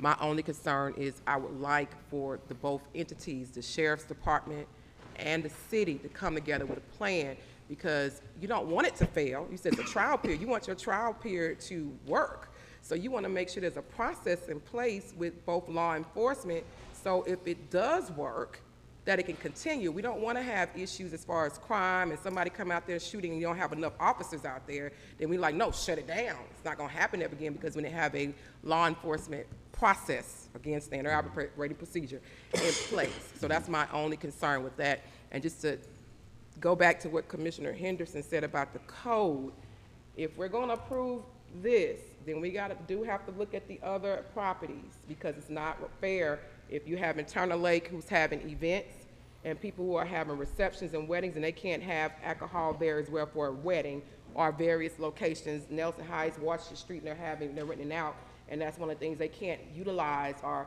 get additional funding, just like a business getting additional funding because they don't have a permit for alcohol. So if we do it for one, we got to make sure we look at every entity in the county, or nobody can have alcohol permits. Commissioner Mason. Thank you, Mr. Chair. My question was along the lines of policing, and I think you have pretty much answered that particular question. So, because I think my biggest concern as well is wanting to just make sure that we're able to control the environment. I know this is something new for our community, so we don't really know what's going to happen. We want to make sure that we're not having any fights or brawls because there are individuals that are over-consuming, making sure that we're not having additional potential drunk driving accidents because of it. And I know you said you've done some research in some other areas to kind of understand, but I think my biggest concern was policing. And so that's going to be a shared responsibility from our Covington Police Department and our Newton County Sheriff's Department will share that on those 3 days, that Thursday, Friday, and Saturday, to making sure that those that are outside with open containers have the wristbands, making sure they have the right color wristbands, and making sure that they have the right open containers. So that would be a shared responsibility. Is that what you're saying? It is a shared responsibility in one area that we, when I say we, I was a police officer for 37 years, so it's hard for me not to say we, that the City of Covington Police Department cannot enforce, the consumption. But I can tell you from my 37 years of experience, I've answered hundreds, thousands of calls on this town square, working, on, in the blessing of the county and the sheriff's department to answer calls for service. So that, it would not be something that typically, you would have to bring in a sheriff's deputy from maybe the north part of the western portion and get them off the road. There are police officers close by that have and will continue to respond to calls for service, on the square. I've worked 36 years of 4th of July events on the town square. The city police department has always been very responsive and worked on your behalf, on those grounds. And with the local businesses that are going to be selling these beverages, would they be able, are they going to be in a position to provide, like, say, maps such as this to guide those individuals to say, okay, if you are purchasing an open container and you're going outside of the establishment, these are the areas that you can actually go into. So will they be reinforcing that as well? Education is critical on this. This is something that, again, anything that's new, you're going to have to kind of oversaturate, information. So, yes, absolutely, there would be trainings there. We're going to provide this map in another form, an easier form to read. Kind of, you are here, don't go outside this district. That's something that the servers would be asked to communicate before they, distribute the cup. We will use social media. We will use, and I say we, our office will be responsible for getting, making sure the education, for everyone, is done correctly, and that trash cans have, at the bordering areas of this would have signage saying that you cannot go beyond this point. Here's your opportunity to dispose of your cup. So yes, that is critical for the, I guess if you want to call it the success of this project, that everyone is educated. The question I get a lot is, well, what are people just going to be, we're going to see so many drunks now. Is this going to increase, drunk people in our community? Well, I'll say, and I believe this was stated earlier by, one of the owners, someone is more likely to get intoxicated if they remain in the business and they are, I don't know, at the bar, harder alcohol, where this is something that people, that you're just giving them the opportunity to walk around this community in a tight area that you see here and shop or sit on, and if you, approve this, if they want to sit out there and listen to a concert. We've got 7 events scheduled during this trial period that we could, carefully evaluate whether or not this is good for our community, and that's what we'll do. Excellent. Thank you, Mr. Chair. Commissioner Cowell. Thank you. Ken, you may have mentioned this, but what days are you talking about this happening? Yeah, this is Thursday, Friday, and Saturday, from 11 a.m. until 11 p.m. Okay. This would be basically a cutoff at 11. Our businesses, may close at midnight. They would not be allowed to at midnight at a last call grab a cup and a wristband and then leave. They would have to. This is designed to be distributed before closing time. Now, it's my understanding the city owns all the sidewalks up there. Yes, sir. That's my understanding as well. So y'all's ordinance or y'all's trial period includes them walking out on the sidewalks and everything like that? Yes, sir, sidewalks, but we're excluding parking lots and parking, well, it's common that a parking deck would be excluded, but that would be outside, the district. So again, this is a more confined area than the downtown historic district. Okay. But they can walk around, do whatever they want to do. Now, inside the square, if we allow it, who's going to clean that up? The city cleans it now. Someone that works through, through our department actually comes out and cleans, empties the garbage on weekends and during the week as well. And that is a concern, that is there going to be an increased amount of garbage. So what we are prepared to do is place additional trash receptacles. Again, my plan is to focus on the outskirts of where this would be, where people would be leaving. They'd get to the border and say, oh gosh, I got to do something with this cup. There needs to be a way to dispose of it right then. So that's something that, when people ask me, well, what are your concerns? That is a concern, is what is the trash going to look like, and do we have the, the staff to be able to handle that? So I know one of the events that you plan on doing this on is going to be 4th of July with No, sir. 10,000 people up there, right? No, sir, that is not. It falls on a Tuesday. So that would not be we cannot. Yeah, we cannot get us. I believe that you cannot get a special use permit because of that being a holiday. But no, that is not a schedule. That would not be one of the scheduled dates. Do we have assurances of that? I mean, I can see the city council saying, well, hey, everybody's going to have a good time on the 4th of July. Let's let them live it up. I think if this body says not to do it, it's not going to happen. If we say not to do it, yeah. we won't have it on the, what I'm saying on the sidewalks. square. I mean, you wouldn't allow it, if you're But saying we don't have no. no authority over the sidewalks. Right, I understand. And that many people up there, you're not going to be able to control it anyway.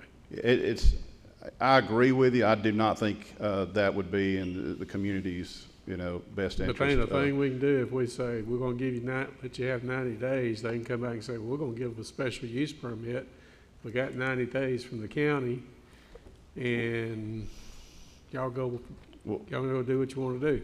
Well, the special use permits would come from my office, and I'll give you my word that will not happen. We will not ask for a special use permit on July 4th. You promise? Yes, sir. It's easy. I mean, never mind. Okay. Okay. Commissioner Sanders.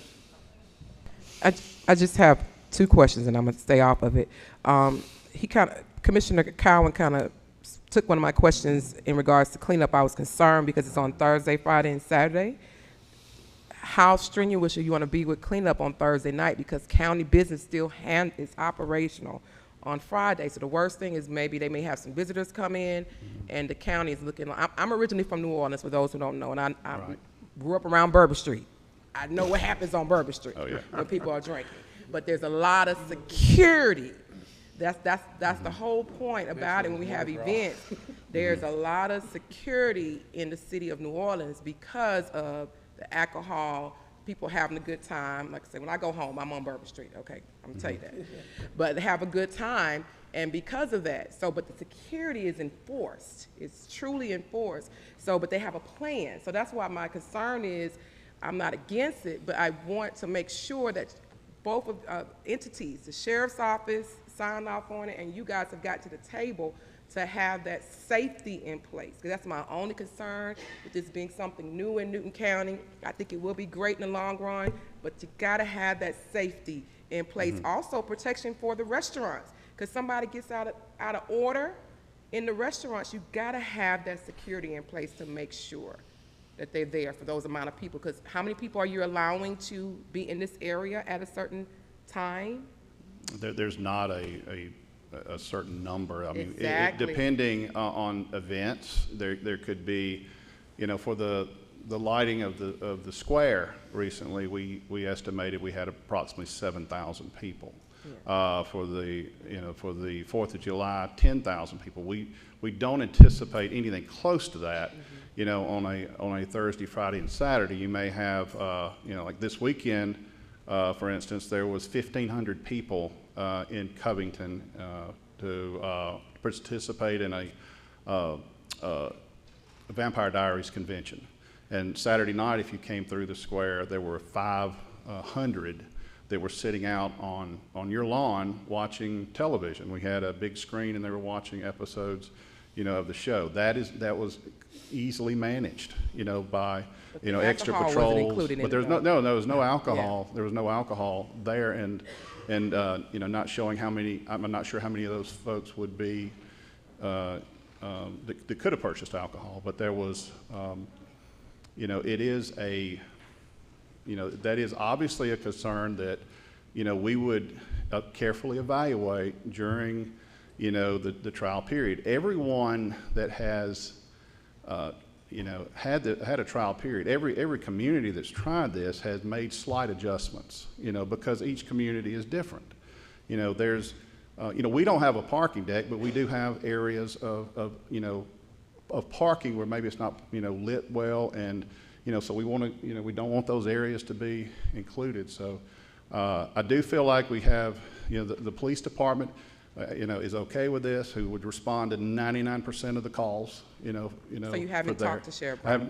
No, that was a conversation that, needs to occur between the agency heads to have an agreement, but this has been always an agreement that, the city police respond to the square, to any issues on the square.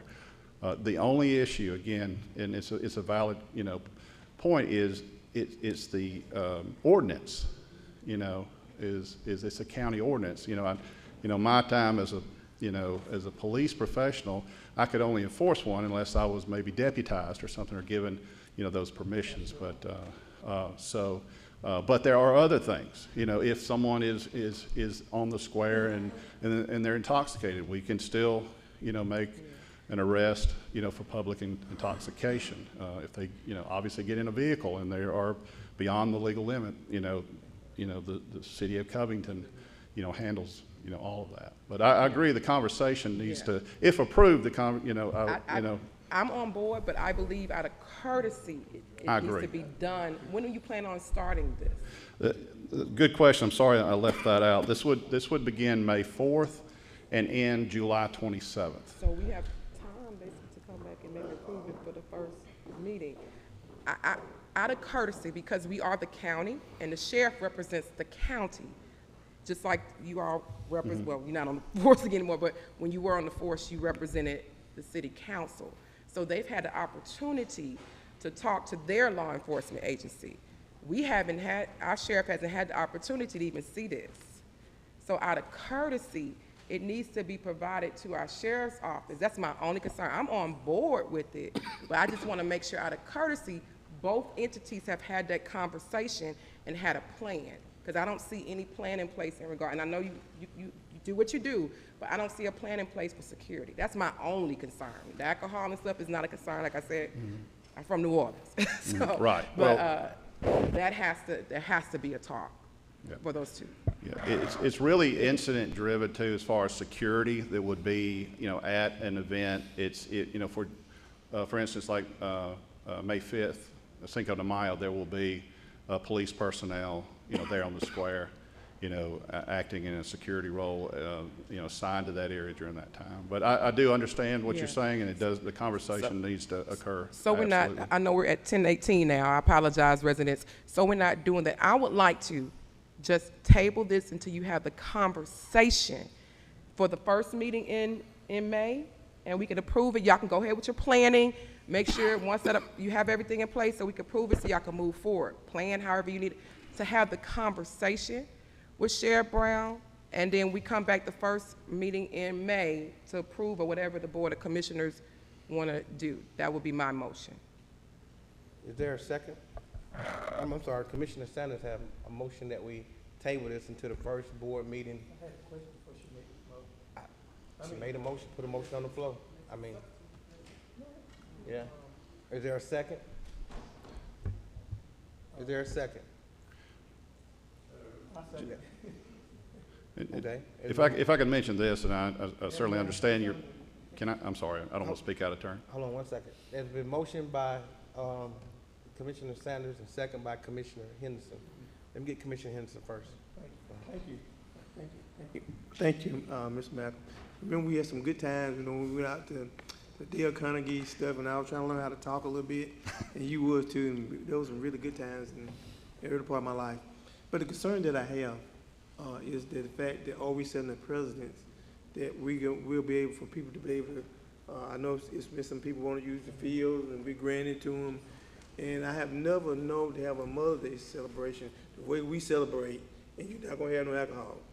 So there got to be some security of sort there, and I'm talking about over at Cousin.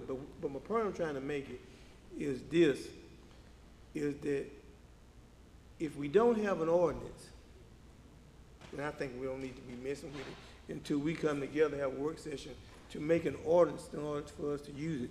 That was the problem we had with it last time. There was not an ordinance. And for us drinking, I mean, this being real, and I've been here my whole life. In fact, my wife told me I need to go somewhere different. Commissioner Sanders said, you better go back, you better go to New Orleans and have you there. But people gonna drink on the square anyway. I see them drinking, they go over to the Mystic Grill and get them a cup and go over there and drink anyway. So that I don't think the problem is hindering them from drinking. I think the problem is setting a precedent throughout the county where people going to be those pop-up parties, and then it comes to security. Now, we know we never had a mass shooting in Newton County, but it's always the first time. And we should always have in the back of our mind, it's what we're having in our community that may be putting our citizens sometime at risk until we have a plan. And if we're going to approve it, if the board going to vote to approve it, there need to be a conversation between our law enforcement, Sheriff Ezell Brown, Stacey Cotton. Thank you. And my friend Stacy, they should have that conversation, and then we should maybe look at doing it or something. So it's a motion on the floor to table this. Been motioned by Commissioner Sanders and second by Commissioner Henderson. Any more discussion on that, Patrick? You had something? So I just want to point a couple of things out for the board. As I read the city's ordinance that was adopted last night, the city has approved the outside consumption of alcohol. It has excluded only the town square pending this board's approval of consumption on the town square.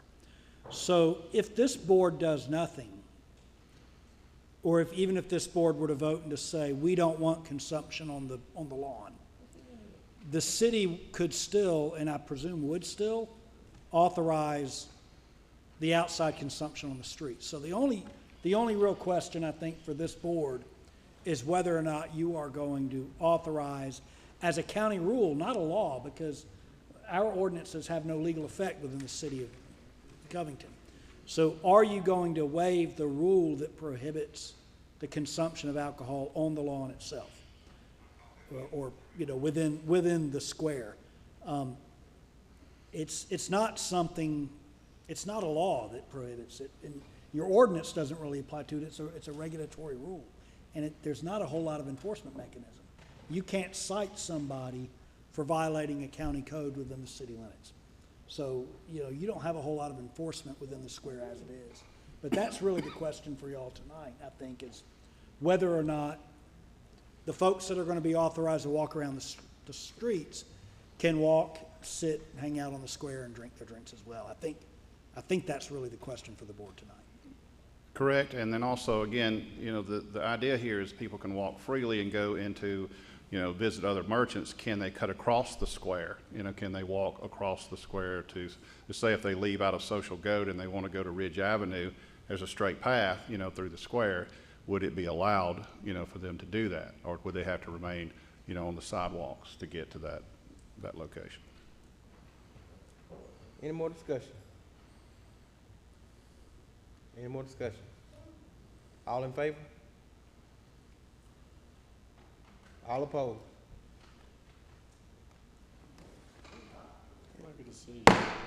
If the table fails, 3-2.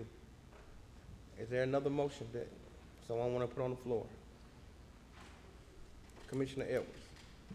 Thank you, Mr. Chairman. Motion to approve resolution R041823. Is there a second? Is there a second? Second. It's been motioned by, excuse me. It's been motioned by Commissioner Edwards and second by Commissioner Mason. Any discussion? All in favor?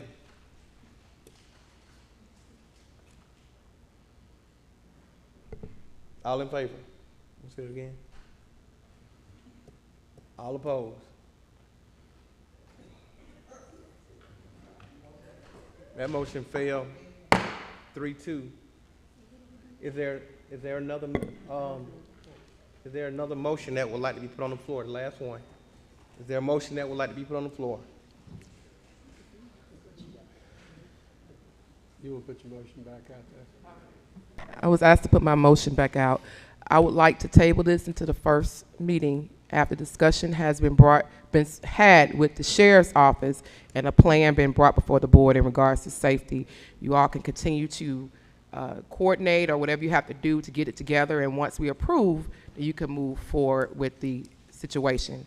I don't believe this board's intention is trying to deny this. We just want to make sure that we're protecting our residents in Newton County. Understand. Is there a second to this table? Second. Yeah. Who did that? Both of us. To the May 1st? To the May 1st board meeting. Who seconded that? Commissioner Gowan. It's been motioned by Commissioner Sanders that we table this until the first board meeting in May, and second by Commissioner Cowan. All in favor? Stand table until May. Thank you. All right.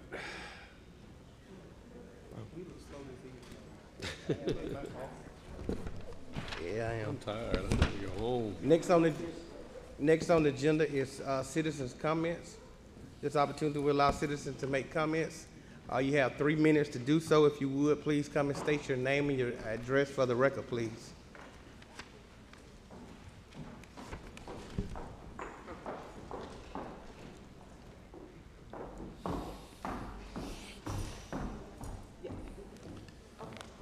Good evening. Debbie Harper, resident 100 Bear Creek Walk and president of the Newton Chamber.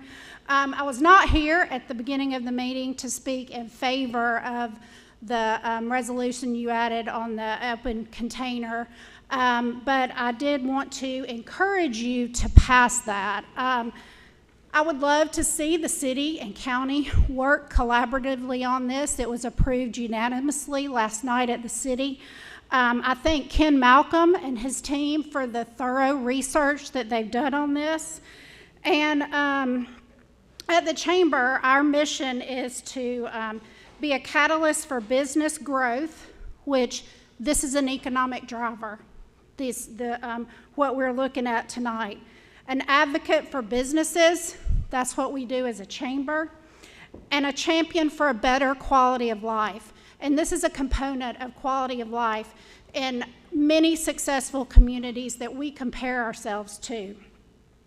I would also like to encourage you to think about this 90-day program as a trial, because I've heard talk of restaurants that don't come into unincorporated parts of the county, and a lot of that goes back to there's no liquor by the drink in the county.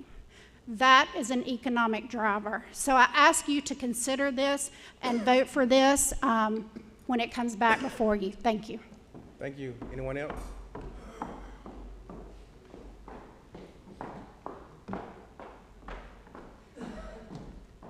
Jennifer Hartman, 160 Allison Trail, and also the owner of the Social Goat here in Covington. I heard everything you guys had to say tonight. First of all, I do want to thank Ken and his team, just like Debbie did, but I do feel like it's my job as a citizen and as a major business owner, or what I feel like a major small business owner in this community, to come and speak to you. Ken has been in law enforcement for a really long time, and I've been on the square for a really long time, and I've seen a lot of not so great things happen on the square. I mean, you guys are worried about drunk drivers, but we've seen 4 accidents on, not too far from there at 3 o'clock in the afternoon when no one was drinking. There's ambulance issues. There's all kinds of other issues in the county, but I will tell you, as a business owner, as one of the major providers of alcohol on the square, I promise you that we will do everything we can in our power to ensure that this is successful, that our team members are trained properly. I have already purchased ID readers to verify, fake IDs. We've already reached out to several community members and put ads out there for safety members just for my establishment that is able to stand outside, direct individuals on where to go, and also control what they have taken out. I will also remind you, I know that there is a conversation to be had, but there are people and individuals, they're doing it already. So I'm asking you to allow our county and allow our businesses to benefit from that instead of allowing them to go to the vehicle and come back to the square or whatever they're doing without our permission. And I'll be glad to give anyone my phone number that has any other questions, but I promise you from a business standpoint that we will do whatever we need to do to make the community safe and to allow them to enjoy those things. So again, I thank you guys for your time and appreciate all the thought that y'all will put into this. Thank you, ma'am. Anyone else?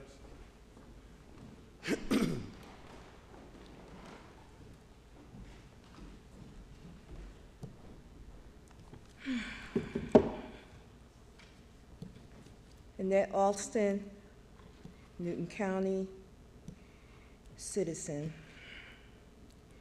This is concerning the Babbers Cooper situation, and it's always been said that black people have always had to have twice the qualifications of their white counterpart before even being considered for a position. And tonight you've proven that that's not even enough. You had an opportunity to seat an apparent world-class administrator for the position of county manager. Cooper may be a nice guy. I don't know. Never met him, never met Babbers. But you have some explaining to do on this one because I don't think Newton County residents are going to sit idly by while you disrespect this management position or the residents that certainly deserve more than what Cooper has in comparison to Babbers. What's the point of even submitting resumes if the qualifications don't matter? You all seem like reasonable men when you want to be, right? I would have loved to see one of the commissioners that voted against Babbers lay out the reason that Cooper was chosen as eloquently as Ms. Sanders laid out why you should have voted for Babbers. We're confused. The people of Newton County are deeply confused. Please explain. And if you can't, please rescind your vote and reconsider Babbers. Mr. Edwards, you shook your head when Ms. Sanders said, you all don't want another educated black woman connected to this board. And I'm guessing that you thought that was inflammatory. But when the media shines light at these two sets of qualifications, what have you done? What have you done or will you do to dispel that thought? I can't help but think that if Babbers was white, and definitely if she was male, you would have apologized to Cooper and maybe created another position for him or found something else for your buddy. If it quacks like a duck and it walks like a duck, fix this so that there is not even the hint of racism and sexism, because that's what it looks like. And you have not shown me anything different. I am insulted. I am insulted as a black woman seeing this decision made and not understanding in any sort of way the reasoning. Come to your right mind. Do the right thing. I believe a year from now, you'll be glad you reached a little higher. Anyone else? Anyone else?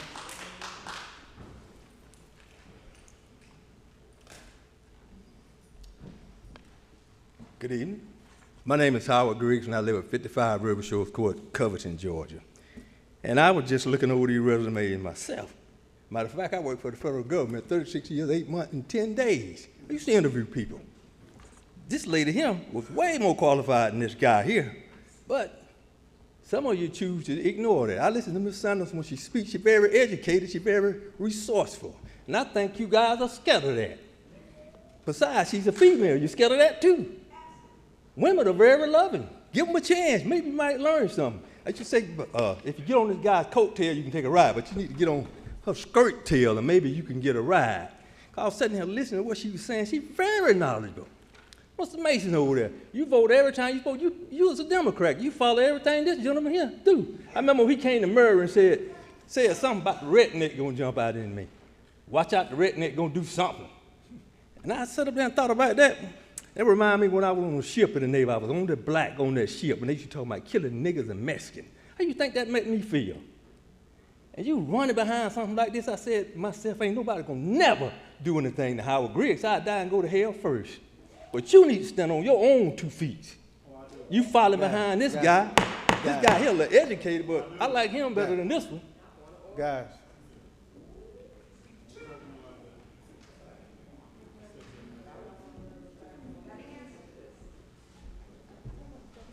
I told you, Commissioner, I'll be back to finish talking to you. My name is not important. This is the Examiner report. My brand is Under Threat Nation 5.0. And I'm going to talk to, no, don't interrupt me. This is my time, man. You're going to interrupt my time. I'm reclaiming my time. Reclaiming my time. Let me have the floor. Sir, can you state your name and your I address? said that, Mr. Jackson. Okay. Under Threat Nation 5.0. Yes, sir. This is the Examiner report. And we're going to talk about some of the money that you're wasting and spending when the taxpayer property tax is skyrocketing. And I ask you to do something about it to save the taxpayer money. You haven't came up with a solution yet, have you? That tells us that you don't care about the taxpayer. Our taxes are skyrocketing here in Newton County. Okay, so we want to spend $430,000 on lights for a park. This is the People House that I'm standing in. And we know that this house is not in compliance with the ADA, America with Disability Act. This building is not in compliance with that act, okay? So maybe you can take some of that money and invest it in the People's House so they can have better lighting, better sound system, better cameras, so we can see who's hiding behind these prompters and these monitors. We can't even see y'all from back there. It's so dark and dimly lit. Put an LED light. They want to put them out down here in this park.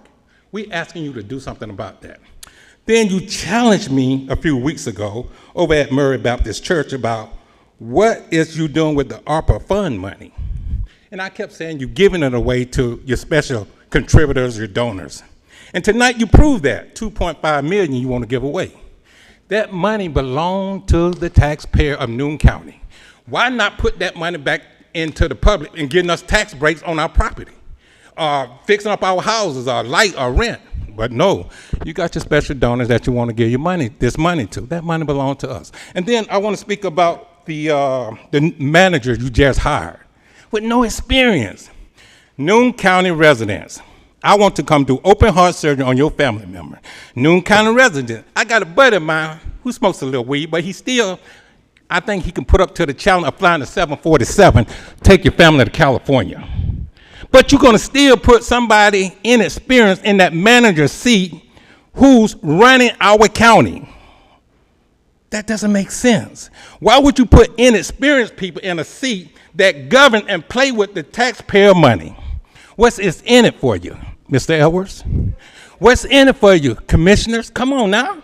That money belongs to us. You're gonna put somebody inexperienced in that seat? Well, hey, I can go in that seat.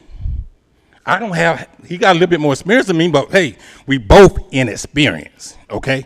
This Commissioner Sanders invited you to get the most qualified person to sit in that seat. No, no, no, no, no. You're gonna try to waste taxpayer money and tell him how to run the county.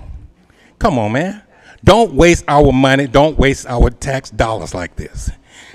Oh, that van you just gave away, remember I told you to work with the community? Time's up, sir. Somebody would have donated that van for you. Thank you. Wow. Anyone else?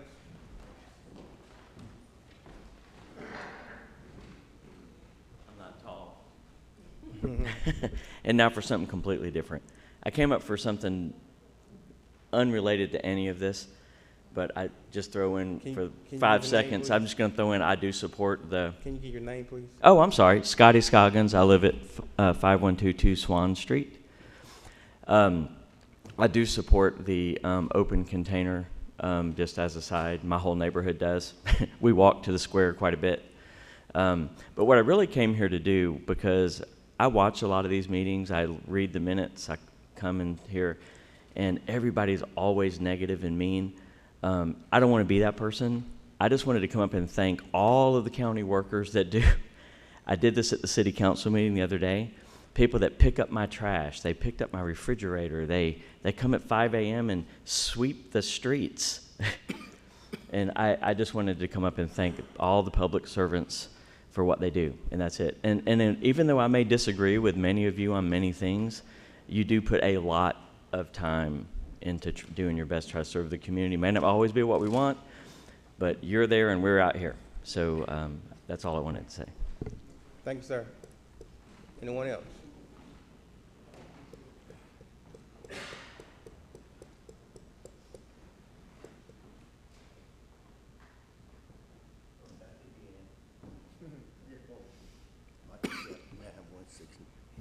Just want to share a little bit of history. If people know the history of when the slave was brought over here from Africa, they didn't use the slave captain, the captain, the slave, they used another slave. So what I'm saying tonight, you know you have what you call the house Negro. And that's what we have here tonight. We have one, he don't care. He don't care.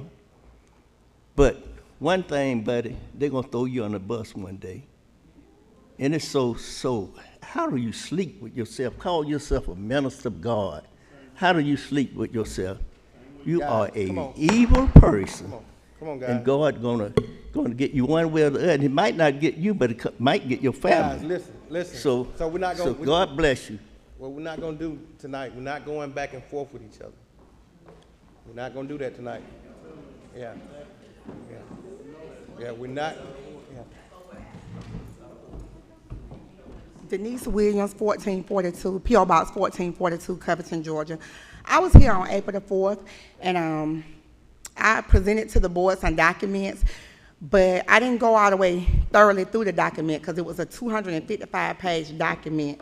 So in the folder, you will find that as I went on,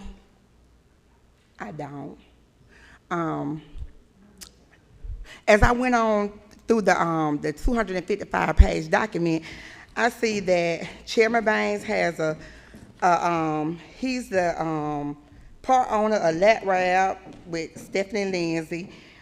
He does business with the county. They presented invoices, and they were paid through Royalty Hauling. That was $2,167. And also with Royalty Hauling, they made $38,000, which that is him, his brother, and nephew business. And I also seen some of his family member cousins, they're on the vendor package as well. They made $32,000. So, Board of Commissioners, it's something wrong with this picture. It is something seriously wrong with this picture. I don't know what you all did from the last meeting with the attorney, but we need to see something. We need to see some substance here because this is over $300,000. So I'm asking this board to do an investigation on everybody on the board. You ain't got nothing to hide. Do an investigation on everybody because the document speaks for themselves. Thank you. Anyone else? Anyone else? Commissioner Epps.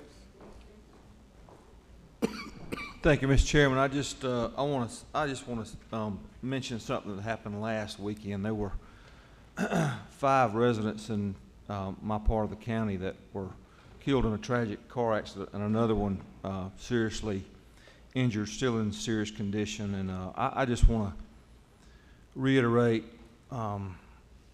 with our citizens that our population has gotten to the point where we can no longer afford to not be careful.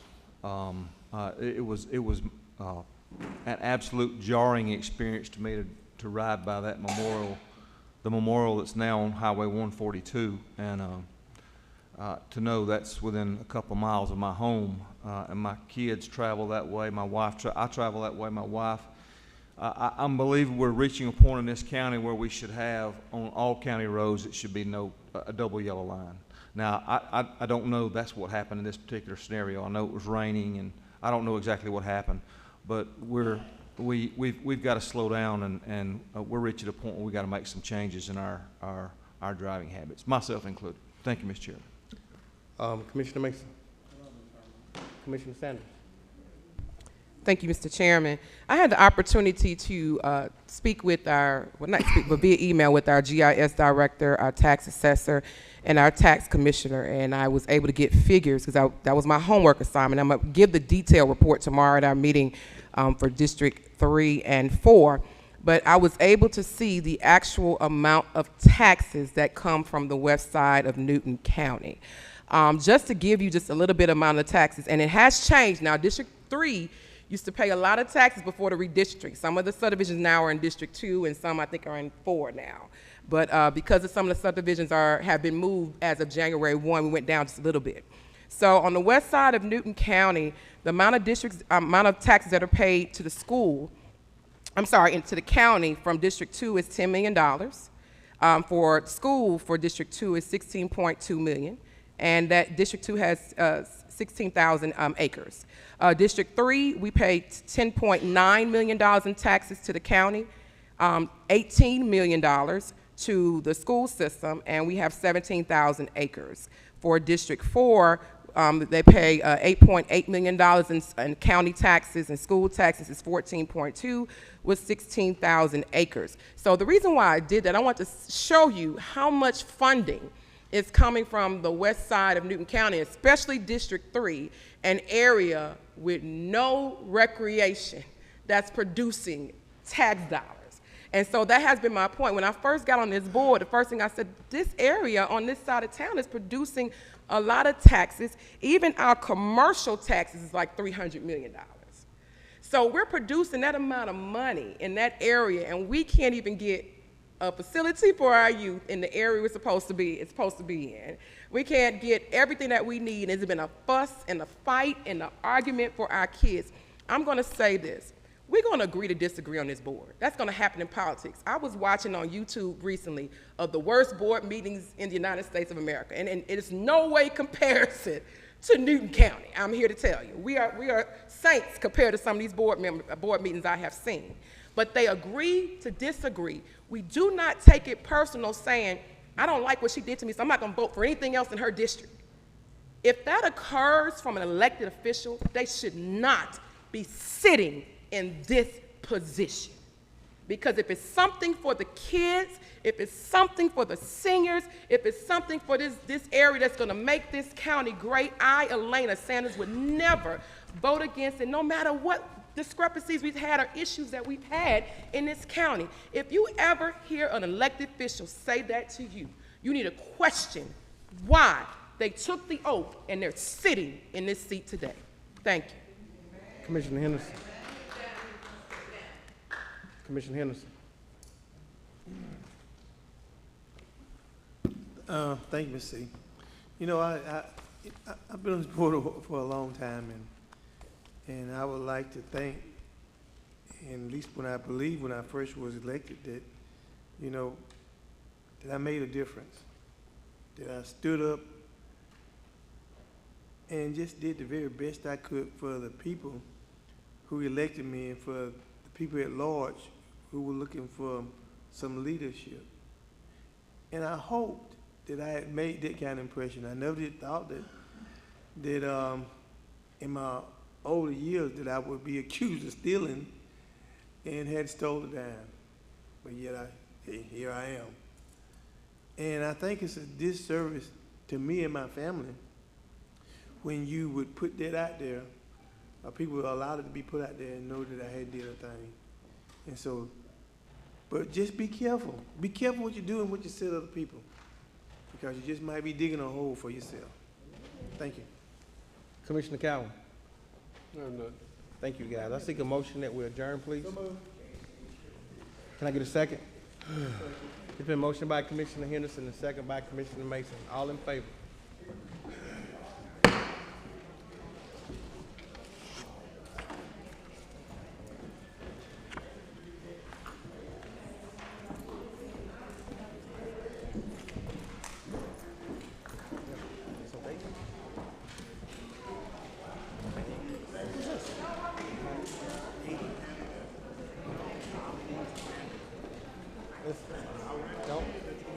Don't go down there. Go that way. Don't go that way, go that way.